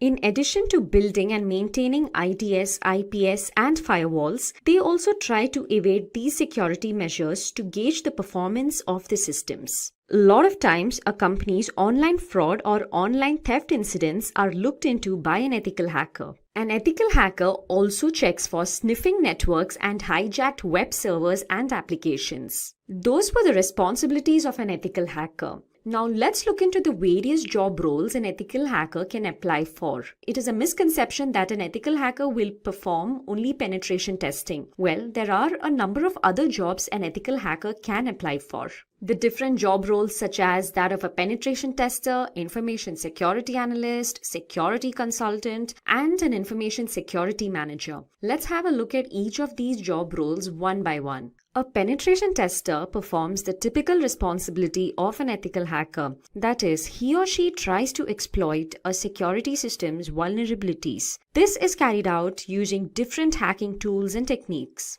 An ethical hacker can also apply for the role of an information security analyst. There is a difference between the job roles of a penetration tester and that of an information security analyst. Here, the candidate will be required to primarily design and protect the organization's network from various cyber attacks. Finally, the candidate is also required to document the identified security breaches so that it can be omitted the next time. The responsibilities of a security consultant is more or less similar to that of an information security analyst that we saw previously. As a security consultant, you will be responsible to design, implement, and maintain various security architectures. In addition to this, you're also required to upgrade the security systems as and when required. Finally, an ethical hacker can also apply to the role of an information security manager. As the name suggests, this role will require the candidate to possess managerial skills, as an information security manager is responsible to head the IT and the information security team. Now that we have seen the responsibilities, the skills, and the steps to become an ethical hacker, let's have a look at the different companies hiring ethical hackers. To name a few, we have Bank of America, Ernst & Young, KPMG, Urban Pro, and IBM. Let's now look into the salary structure of an ethical hacker. Well, in India, the average annual salary of a certified ethical hacker is nearly 4,76,000 rupees. And in the US, the average annual salary of a certified ethical hacker is $91,000. Now I will guide you through a sample resume of a penetration tester. As you can see on your screens, this is a sample resume of a penetration tester. We will look into this resume closely and understand how your resume should look like if you are applying for the role of a penetration tester. As always, you can start off with your name and your email ID and your phone number, followed by a brief summary of your current job profile. It is preferred to add your LinkedIn profile link here and also your GitHub profile link if you have one. As I mentioned earlier, this is a sample resume for a penetration tester, and hence we have to have more than 2 years of experience in the information security field. As you can see under the experience section, the candidate has 2 prior experiences, out of which the first experience is that of a software tester and second is that of a penetration tester. You would have to mention your latest or current experience at the beginning. You can mention your job role and the company and the duration, under which you can list out the various responsibilities that you are looking into currently. If you are a penetration tester, you can mention responsibilities such as security monitoring, black box testing, documentation of the results, vulnerability scanning, and so on. Below this, you can mention your first company's experience with the roles and responsibilities that you have performed earlier. Here, the candidate was a software tester before becoming a penetration tester. Let's move on to the education section. Here, the candidate holds a bachelor's degree in computer science. You can mention your degree followed by the university name. Or if you're applying for any other role in the cybersecurity domain, it is recommended that you list out the certifications as well. To start off with, a CCNA certification will be preferred, followed by a certified ethical hacker certification, which is a must if you are applying for the role of a penetration tester. In addition to it, the Certified Expert Penetration Tester certification will also hold a great advantage. After mentioning the certifications, you can go ahead and mention your skill sets. Here we have the technical skills and non-technical skills. Under technical skills, you can mention the programming languages that you know. Here we have C, C++, Java, Perl. You can also mention the operating systems that you have worked on. For example, Windows, Linux, Unix. And in addition to the programming languages and the OS, you can also mention the tools that you know, such as Nmap, Metasploit tools, which will be helpful if you are applying for the role of a penetration tester. Then you can also mention encryption technologies, knowledge of SQL, and bug tracking systems if you have worked on them before. If you have participated in ecodathons, you can mention that here as well. Under the non-technical skills, you can mention various competitions that you have taken part in and the games that you like and other extracurricular activities. Finally, you can also mention the projects undertaken. Under the projects undertaken, you can talk about the various projects that you have performed in your company or outside the company. Here we have two projects, one as a software test engineer and second one as a penetration tester. So this is how a resume of a penetration tester will look like. Today, we are going to talk about some really interesting and powerful hacking gadgets you should know about in 2024. But remember, this is just for learning. We don't want anyone getting into trouble. So moving on, the best way to keep your computers and devices safe is to know about the risk. So some risks are easy to cater, using strong passwords, and don't download from bad websites and don't hand your unlocked device to strangers. But there are also hidden dangers that can cause big problems. Some tools look innocent but can be very dangerous. Here are 7 gadgets that look normal but are actually powerful hacking tools. These tools are made for security experts to test systems, but they can be misused. So let's kick things off with a device that's small but incredibly powerful, that is Raspberry Pi. So Raspberry Pi is a compact and affordable computer that has revolutionized the tech world. Originally designed for educational purposes, it has become a favorite among hobbyists, makers, and even professionals. Despite its small size, it boasts impressive capabilities, including multiple USB ports, HDMI output, and support for various operating systems like Linux and Windows 10 IoT Core. The Raspberry Pi can be used for a wide range of projects, from simple programming and gaming to complex IoT systems and home automation. The Raspberry Pi can also be a dangerous hacking tool. With the right software, it can be used to perform a variety of hacking tasks. For example, it can run Kali Linux, a popular operating system for penetration testing. This allows it to be used for network scanning, password cracking, and even setting up rogue access points to intercept data. Its small size makes it easy to hide, and its affordability means it's accessible to many. In the wrong hands, this innocent-looking device can become a powerful tool for malicious activities. Now that we have seen the potential of the Raspberry Pi, which by the way is one of the personal favorites for tinkering, let's move on to another seemingly simple but powerful device, the Wi-Fi adapter. So Wi-Fi adapter might seem like a simple device used to connect to wireless networks, but it can be a potent hacking tool in the wrong hands. These adapters, when paired with the right software, can intercept and monitor wireless communications, making them invaluable for network analysis and penetration testing. For example, they can be used with tools like AirCrack-NG to crack Wi-Fi passwords. Hackers can use Wi-Fi adapters to perform attacks such as packet sniffing and man-in-the-middle attacks. These activities can lead to unauthorized access to networks, data theft, and severe security breaches. It's like having a digital spy in your pocket. While essential for legitimate security testing, it's crucial to be aware of their potential misuse and to secure your own wireless networks against such threats. Speaking of Wi-Fi, you won't believe how sneaky this next device is. Let's take a look at a device that takes wireless hacking to a whole new level, the Wi-Fi Pineapple. The Wi-Fi Pineapple looks like a standard router, but it is a sophisticated device used for hacking wireless networks.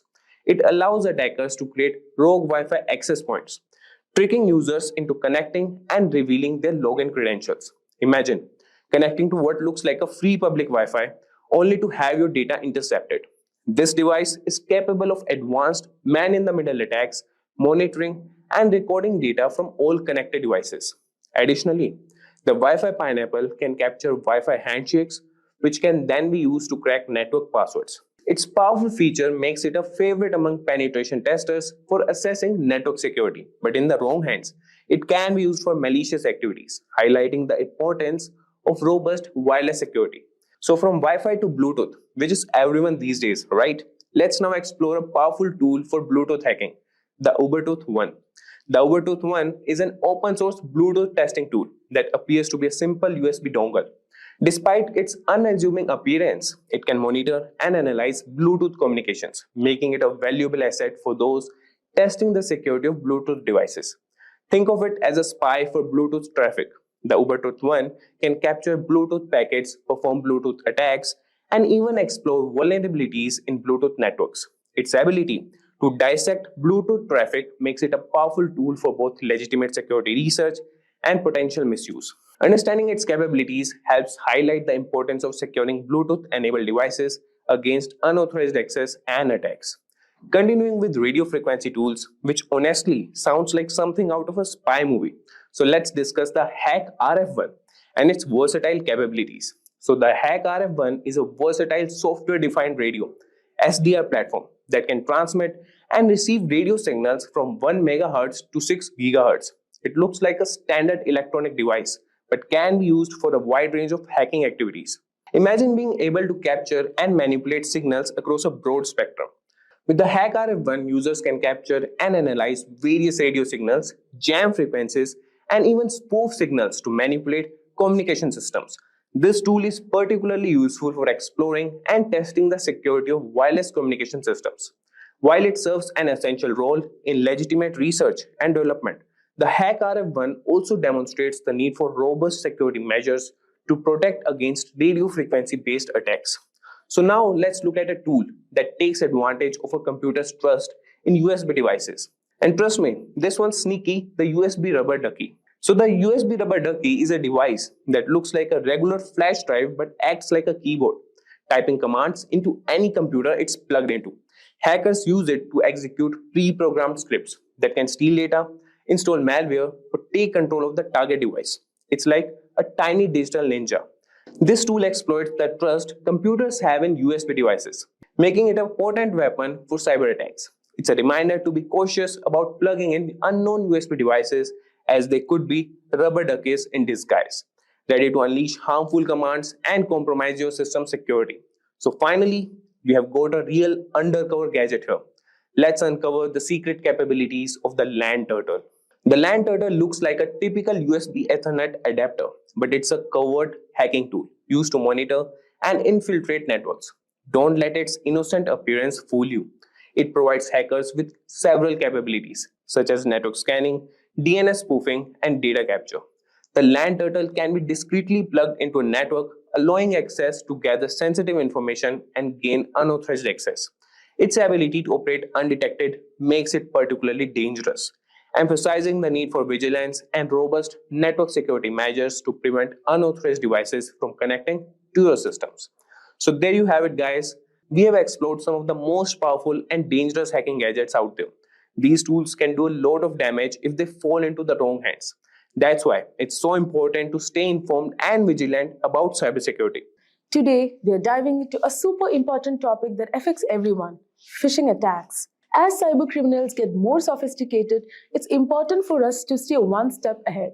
So in this video, I'll be walking you through what phishing is, how it works, some famous examples of phishing attacks, different types of phishing, how to protect yourself, and what to do if you ever fall victim.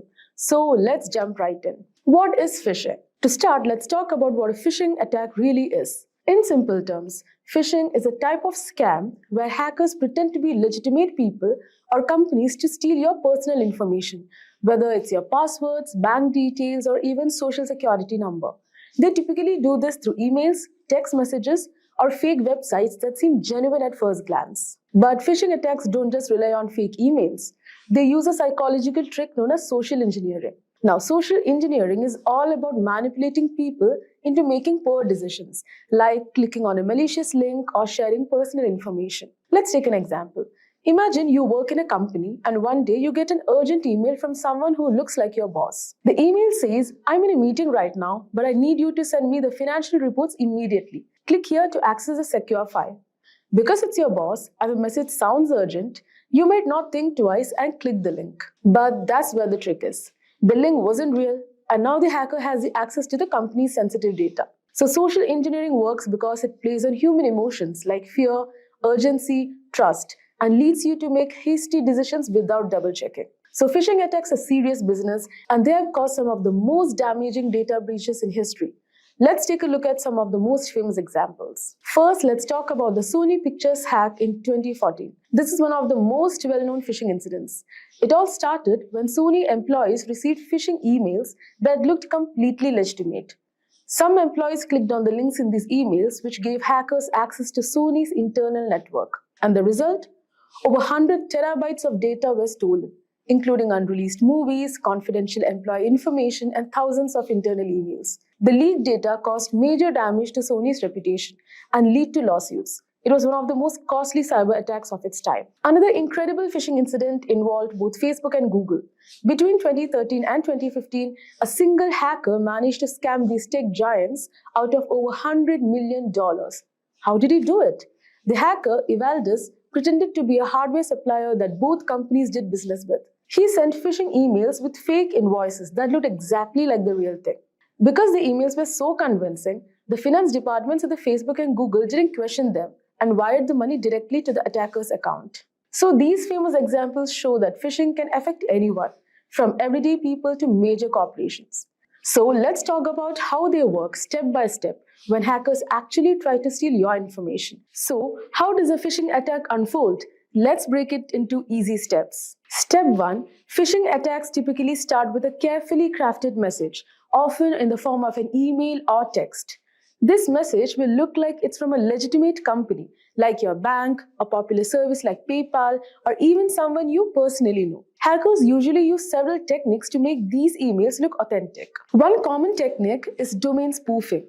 This is when hackers create a domain that looks almost identical to the legitimate website, but with subtle differences.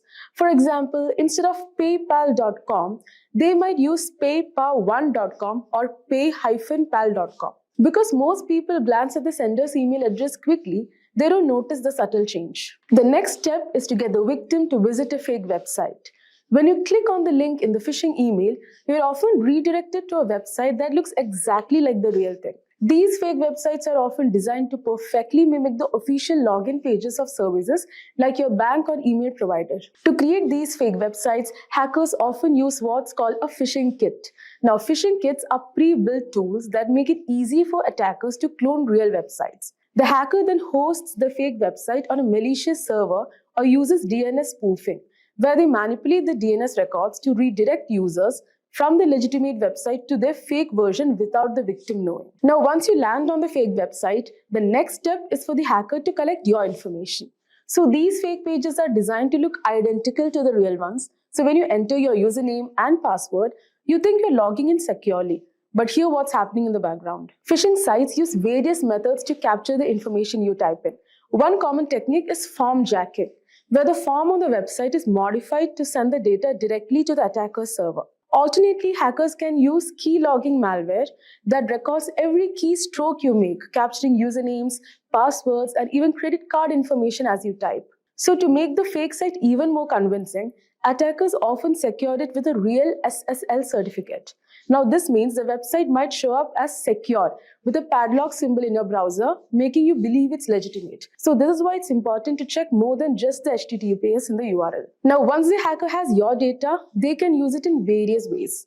The most common method is using your stolen credentials to log into your accounts. This is known as credential stuffing.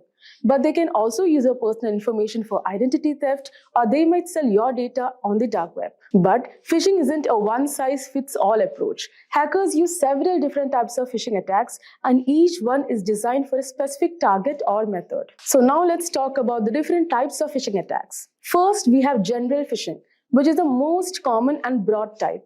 So in this type of attack, hackers send out thousands or even millions of phishing emails to random people, hoping that a small percentage will fall for the scam. For example, let's say you receive an email that looks like it's from a popular company like Netflix. The email says something like, your payment method has failed, click here to update your information. You click the link and it takes you to a fake Netflix login. When you enter your details, they are sent straight to the hacker. These attacks are sent out to as many people as possible. Whoever falls for it, falls for it. It's all about volume with general phishing. Next is spear phishing. So unlike general phishing, spear phishing is much more targeted. So the attacker picks a specific individual or company and tailors the attack to that person or group. So spear phishing requires some research and planning. So it's more sophisticated than general phishing. For example, imagine you work in the finance department of a company and you receive an email from someone pretending to be the CEO. The email says he's unable to transfer the money to the partner company and asks you to transfer it. So since it appears to be from your boss and it sounds urgent, you might be tempted to complete the transfer without questioning it. That's the goal of spear phishing. Because the email is personalized and often uses real names or insider information, it's much easier to fall for it. So this makes spear phishing especially dangerous for businesses. Now let's talk about whaling, which is similar to spear phishing but with a bigger target. So whaling specifically targets high-ranking individuals like CEOs, CFOs, or other executives. So these attacks are often highly sophisticated because the stakes are so high. Let's say a hacker sends an email to the CFO of a large corporation, pretending to be a lawyer representing the company. So the email contains a fake warrant, asking the CFO to click a link to download important legal documents. Because it's a legal matter and appears highly official, the CFO clicks the link, which leads to malware being installed on the company's network. So whaling attacks are dangerous because they often involve larger sums of money or more sensitive information. So when high-level executives fall for these scams, the consequences can be disastrous. Next comes SEO phishing. So SEO phishing takes a different approach. So instead of targeting individuals with emails or text messages, hackers create fake websites and manipulate search engines so that these sites show up at the top of search results. So people who are searching for services or products may unknowingly click on these malicious websites. For example, imagine you are trying to log into Bank of America and you search for Bank of America login. So a phishing site could show up at the top of the result, looking exactly like the original website. You fill out the form, entering your personal and payment information. But instead of going to the bank, all of that information goes straight to the hacker. So SEO phishing works because we trust search engines to lead us to legitimate sites. Hackers take advantage of that trust by manipulating search engine algorithms to display their malicious sites. And finally, there's smishing, which stands for SMS phishing. Smishing involves sending fraudulent messages through SMS or text. So these texts often appear to come from a trusted source, like your bank or a delivery service, and contain a link that leads to a phishing site. For example, let's say you get a text that looks like it's from a delivery company such as FedEx, telling you to set your delivery preferences. The message includes a link to do the same. When you click the link, it takes you to a fake FedEx site that asks for your name, address, and credit card information to cover delivery fees. So smishing is effective because people tend to trust text messages more than emails, especially when they're on the go and may not scrutinize the message as closely. Anyways, fortunately, there are several things you can do to protect yourself from phishing attacks. So first and foremost, always think before you click. If you get an email or text asking you to click a link, stop and think. Does this look suspicious? Hover over the link to see where it actually leads before you click. Next, don't upload personal information online. Be careful where you share your personal information online. Hackers often gather details from social media or public profiles to make their phishing attempts more convincing. So make sure to keep your software, operating system, and apps updated. Regular updates include security patches that protect against known vulnerabilities. Next is use antivirus and email security. Install a good antivirus program and use email services with phishing filters. These tools can block many phishing emails before they even reach your inbox. And lastly, use a secure DNS service. This can prevent you from even accessing malicious websites, adding an extra layer of protection. Now, even with these precautions, phishing attacks can sometimes be successful. So what happens if you're already fallen a victim? Let's talk about what to do after a phishing attack. So if you realize you have fallen for a phishing attack, don't panic. There are steps you can take to minimize the damage. First, report the attack to cybercrime authorities. In many countries, there are dedicated teams that handle online fraud, and the faster they are notified, the better. Next, change the passwords for any accounts that may have been compromised. Make sure each password is unique and avoid using the same password for multiple accounts. Next, enable multi-factor authentication on your accounts. MFA adds an extra step, like a code sent to your phone, which makes it harder for hackers to gain access. And lastly, run a full malware scan on your devices. If you clicked a link or downloaded something from the phishing attack, malware might have been installed. So it's important to remove it as quickly as possible. And there you have it. We have covered everything you need to know about phishing attacks, from how they work, the different types, to some real-life examples of phishing disasters, and most importantly, how you can protect yourself. Hey everyone, today we will explore the world of cybersecurity with Hacker GPT, a specialized version of ChatGPT designed for ethical hacking and cybersecurity. In a digital landscape where cyber attacks occur every 39 seconds, causing billions in damages annually, Hacker GPT provides the essential tools and knowledge to defend against these threats. So, Hacker GPT offers guidance on a wide range of topics, including security practices, ethical hacking techniques, and scripting for system security. Cybercrime damages are expected to reach $6 trillion annually, making it a major challenge for organizations. And if we talk about some of the breaches, so in 2020, over 36 billion records were exposed due to data breaches. And the infamous Equifax breach of 2017, where 147 million people's information was compromised, highlights the importance of regular security assessments and vulnerability management. These are the areas where Hacker GPT excels, and Hacker GPT strictly adheres to ethical guidelines, refusing to assist with any unethical or illegal queries. So our commitment is to provide guidance that adheres to legal and professional standards, helping you become a responsible cybersecurity professional. So guys, let's get started with Hacker GPT that equip you with the knowledge and skills to defend against cyber threats ethically and effectively. So guys, this is ChatGPT and this is the paid version of ChatGPT 4.0. And what I was telling you is this is the Explore GPT section. So here you can find all the GPTs that are created by ChatGPT, OpenAI, or the individuals, or you can find the companies who have created GPTs. So you can find these are the recently used, and this is the most used Hacker GPT. You can find other GPTs also, that is Hacker GPT, and you could see that, and they have been used by 5,000 plus users, and this have been used by 10,000 plus users. So you can just search for Ethical Hacker GPT here, and it has been rated 4.5 stars, 10,000 plus conversations, and these are the conversation starters if you need any assistance. And the capabilities you can see here, and the ratings given by users, and more by the creator who has created this. So we'll start with this. We'll start the chat here, and I want to tell you guys that ChatGPT doesn't answer non-ethical questions. So if you try to extract that information from ChatGPT, that won't be possible. But we can do a bit, like we can cross a bit line with Ethical Hacker GPT, but that should be used for ethical purposes only.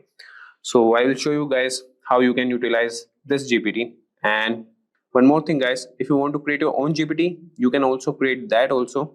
You can go to Explore GPT section, and here's the create option. Click on create, and here you can start creating your GPT. If you click on configure, you can write the name of your GPT, description, instructions, and the conversation starters as you just saw with the Hacker GPT, Ethical Hacker GPT, and the capabilities what you want to be enabled, you can do that. And here in the create section, you could write the prompts here, and it will take that information and use it for more purposes. And here you could attach more files that could help create your GPT. Okay guys, so here you could see the configuration and the preview of your GPT, and you can finalize that. So moving back, we'll get back to Ethical Hacker GPT and start with our conversation with him. So starting with, the first thing we can do is we can ask him like, how can I perform a basic security assessment on a web application? So if I tell you guys, performing a basic security assessment on a web application is crucial for identifying vulnerabilities and ensuring the application is secure. And this process involves using various tools and techniques to test the application for common security issues. So you could ask him that, how can I perform a basic security assessment on a web application?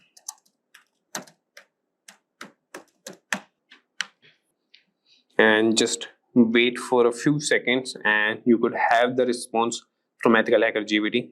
So you could see that performing a basic security assessment on a web application involves several key steps, and these are the key steps. Number one is preparation and information gathering. And how you can do that, these are the steps: identify the scope, gather information. Then is the second step, that is reconnaissance, and you can use the tools Burp Suite, Nikto, and others. Similarly, you could see all the steps here. So I won't be guiding or I won't be reading what responses are generated by EthicalHacker GPT. I have used that and he provides very accurate, like I would say around 95 to 96% accurate results. Here I want to show you guys how you can utilize it. So I will show you prompts and what things you can ask him. So this was all about, repeat. So this was about the general security thing. Now we'll move to ethical hacking and we can ask him how we can perform a SQL injection attack ethically on a test environment. So these are the prompts that you can write. That would be, how do I perform a SQL injection attack, and that too ethically. If you write this, that would be good on a test environment.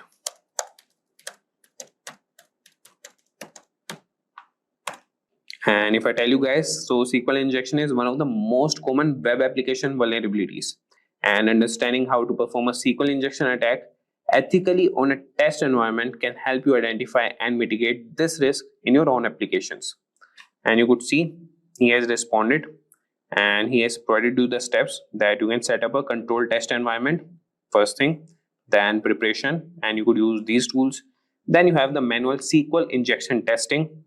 So these are the methods that you could use, that is or 1 equal to 1 for the database, and automated SQL injection testing. So this is the command for that, and you could verify vulnerability, documentation, reporting. So you could see that this GPT is capable of answering the basic questions as we have discussed the basics question till now. Now we'll move to scripting and automation. So here you could see how he respond to this. So we'll ask him, can you provide a Python script to scan open ports on a network? So let's see what he provides. Provide a Python script, and that too to scan ports on a network. So scanning open ports on a network is a fundamental step in identifying potential vulnerabilities, and a Python script that can automate this process, making it easier to regularly check for open ports and secure them. So this is the Python script. You can use any ID and run on that, and you could see that he is explaining the code also. Yeah, you can ask him like, can you explain the code line by line, and this hacker GPT will do that for you. And how to run the script, that also he has provided you. And similarly, we can also ask him that how we can write a bash script to monitor and log unauthorized login attempts. And if you want, I can also run this prompt. How do I write a bash script, and that too to monitor and log unauthorized access, unauthorized login attempts. So we can monitor and log unauthorized login attempts, and that would be essential for maintaining the security of your system. So as you can see, he has written a bash script, and that can help you automate this process, and this will provide real-time alerts and logs for further analysis. And you could see that he's providing the explanation and how you can run the script, and he's writing the note also. Like, you can write more prompts if you have any doubts in any of the script or any of the responses that hacker GPT has responded, and he will definitely provide you with good responses. So now moving on, now we'll ask this ethical hacker GPT about some specific security tools, and we could ask him about burp suit. And so let's write a prompt. Can you explain how to configure and use burp suit? Or we can write for web application testing. So if I sum you up, so burp suit is a powerful tool for web application security testing, and understanding how to configure and use it effectively can help you identify and address a wide range of security vulnerabilities in your applications. So you could see he has provided the initial steps, that would be downloading and installing burp suit, configuring your browser to use burp suit as a proxy, and then intercept and inspect traffic. and then you can use it for testing purpose, logging and reporting, and tips for effective testing. So this is the response for the security tools. And if we talk about incident response, we can ask him to write a script to collect system logs for forensic analysis. So collecting system logs is a critical part of incident response and forensic analysis. And this script can automate processes that can ensure that you have all the necessary data to investigate security incidents effectively. So if I write here, we can ask this Hacker GPT, and I'm sure he will provide the response for that and write the script. So can you provide a script to collect system logs for forensic analysis? So as I told you, this is the critical part of incident response, and we have covered about the tools, that is burp suit. We have asked him about the automation process, general cybersecurity question, ethical hacking, that would be SQL injection attack, and the Python script to scan open ports on a network. So he can write scripts also, automation tasks, and he could respond with the general cybersecurity questions also. And if you see here for the incident response, he has written the script to collect system logs for forensic analysis. So I won't be explaining this code, as we're just looking for the prompts that we can give to Ethical Hacker GPT. If you want, you could just ask him also that explain this code line by line. And here he has mentioned also the explanation, that is directories and files to collect. And after that, he is collecting the logs, and that would be copied in the directory, that is, he has mentioned it, a variable that is output directory. Archiving logs, cleanup, and how to run the script. So this was about the incident response. Now we'll move to some advanced topics. And in advanced topics, what we can ask him is how to perform a man-in-the-middle attack in a controlled environment. And remember these, that you have to mention some of the keywords that would be in a controlled environment. And for that thing only, he will respond or provide the response to you. So I will start here, that how do I perform a man in the middle attack in a controlled environment. So if you understand man in the middle attack that works in a controlled environment, this can help you develop better defenses against such attacks. And it's important to learn and practice these techniques ethically. So you can see here that he's providing the prerequisites and the step-by-step guide how you can conduct a man-in-the-middle attack. So first is set up the control environment, then install necessary tools, enable IP forwarding, perform ARP spoofing, and then capture and analyze traffic, clean up and restore the network, and conclusion. So you could just follow up with more prompts, that I want more information about setting up the control environment. Just write this prompt, and this Ethical Hacker GPT will provide more responses to you. So he will provide you how you can set up the control environment. So now moving on, we will ask some more prompts, and that could be about the reverse engineering. So we could ask him that, can you explain the processes of reverse engineering a malware sample? Or we can also ask about honeypot to detect malicious activity. That could be, how can I implement a honeypot to detect malicious activity? Or what are the techniques for securing a Docker container? So we'll ask him one prompt here. Let's see what he responds to that. So how can I implement a honeypot to detect malicious activity?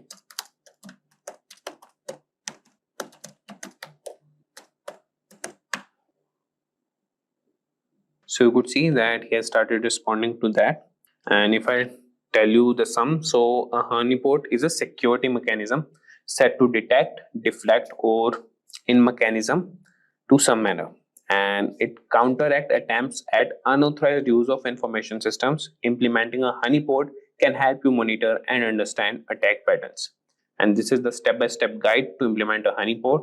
You can choose the type of honeypot, prepare your environment, install and configure the honeypot software, And these are all the commands how you can configure it. Then you can monitor and analyze the honeypot and regular maintenance and updates. And this is the simple honeypot using honeyD. You could install that and run these commands. So with that, guys, and in the last we will also cover cybersecurity policies and compliance. So he could also answer to those prompts also, that you can ask him that what should be included in a company's cybersecurity policy, and you could mention which type of company you are running. So I will ask him that, so you could ask him that what should be included in a edtech company's cybersecurity policy.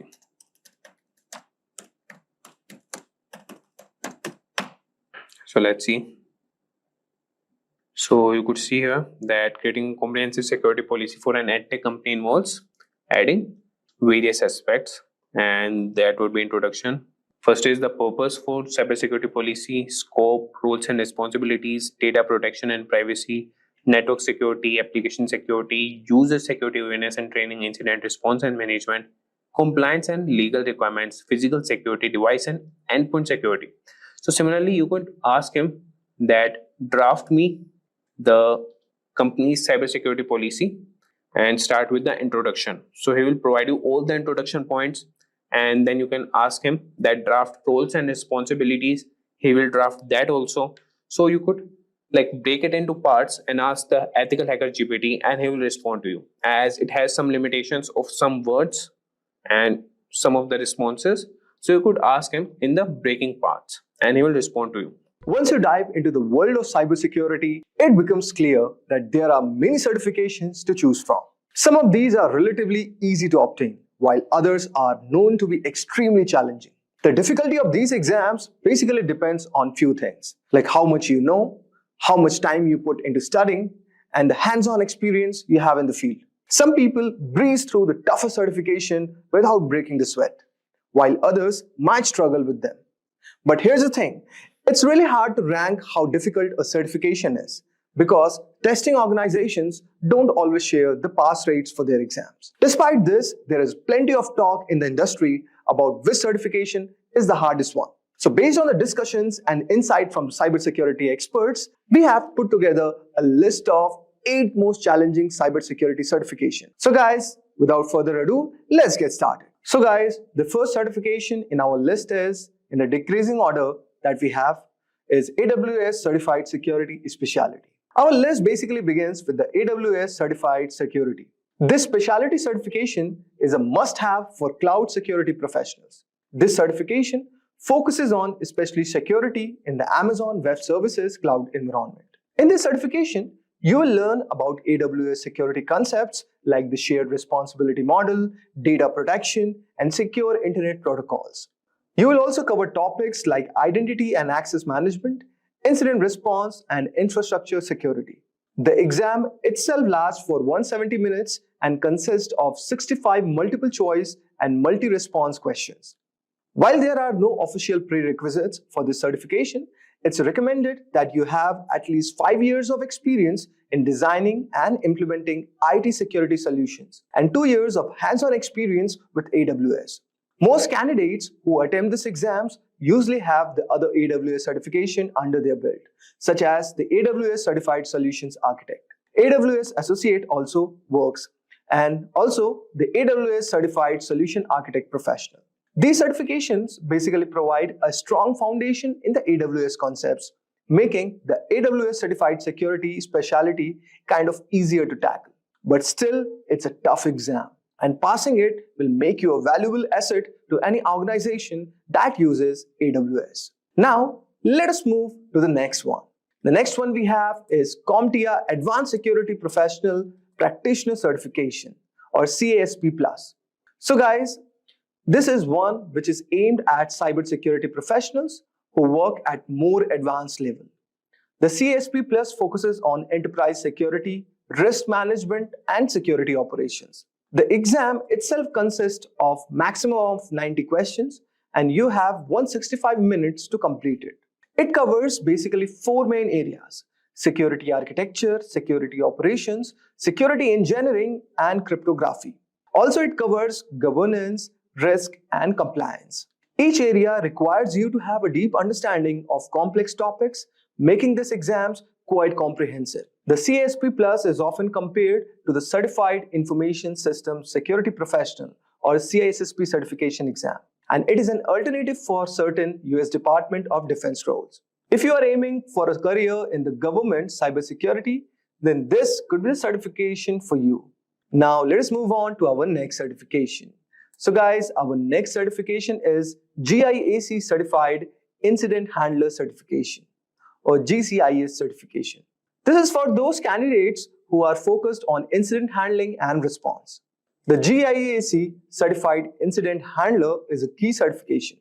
With cybersecurity threats becoming more sophisticated, the ability to handle incidents effectively is very critical. This certification teaches you how to respond to incidents, investigate computer crimes, and understand common hacks and exploits. The GCIS exams include 106 questions and last for 4 hours. You will need to have scored at least 70% to pass this certification exam. It is a certification that's perfect for people working on the front lines of cybersecurity, such as system administrators, security experts, and security architects. This certification will give you a hands-on experience with tools like Nmap, Metasploit, and Netcat, which are basically used to carry out some of the most common hacks. So if you are a part of first response team in the cybersecurity, then this certification will be extremely useful for you. Now, let us move to our next certification. That is CISM or Certified Information Security Manager certification. So guys, the Certified Information Security Manager certification is highly valued for those aiming to move into leadership roles within the cybersecurity. It is specifically focusing on the management side, making it ideal for professionals who want to lead and govern an organization's information security program. Rather than diving deep into the technical aspects, CISM is all about managing the overall security infrastructure, accessing risk, and also implementing policies that ensure security at the organizational level. To earn the CISM certification, candidates must have at least 5 years of work experience in the field of information security, with at least 3 years of those as an information security management role. The exam is going to test your knowledge in the 4 key areas: information security governance, risk management, information security program, and incident management. This ensures that you are well versed in both designing security systems and managing them within a real-world business environment. The exam consists of 150 multiple choice questions, and the candidates are given 4 hours to complete it. The scoring system is based on a scale of 200 to 800, and you will need to achieve at least 450 to pass this exam. This means that not only do you need to be well prepared, but you will also need to manage your time efficiently to complete all the questions within the allocated time. Although guys, the CISM focuses more on the management side than the technical cybersecurity. The experience required to even sit for these exams makes it one of the most challenging certification exams to earn. You will need to demonstrate your ability to assess risk, develop comprehensive security strategies, and manage a security program in a business context. For those aiming for higher level of management role, this is a must-have certification that you should go for. Now, let us move to our next certification. That is Certified Information Security Professional Certification. The CISSP certification is often considered the gold standard in the field of information security. It is one of the most respected and recognized certifications worldwide, both in the private sector and within the government institutions. If you are aiming to establish yourself as a serious cybersecurity professional, then the CISSP can be a career-defining certification. The CISSP is designed for experienced professionals who create and manage security policies and procedures. It's not an entry-level certification, but it also requires a high degree of expertise and experience. To even qualify for the exam, you need to have at least 5 years of relevant work experience in the field of information security. If you have a 4-year degree in a related field, you can reduce the work experience requirement to 4 years. But this still leaves a substantial barrier to entry. The exam itself is not easy feat. Okay, so it uses basically computerized adaptive testing format and can range from 100 to 150 questions, which you must complete in 3 hours. The questions are drawn from 8 different domains, covering a wide range of topics from security and risk management to security operations. To pass this exam, you need to score at least 700 out of 1000 points. So guys, passing the exam is just the first step. After earning your CISSP, you need to maintain it by completing 120 hours of continuing professional education in CPE every 3 years and paying an annual fee of $135. This commitment to ongoing education ensures that the CISSP holders stay current in a rapidly evolving field. The difficulty of this certification lies not only in the challenging exam itself, but also in the preparation. Many candidates spend up a year studying for this exam, and those who don't meet the experience requirements can still take the exam. But they will be classified as an ISC2 associate until they gain the requisite experience. Once you have earned the CISSP, you will be well positioned for advanced role in cybersecurity. So whether you are aiming to be a security manager, auditor, or consultant. Now let us move to our next security certification. So our next certification is CCIE Security or Cisco Certified Inter-Network Expert Security Certification. This is known for its incredibly challenging process. It's widely recognized as one of the most prestigious certifications in the field for the network security professionals, and the number of individuals who hold this certification globally is quite small, around 4,000 as of now. The certification commands respect because of the depth of the knowledge required and the difficulty of the exam. The CCIE Security Certification requires candidate to pass 2 exams. First, a written qualification exam implementing operating Cisco Security Core Technologies or SCOR 35701. And the second is an 8-hour lab exam. The lab portion of the exam is where many candidates struggle, and it's designed to test your ability to secure real-world networks in a hands-on environment.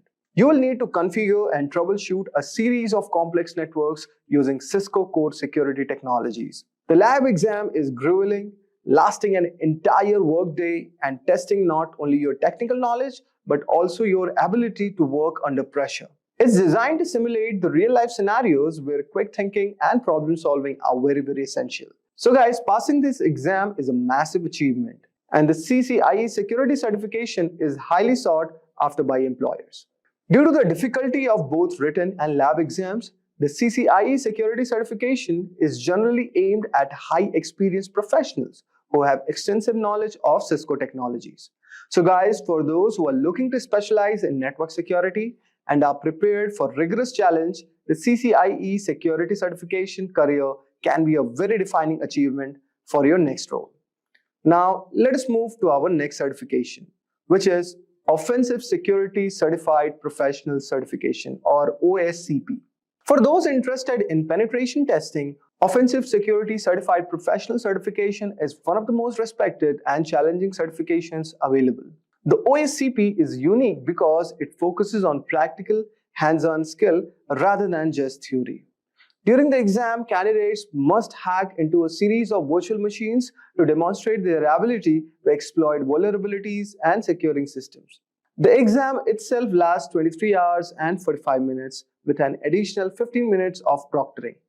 Candidates are given access to a virtual environment where they must identify vulnerabilities, exploit them, and then provide detailed reports on how they did it.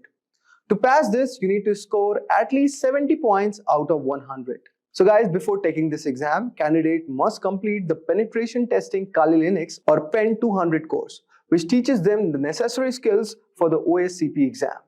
This course is intensive, covering topics such as buffer overflows, web application attacks, and privilege escalations. It is designed to prepare candidates for real-world penetration testing scenarios, which makes the OSCP one of the most hands-on certifications available. So guys, let us move to our next certification, which is GIAC Security Expert Certification. At the top of our list is the GIAC Security Expert Certification, which is often described as most difficult certification to earn in cybersecurity. As early of the 2024, fewer than 300 professionals worldwide held the GCAC certification, which speaks to the difficulty and the prestige. The GSE certification requires candidates to pass a challenging multiple choice exam, submit a research paper, and complete 2-day hands-on lab exam. The lab portion is where most candidates struggle, as it tests your ability to apply advanced cybersecurity concepts to secure and defend systems in real-world scenarios. Maintaining the GSE certification is no small task either. GIAC requires certified professionals to regularly update their skills and go through a rigorous renewal process. This makes the GSE not only tough to earn but also tough to keep. However, for those who do, it's a symbol of expertise and dedication to cybersecurity. So guys, these were some of the top 8 toughest cybersecurity certification which one can pursue for. And we all know that there's no doubt that the demand for cybersecurity professionals is growing, and certifications are one of the great ways to prove your skills. So we covered 8 of the toughest cybersecurity certification which you can pursue, each with its own set of challenges. Hey there learners, welcome to Simplilearn. Today, we will see the starting journey in cybersecurity that is super exciting but can be a bit daunting. So to help you out, we are going to talk about some common mistakes that beginners often make and how you can avoid them. If you're just getting started or looking to improve your skills, this guide will set you on the right path. So let's dive in and make sure your cybersecurity career gets off to a strong start. So let's get started.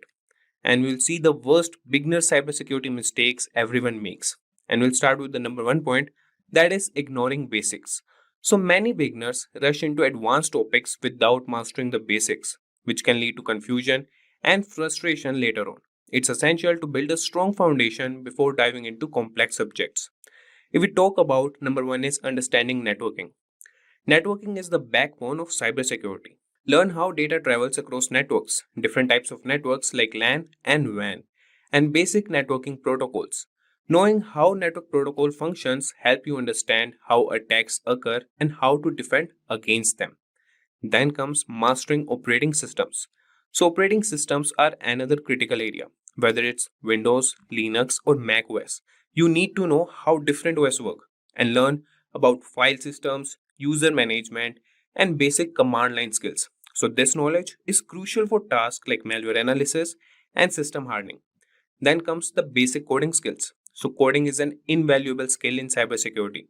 You can start with a simple language like Python and learn how to write scripts to automate tasks, analyze data, and understand the logic behind software vulnerabilities. So basic coding skills will help you comprehend how attacks are carried out and how to develop countermeasures. So taking the time to master these basics will make advanced topics much easier to understand and will set a solid foundation for your career in cybersecurity. So remember, it's a journey, and starting with the basics will ensure you build strong, lasting knowledge. Now we'll come to number 2 point, that is skipping hands-on practice. So this is also one of the cybersecurity mistakes that beginners make. Cybersecurity isn't just about theory.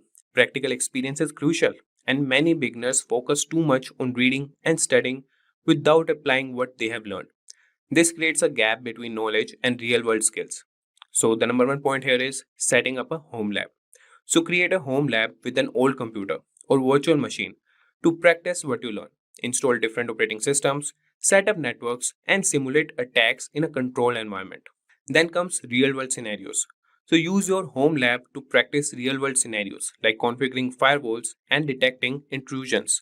Platforms like Hack the Box and Try Hack Me offer cybersecurity challenges that mimic real-life networks and systems. Then comes building confidence. So hands-on practice builds confidence. So solving real problems and seeing the results of your actions make you more comfortable with cybersecurity tools and techniques. And this confidence is crucial when making quick, informed decisions in this field. So gaining practical experience bridges the gap between theory and practice, making you a more effective and confident cybersecurity professional. So now we'll see the third mistake that cybersecurity beginners make. That is lack of documentation. So documenting your work is a crucial yet often overlooked aspect of cybersecurity. Many beginners focus solely on learning new skills and solving problems without keeping track of their progress. However, good documentation practices can significantly enhance your learning experience. And by keeping detailed notes on what you learn, the tools you use, and the methods you apply, you create a valuable resource for future reference. And this habit helps you review and reinforce your knowledge, making it easier to remember complex concepts. Additionally, well-documented work allows you to share your insights and solutions with others, whether through blogs, presentations, or team collaborations. It also helps in troubleshooting, as you can quickly revisit your steps to identify where something might have gone wrong. So, in the professional world, documentation is essential for maintaining clear and efficient communication within a team. And by starting this practice early, you will develop a habit that will benefit you throughout your career. And now we'll move to the fourth cybersecurity mistake for beginners, that is waiting too long to start applying for jobs. So, a common mistake many beginners make is waiting until they feel perfectly qualified before applying for cybersecurity jobs. This approach can be counterproductive. The truth is, you might never feel completely ready, and waiting too long can cause you to miss out on an valuable opportunity. So, start applying for jobs early in your learning journey. The process of applying and interviewing is a learning experience in itself. It helps you understand what employers are looking for, and it can highlight areas where you need to improve. So, early job applications also provide you with real world feedback and networking opportunities. Remember, many entry level positions are designed for people who are still learning and growing in this field. So, employers often value enthusiasm, willingness to learn, and problem solving skills as much as they do technical knowledge. So, by starting early, you can gain experience and build confidence, even if you are not yet perfectly qualified. And then comes the next mistake, that is trying to qualify for all jobs. So, in the vast field of cybersecurity, trying to qualify for every job out, there is a common but misguided approach. Cybersecurity encompasses a wide range of specialties, from network security and ethical hacking to incident response and security analysis. Instead of spreading yourself thin trying to learn everything, focus on a key few areas and become proficient in them. Specializing in special fields make you more valuable to potential employers. It's better to be an expert in one or two areas than to have superficial knowledge in many. So by focusing on specific skills, you can develop a better understanding and expertise that sets you apart from others. So this focused approach also makes it easier to stay updated with the latest trends and advancements in your chosen areas. Remember, depth of knowledge often outweighs breadth when it comes to career advancement and job satisfaction. So, this was all about trying to qualify for all jobs.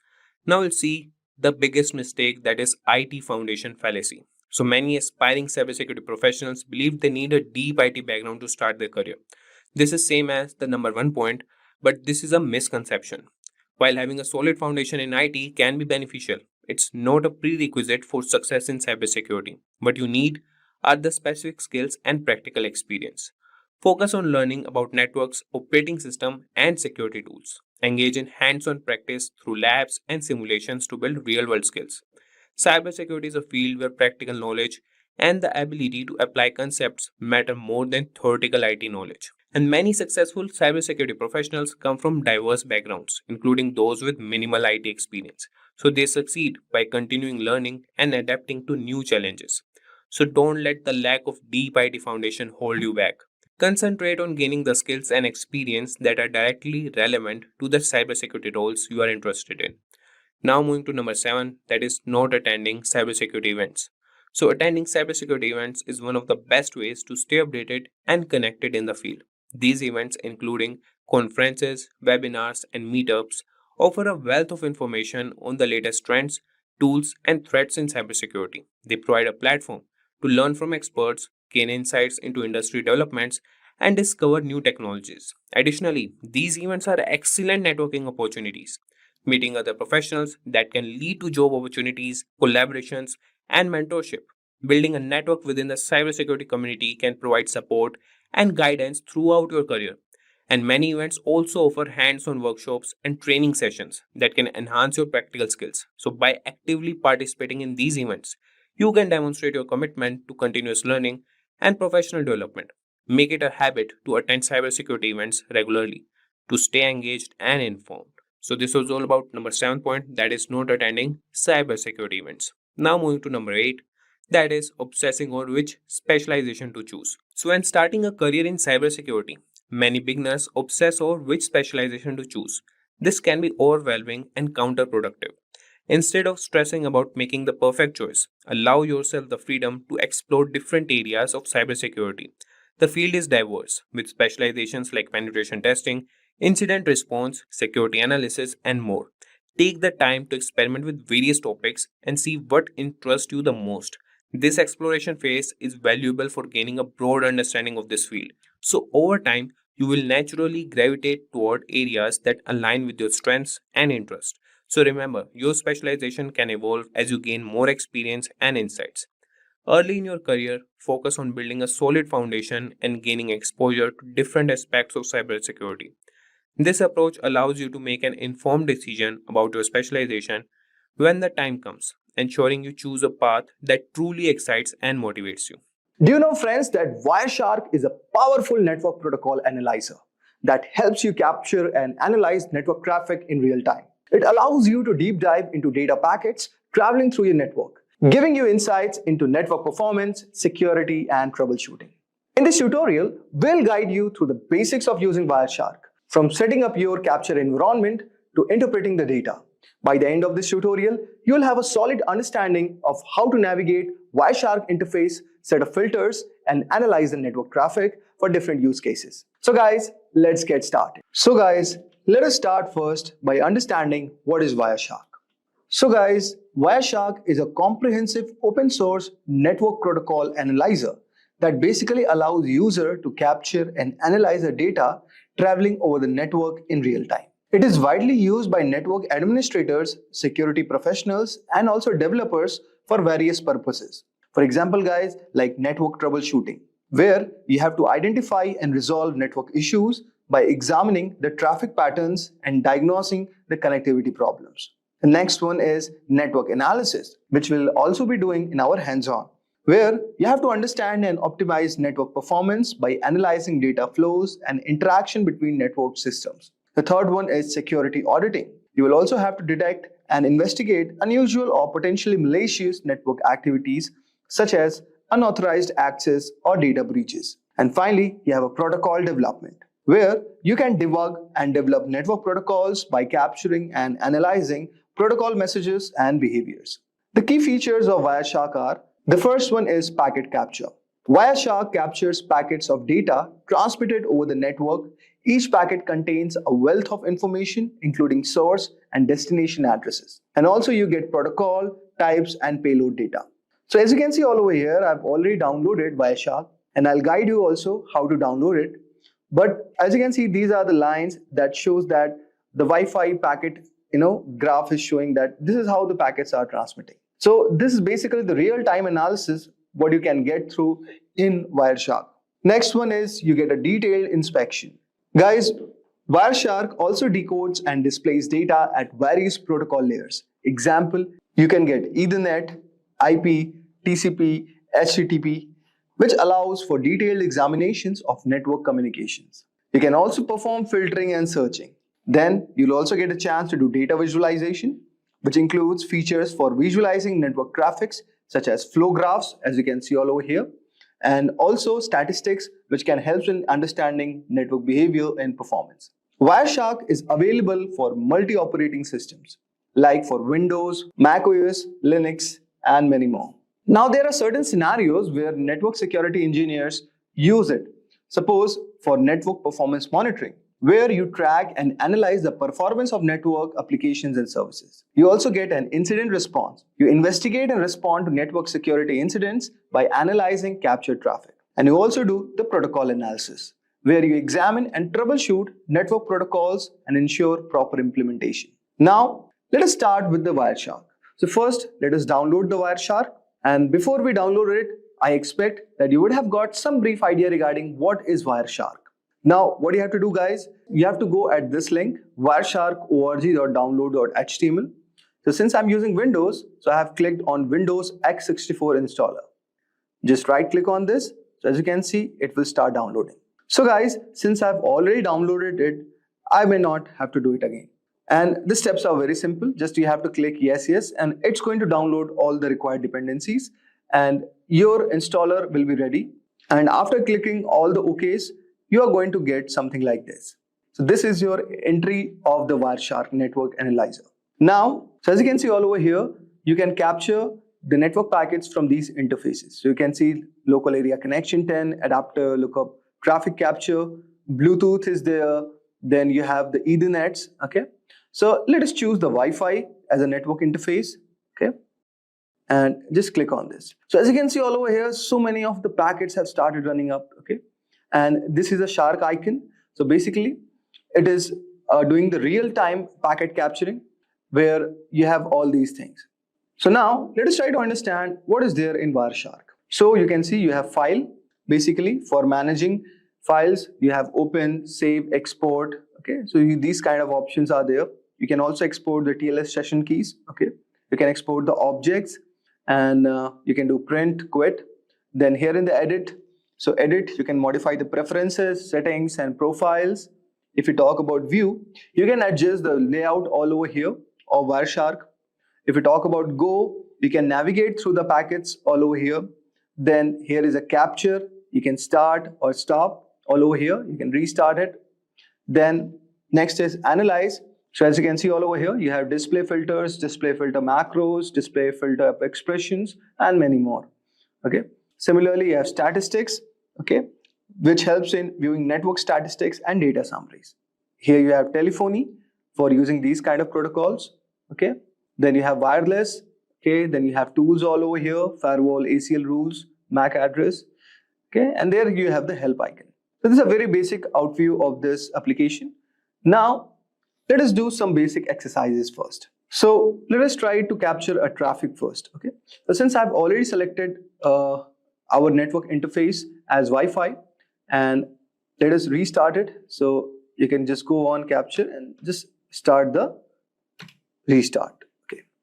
So this has started. Now go to your browser and just type, say, HTTP. Okay. And say bin.org is the file. So guys, this is a basic website that we have requested on our browser. And let us go to our Wireshark and stop this for a moment. So as you can see all over here, this icon shows applying a display filter. Now go all over here and type the filter, say HTTP. Okay. And you can say our filtering would be done.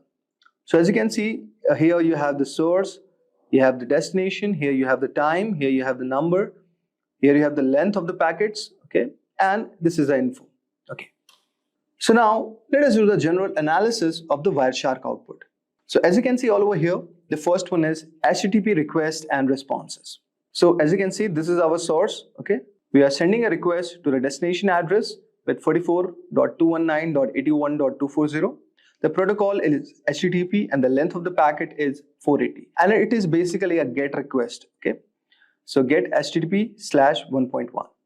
Now there is a reply from this destination all over here and to the destination at our source. The protocol is still HTTP. Now the length of the packet is increased, is 887. And what we are getting, guys, all over here, that the status is 200 and it says okay. Now, as you can see, what we are getting basically an HTML file all over here. Okay. Now, similarly, we are again requesting and we are getting a JSON file all over here. Now, getting a specific JSON HTTP 1.1 and similarly reply is coming. So as you can see, it's a to and fro motion where we are requesting to a destination, which is the browser with the protocol HTTP. And similarly, we are getting a reply from our destination. So guys, this is our device and this is the given resource we are trying to access on our browser. So basically, now we can see these are the content types, which is text HTML for the HTML structure. Okay. And also you can see all over here, this is a JSON type. Okay. And these are the type of the content we are trying to access it. Okay. And this is the request what we have done to our destination, which is the browser. Okay. With the bin.org, and it is returning a text.html file. I hope so guys, you would have got a brief idea like how you can do the general analysis of the Wireshark output. Now let us try to do one more example which will make our concepts more clear. Now guys, I will show you one more use case of this, that you can diagnose the network issues with ping and trace command. Okay, so with the help of Wireshark, this can also be done, guys. So what you need next is you can open a terminal, okay, and just right click all over here. And now in this, what we are going to do, guys, we are going to generate an ICMP traffic. So with the help of ping command. Okay, so now what we do, we type ping, say google.com,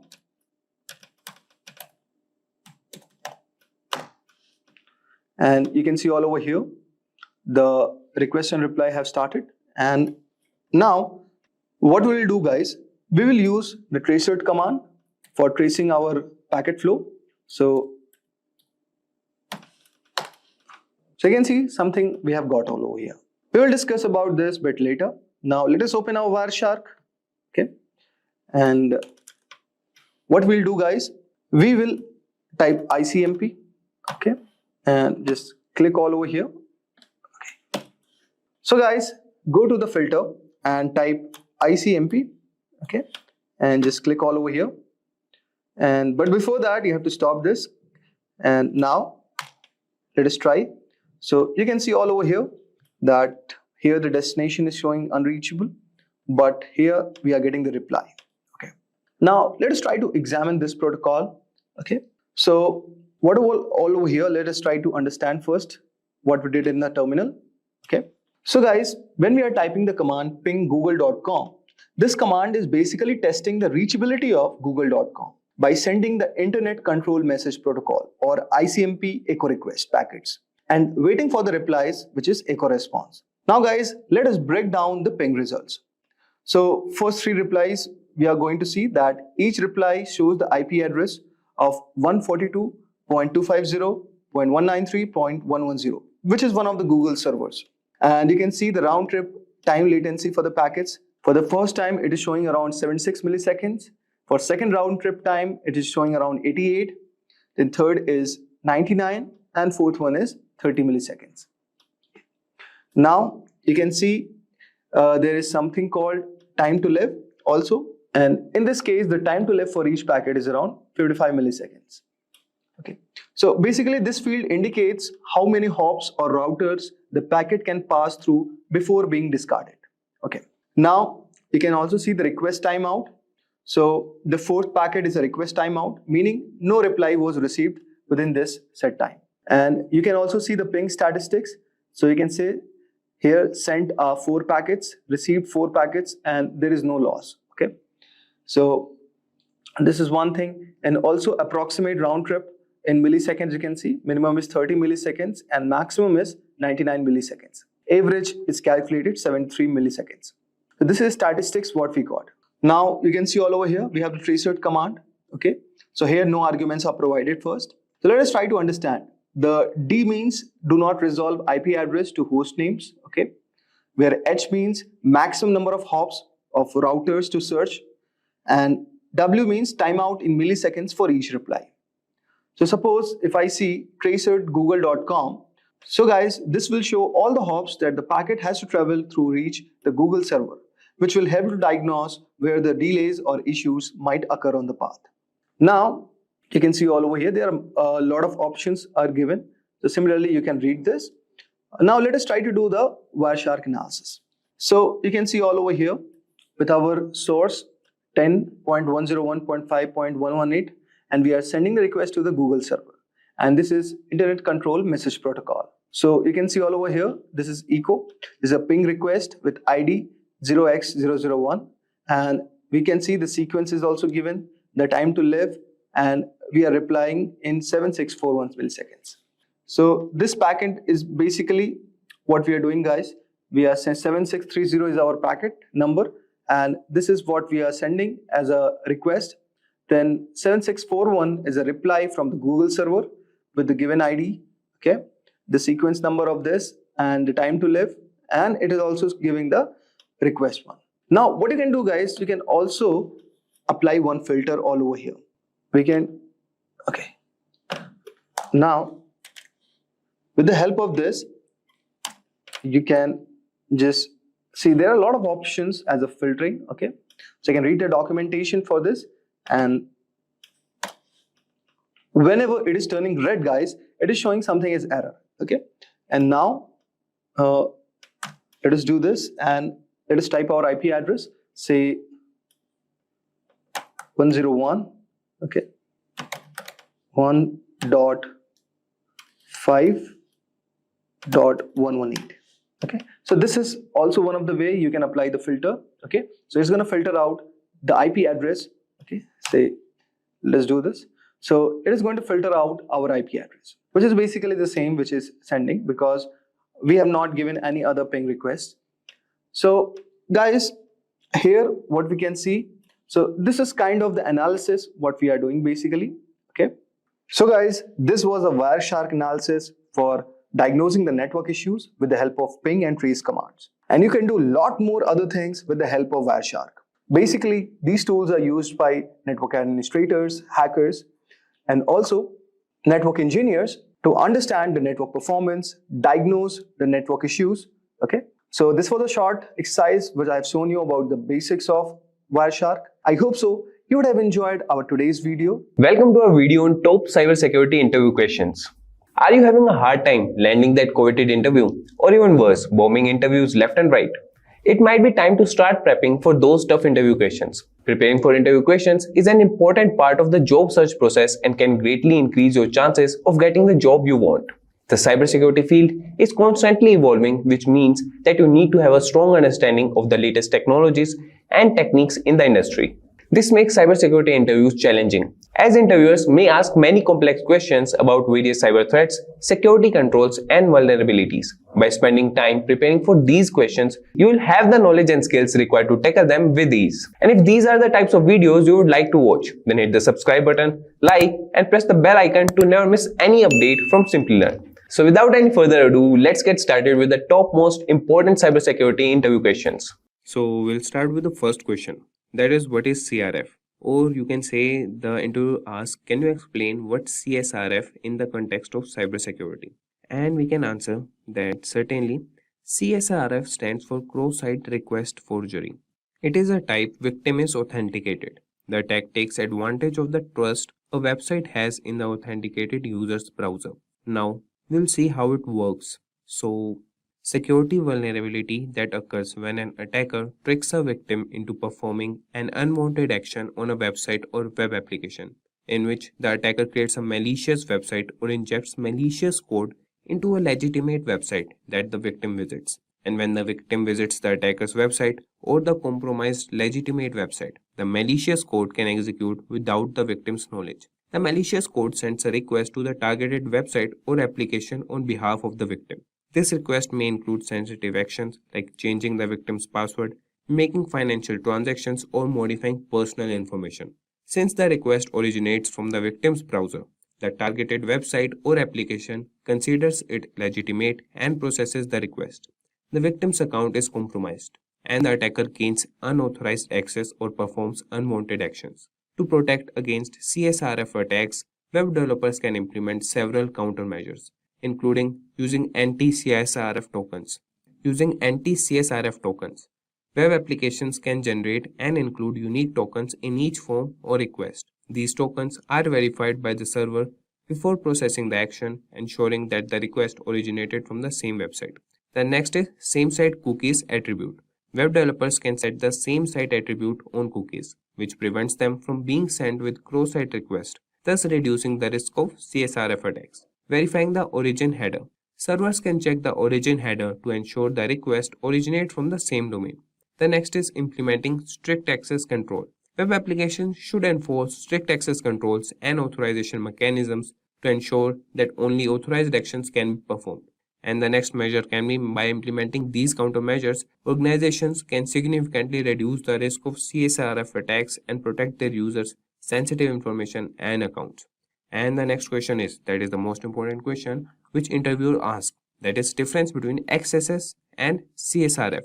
So XS, that is XSS, cross-site scripting, and CSRF, cross-site request forgery, are both common web application vulnerabilities, but they differ in their nature and the risk they pose.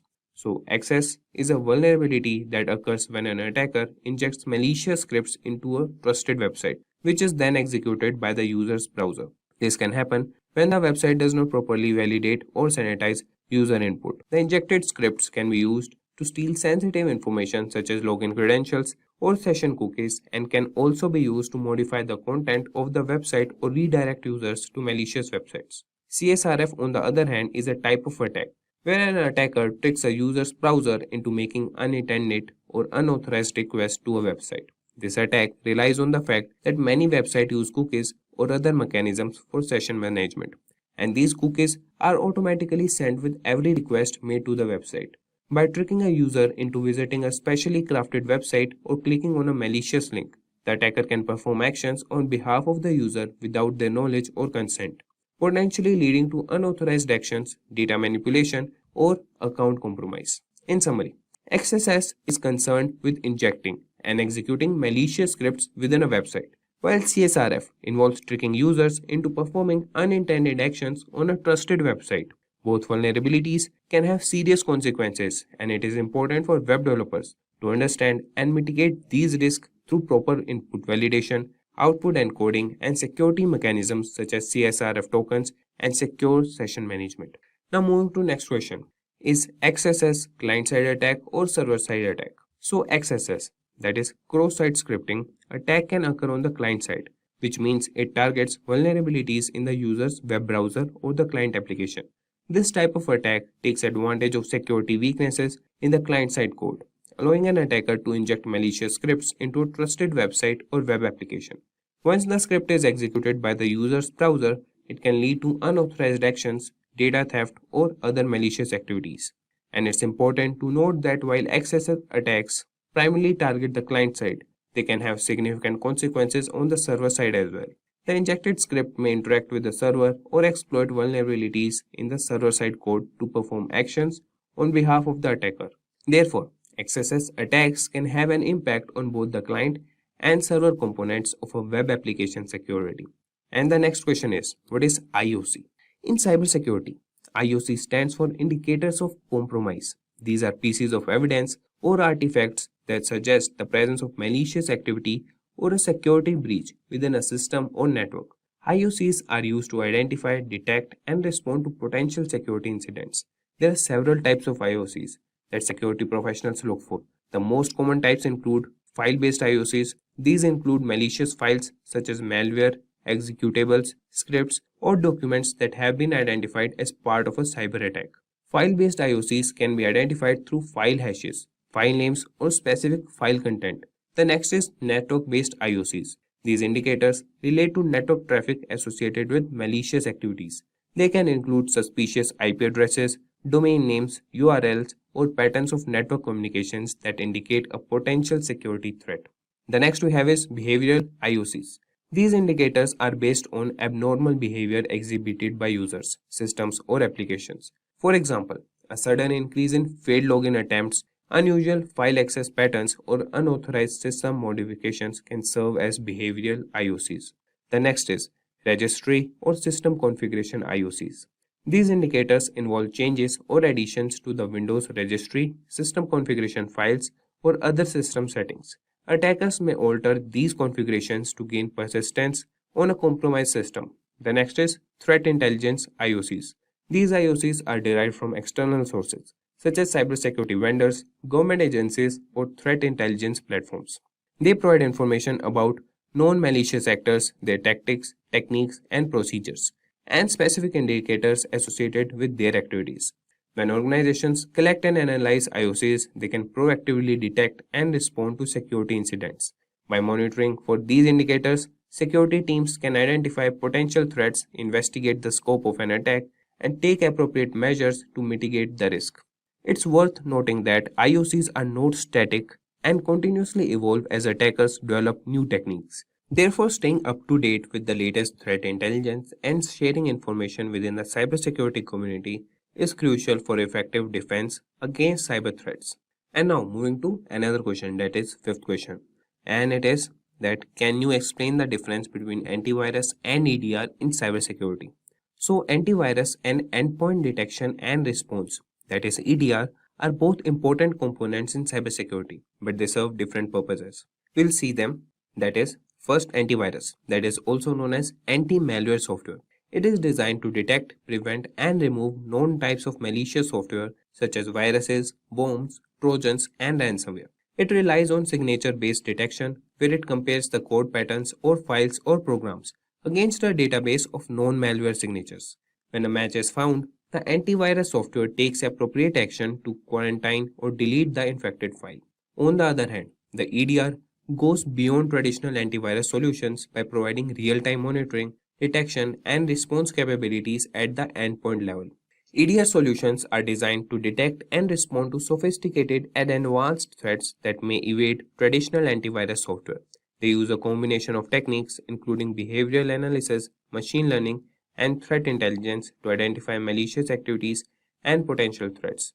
EDR solutions continuously monitor endpoints such as workstations, servers, and mobile devices for any suspicious activities or anomalous behavior.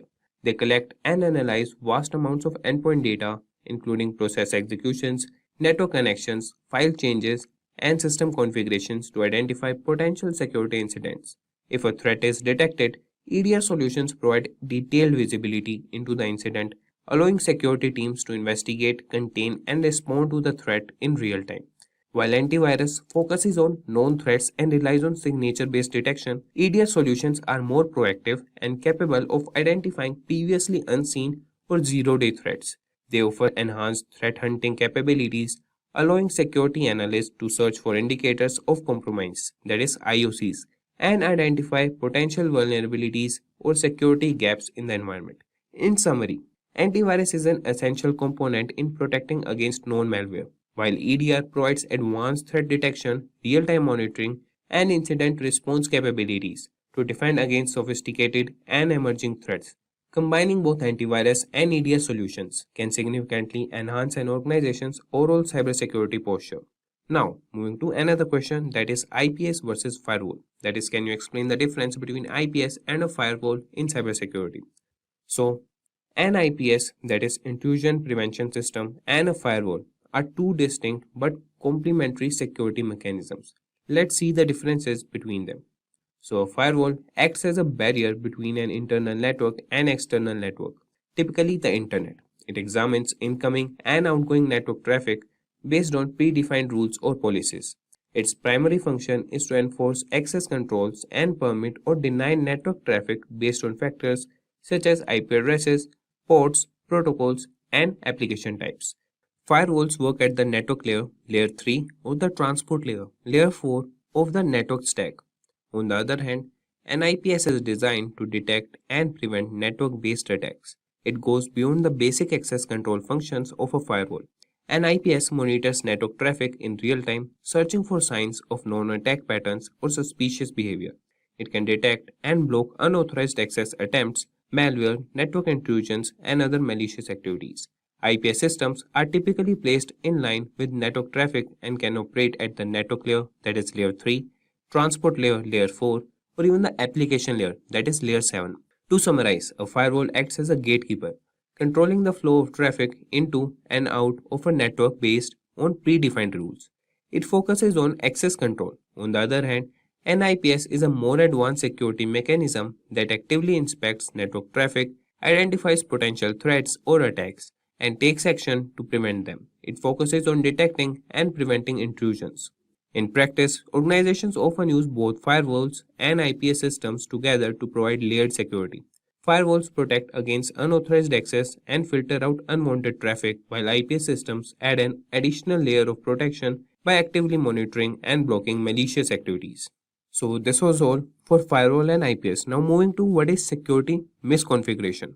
So security misconfiguration refers to the improper or insecure configuration of systems, software, applications, or network components that can lead to potential security vulnerabilities. It occurs when security settings, permissions, or configurations are not appropriately defined or implemented, leaving systems and data exposed to potential attacks or unauthorized access. Security misconfiguration can take various forms, such as using default or weak passwords, leaving unnecessary services or ports open, not applying necessary security patches or updates, misconfiguring access controls, or failing to implement secure communication protocols. These misconfigurations can provide attackers with entry points into a system, allowing them to exploit vulnerabilities, gain unauthorized access, or carry out malicious activities. Organizations often face security misconfigurations due to human error, lack of awareness, or inadequate security practices. It's crucial to regularly review and audit system configurations, apply secure defaults, disable unnecessary features, follow security best practices, and stay updated with the latest patches and updates. By addressing security misconfigurations, organizations can significantly reduce their attack surface and enhance the overall security posture of their systems and networks. So moving on to next question, that is what is WAF and its types. So WAF stands for Web Application Firewall. It is a security measure used to protect web applications from various types of cyber attacks. A WAF acts as a filter between the web application and the external network, monitoring and analyzing incoming and outgoing web traffic. There are primarily two types of WAFs commonly used in cybersecurity, that are network-based WAF. This type of WAF is implemented at the network parameter, typically as a dedicated hardware appliance or a virtual appliance. It intercepts web traffic before it reaches the web application server. And network-based WAFs examine packets at the network layer, inspecting IP addresses, ports, and protocols to detect and prevent malicious activities. They are effective in protecting multiple web applications hosted on the same network infrastructure. And the next is host-based WAF. This type of WAF is installed directly on the web application server or within the application itself. It operates at the application layer and has a deep understanding of the application structure and logic. Host-based WAFs monitor and analyze HTTP, HTTPS traffic, inspecting the content of requests and responses. They are often integrated as a module or a plugin within the web server or the application framework. Host-based WAFs provide granular control and can protect specific applications or modules within a server. Both network-based and host-based WAFs have their strength and can complement each other for enhanced security.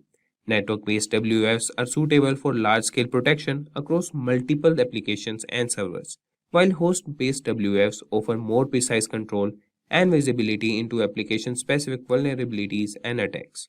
It's important to note that while WAFs are valuable in safeguarding web applications, they should be used in conjunction with other security measures like regular application patching, secure coding practices, and vulnerability assessments to ensure comprehensive protection against evolving cyber threats. Now we'll see another question, that is, could you please explain the difference between blue teaming and red teaming? So blue teaming and red teaming are two distinct approaches used in cybersecurity to enhance the overall security posture of an organization. And blue teaming primarily focuses on defense and proactive measures.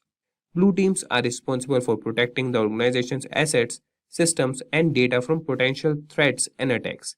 They typically include cybersecurity professionals within the organizations who work to identify vulnerabilities, monitor networks, and implement security controls. Blue teams conduct risk assessments, perform security audits, and develop incident response plans. They also monitor security systems, analyze logs, and use various tools to detect and mitigate threats. Essentially, blue teams act as defenders, ensuring that the organization's defenses are strong and resilient. On the other hand, red teaming takes an offensive approach. Red teams are independent groups or individuals who stimulate real-world cyber attacks to evaluate the effectiveness of the organization's security controls and practices. Their goal is to identify weaknesses, gaps, and vulnerabilities in the system. Red teams use tactics similar to those of real attackers, such as social engineering, penetration testing, and vulnerability assessments to uncover potential security flaws. By adopting the perspective of an attacker, red teams provide valuable insights into the organization's security vulnerabilities, allowing the blue team to improve their defenses.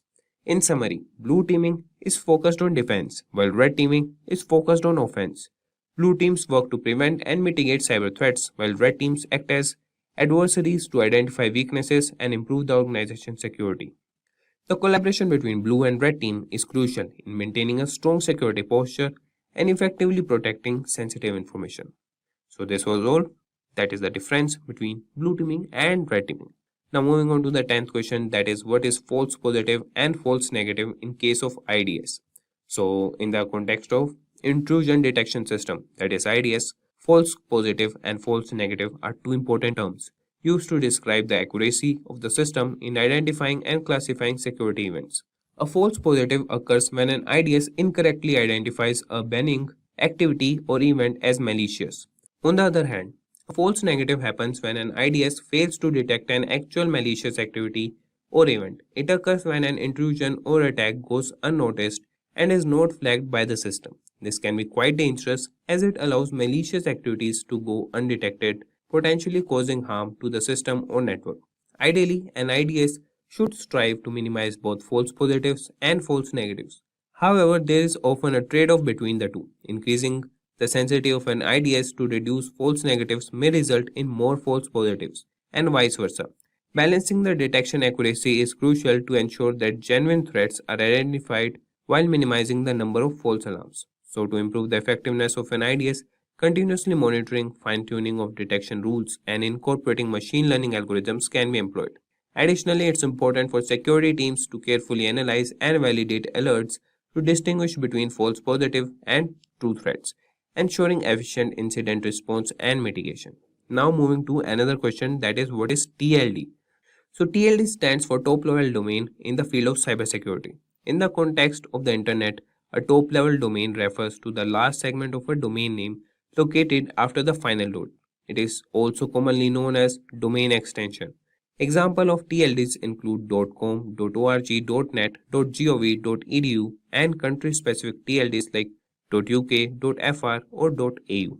TLDs play a significant role in cybersecurity as they help identify the purpose or category of a website. Cybersecurity professionals often analyze TLDs to assess potential security risk or determine the legitimacy of a domain. Malicious actors may exploit certain TLDs such as those associated with phishing, malware distribution, or fraudulent activities. Security measures like blacklisting or filtering can be implemented based on TLDs to protect users from accessing potentially harmful websites. Overall, understanding TLDs is essential in the cybersecurity field as it aids in identifying and evaluating potential threats, enhancing website security, and safeguarding users' online experiences. So, this was all about TLD. So the next question is, can you explain what name servers are in the context of cybersecurity? So in the realm of cybersecurity, name servers play a crucial role in functioning of the internet. A name server, also known as a DNS server, domain name system, is responsible for translating human-readable domain names such as www.example.com into IP addresses such as numerical representations that computers use to communicate with each other. In simple terms, when a user types a domain name into a web browser, the name server is responsible for resolving that domain name to the corresponding IP address of the server hosting the website. This process is essential for establishing connections and enabling communication between devices on the internet. From a cybersecurity perspective, name servers are vital because they act as authoritative sources for domain names resolution. However, they can also be targeted by malicious actors in various attacks such as DNS spoofing or DNS hijacking, which aims to manipulate the translation process. So, to mitigate this risk, organizations employ various security measures such as implementing DNSSEC, domain name system security extensions, to ensure the integrity and authenticity of DNS data. DNS firewalls and intrusion detection systems can also be utilized to detect and prevent malicious activities targeting name servers. Overall, name servers serve as critical infrastructure component for the internet, and safeguarding their integrity is essential in maintaining a secure online environment. So the next question is, what is canonical name in the context of cybersecurity? So canonical name refers to a standardized and authoritative name assigned to a network resource, such as a domain, host, or IP address. It is used to establish a consistent and unambiguous naming convention across different systems and networks. The canonical name serves as a unique identifier for the resource, ensuring that it can be accurately located and accessed within a network or across the internet. The canonical name is commonly represented as a fully qualified domain name, FQDN, for a website, which includes the domain name and all its subdomains. For example, www.example.com is the canonical name for the website example.com. By using the canonical name, organizations can maintain a centralized and reliable reference point for accessing resources, making it easier to manage and secure their network infrastructure. In cybersecurity, the concept of canonical name is particularly relevant when dealing with activities such as network monitoring, access control, and threat detection. It allows security administrators to establish policies and rules based on the canonical names of resources ensuring consistent enforcement and effective security measures. By leveraging canonical names, organizations can enhance their cybersecurity posture by effectively managing and protecting their network resources, facilitating accurate identification and control of assets, and enabling efficient incident response and mitigation strategies. So, this was all about canonical name in cybersecurity. Now, moving on to another popular question, that is, what details you find when you search IP or domain for DNS lookup. So, when performing a DNS lookup for an IP domain in the field of cybersecurity, there are several key details that can be obtained. These details provide valuable information for assessing the cybersecurity posture and potential risk associated with the IP or domain in question. Here are some important details that can be found. That is, IP or domain ownership. So, the DNS lookup reveals the registered owner of the IP address or domain. This information helps identify the entity responsible for the IP or domain and can be useful in determining its legitimacy. The next is IP or domain reputation. The DNS lookup may provide information about the reputation of the IP or domain. This reputation score indicates whether the IP or domain has been involved in malicious activities in the past. High reputation scores indicate a secure or lower risk level, while low scores may suggest a higher risk of involvement in cyber threats. The next we have is IP or domain geolocation. The geolocation information obtained from the DNS lookup reveals the physical location associated with the IP or domain. This can be useful in identifying potential jurisdictional issues and determining the origin of suspicious activities. The next we have is IP or domain history. The DNS lookup can uncover historical data related to the IP or domain. This includes information such as previous ownership, changes in IP addresses, or change in domain registration details. Examining the history can help identify any patterns or suspicious behavior or previous involvement in cyber incidents. The next is DNS records. The DNS lookup provides information about the DNS records associated with the IP or domain. This includes details such as the IP addresses associated with the domain, mail server information, subdomains, and other records like TXT records used for various purposes, such as SPF, Sender Policy Framework, or DMARC, Domain-Based Message Authentication, Reporting, and Conformance configurations. The next is IP or domain blacklisting. The DNS lookup can reveal whether the IP or domain is listed on any known blacklist. Blacklisting occurs when an IP or domain is identified as being associated with malicious activities, spamming, or other undesirable behavior. Such listing can indicate a higher risk level. So, by analyzing these details obtained from a DNS lookup, cybersecurity professionals can assess the potential security risk associated with an IP or domain and take appropriate measures to protect the systems and networks. And now moving to next question, that is, what is DHCP? That is, can you explain what DHCP is and its role in cybersecurity? So, DHCP stands for Dynamic Host Configuration Protocol. It is a network protocol commonly used in computer networks to automatically assign IP addresses and network configuration settings to devices within a network. DHCP plays a crucial role in cybersecurity as it helps in managing and securing network resources effectively. One of the primary functions of DHCP is to introduce or provide IP addresses dynamically to devices when they join the network.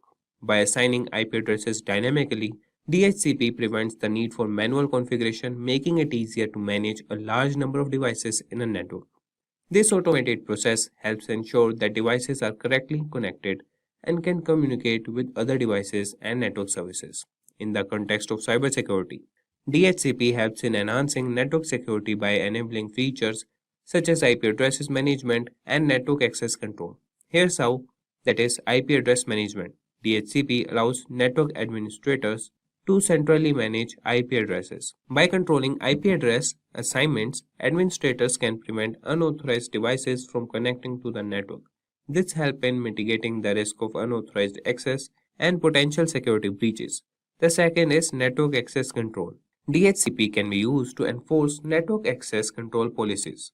For example, an organization can configure DHCP to assign different IP addresses that ranges or provide specific network settings based on user roles or device types.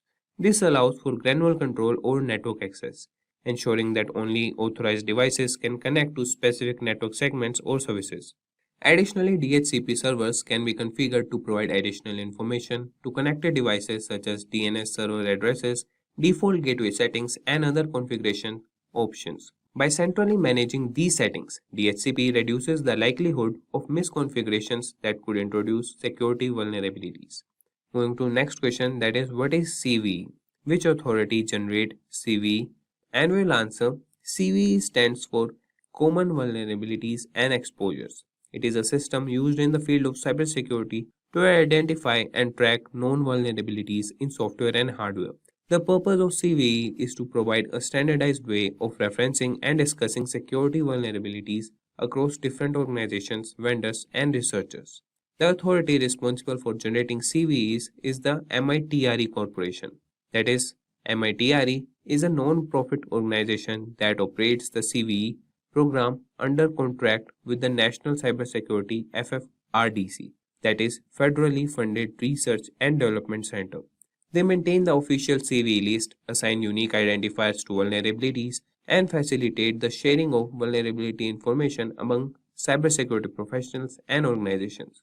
By assigning a CVE identifier to a specifically vulnerability, MITRE enables cybersecurity researchers, vendors, and organizations to refer to vulnerabilities consistently, allowing for effective communication and collaboration in addressing and mitigating the identified security issues.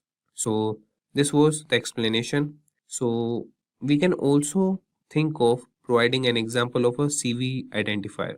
So, let's take an example of CVE 2021 34567. In this case, CVE 2021 represents the year the vulnerability was assigned or discovered, and 34567 is a unique numerical identifier. By referring to this CVE identifier, security professionals can easily search for information related to the specific vulnerability and access details such as its description, severity, affected software versions, and recommended remediation steps. Now moving to another question, that is, what is a loopback address? So a loopback address refers to a specific network address that allows a device to send and receive data to itself. It is commonly represented by the IP address, that is 127.0.0.1 in IPv4 or ::1 in IPv6. The loopback address is often used for testing and troubleshooting purposes, as it enables a device to simulate network communication without actually sending data or a physical network. When a device communicates with the loopback addresses, the data packets are routed internally within the device's network stack, bypassing the physical network interface. This allows the device to test its own network services or applications without relying on external network connectivity. By sending data to the loopback address, a device can verify the functionality and integrity of its networking protocols, software, or security configurations. From a cybersecurity perspective, the loopback address can be valuable during the development and testing of security measures, such as firewalls, intrusion detection system, or antivirus software. It allows security professionals to assess the effectiveness of these measures by emulating attacks or monitoring the device's response or stimulate malicious activities, all within the controlled environment of the loopback interface. Additionally, the loopback address is sometimes used by software developers to create a local development environment. By running services on the loopback address, developers can test and debug their applications without exposing them to potential external threats or interfering with other network resources. In summary, the loopback addresses provide some means for a device to communicate with itself internally, offering a convenient and secure method for testing, troubleshooting, and software development in the field of cybersecurity. And moving to next question, that is 18th question. Here we will explain the concepts of threats and processes. So in the context of cybersecurity, threats and processes are important concepts that relate to the execution and management of software and how they can impact the security of a system. So a process can be understood as an instance of a computer program that is being executed. It represents a set of resources such as memory, files, and system state allocated by the operating system to execute the program. Each process runs independently with its own memory space and resources and can perform various tasks. Processes can communicate with each other through their inter-process communication mechanism provided by the operating system. On the other hand, a thread is a unit of execution within a process. A process can have multiple threads, and each thread represents an independent flow of control within the process. Threads within a process share the same memory space, allowing for efficient communication and data sharing. By utilizing threats, a program can execute multiple tasks concurrently, improving performance and responsiveness. From a cybersecurity perspective, understanding threats and processes is crucial. Malicious actors can exploit vulnerabilities in processes or threats to compromise security system. For example, a vulnerability in a process might allow an attacker to execute arbitrary code, gain unauthorized access to sensitive data, or manipulate system resources. Similarly, if a thread is compromised, it could be used to execute malicious code, bypass security mechanisms, or launch attacks on other threads or processes. To enhance cybersecurity, it is important to secure processes and threads by implementing various protective measures. This includes regularly updating software to patch known vulnerabilities, employing secure coding practices to prevent common programming errors, implementing access controls and permissions to limit process privileges, and utilizing robust monitoring and intrusion detection system to detect and respond to potential threats. In summary, processes and threats are fundamental concepts in cybersecurity, as they determine how software is executed and how resources are allocated. Understanding their implications and securing them effectively is essential in maintaining a secure computing environment. So moving to next question, that is 19th question, and it is what is Kerberos. So Kerberos is a widely used network authentication protocol that plays a crucial role in ensuring secure communication in computer network. It was developed by Massachusetts Institute of Technology, that is MIT, and has become a fundamental component of many security infrastructures. At its core, Kerberos provides a framework for mutual authentication between a client and a server, allowing them to establish trust and securely communicate over an untrusted network. It relies on a centralized authentication server known as the Key Distribution Center, which acts as a trusted third party. When a client requests access to a network's resource, the Kerberos protocol enables the client to authenticate itself to the KDC using its credentials, typically a username and password. The KDC then verifies the client's identity and issues a time-limited ticket, also known as ticket granting ticket, which serves as proof of authentication. Once the client possesses a valid TGT, it can present it to the desired server to request a service ticket for a specific resource. The server in turn contacts the KDC to verify the TGT's authenticity and grants the client access to the requested resource if the validation succeeds. One of the significant advantages of Kerberos is that it uses symmetric key cryptography, which ensures confidentiality and integrity of the communication between the client and the server. The KDC shares a secret key with each client, and this key is used to encrypt the communication tickets, making it difficult for adversaries to forge and tamper with them. Moreover, Kerberos incorporates the concept of single sign-on, allowing users to authenticate once and obtain multiple tickets for different services without needing to re-enter their credentials. This enhances usability and reduces the burden of remembering and managing numerous passwords. Overall, Kerberos is a robust authentication protocol that addresses many security challenges in network environments. Its widespread adoption in various systems and its proven track record make it a valuable asset in safeguarding sensitive information and preventing unauthorized access. Now, moving to the next question, that is, can you explain the significance of 018 and 012 in Kerberos authentication? So, in Kerberos authentication, the value 0x18 and 0x12 represent specific message types within the Kerberos protocol. The Kerberos protocol is a widely used authentication protocol designed to provide secure authentication for network services. In Kerberos, each message exchanged between the client and the key distribution center has a special message or a specific message type associated with it. These message types are represented by hexadecimal values. So 0x18 corresponds to the message type KRB_AS_REQ, which stands for Kerberos Authentication Service Request. This message is sent by the client to request a ticket granting ticket from the KDC. The TGT is then used to request service tickets for specific services. 0x12 represents the message type, that is KRBTGSREQ, which stands for Kerberos Ticket Granting Service Request. This message is sent by the client to the KDC to request a service ticket for a particular service. The client includes the TGT obtained from the KRB_AS_REQ message and specifies the desired service.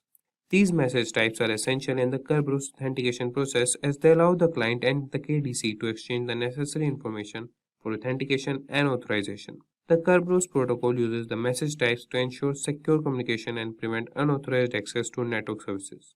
Overall, the values 0x18 and 0x12 in Kerberos authentication represent specific message types within the Kerberos protocol, enabling the secure exchange of authentication and authorization information between the client and the KDC. And the next question we have is define unicasting, multicasting, and broadcasting. So unicast, multicast, and broadcast are the three methods by which we transmit data over a network. So unicast, it sends the information from a single user to a single receiver. We use this for point-to-point communications. And multicast, here data is sent from one or more sources to multiple destinations. Then we have broadcast, that is known as one-to-all, that is the communication is between a single user and several receivers. And the next question is explain SSL encryption. Secure Sockets Layer SSL is the standard followed in the security and knowledge industry to develop encrypted connections between the browser as well as the web server. This standard ensures that data privacy is maintained and that online transactions are protected from external attacks.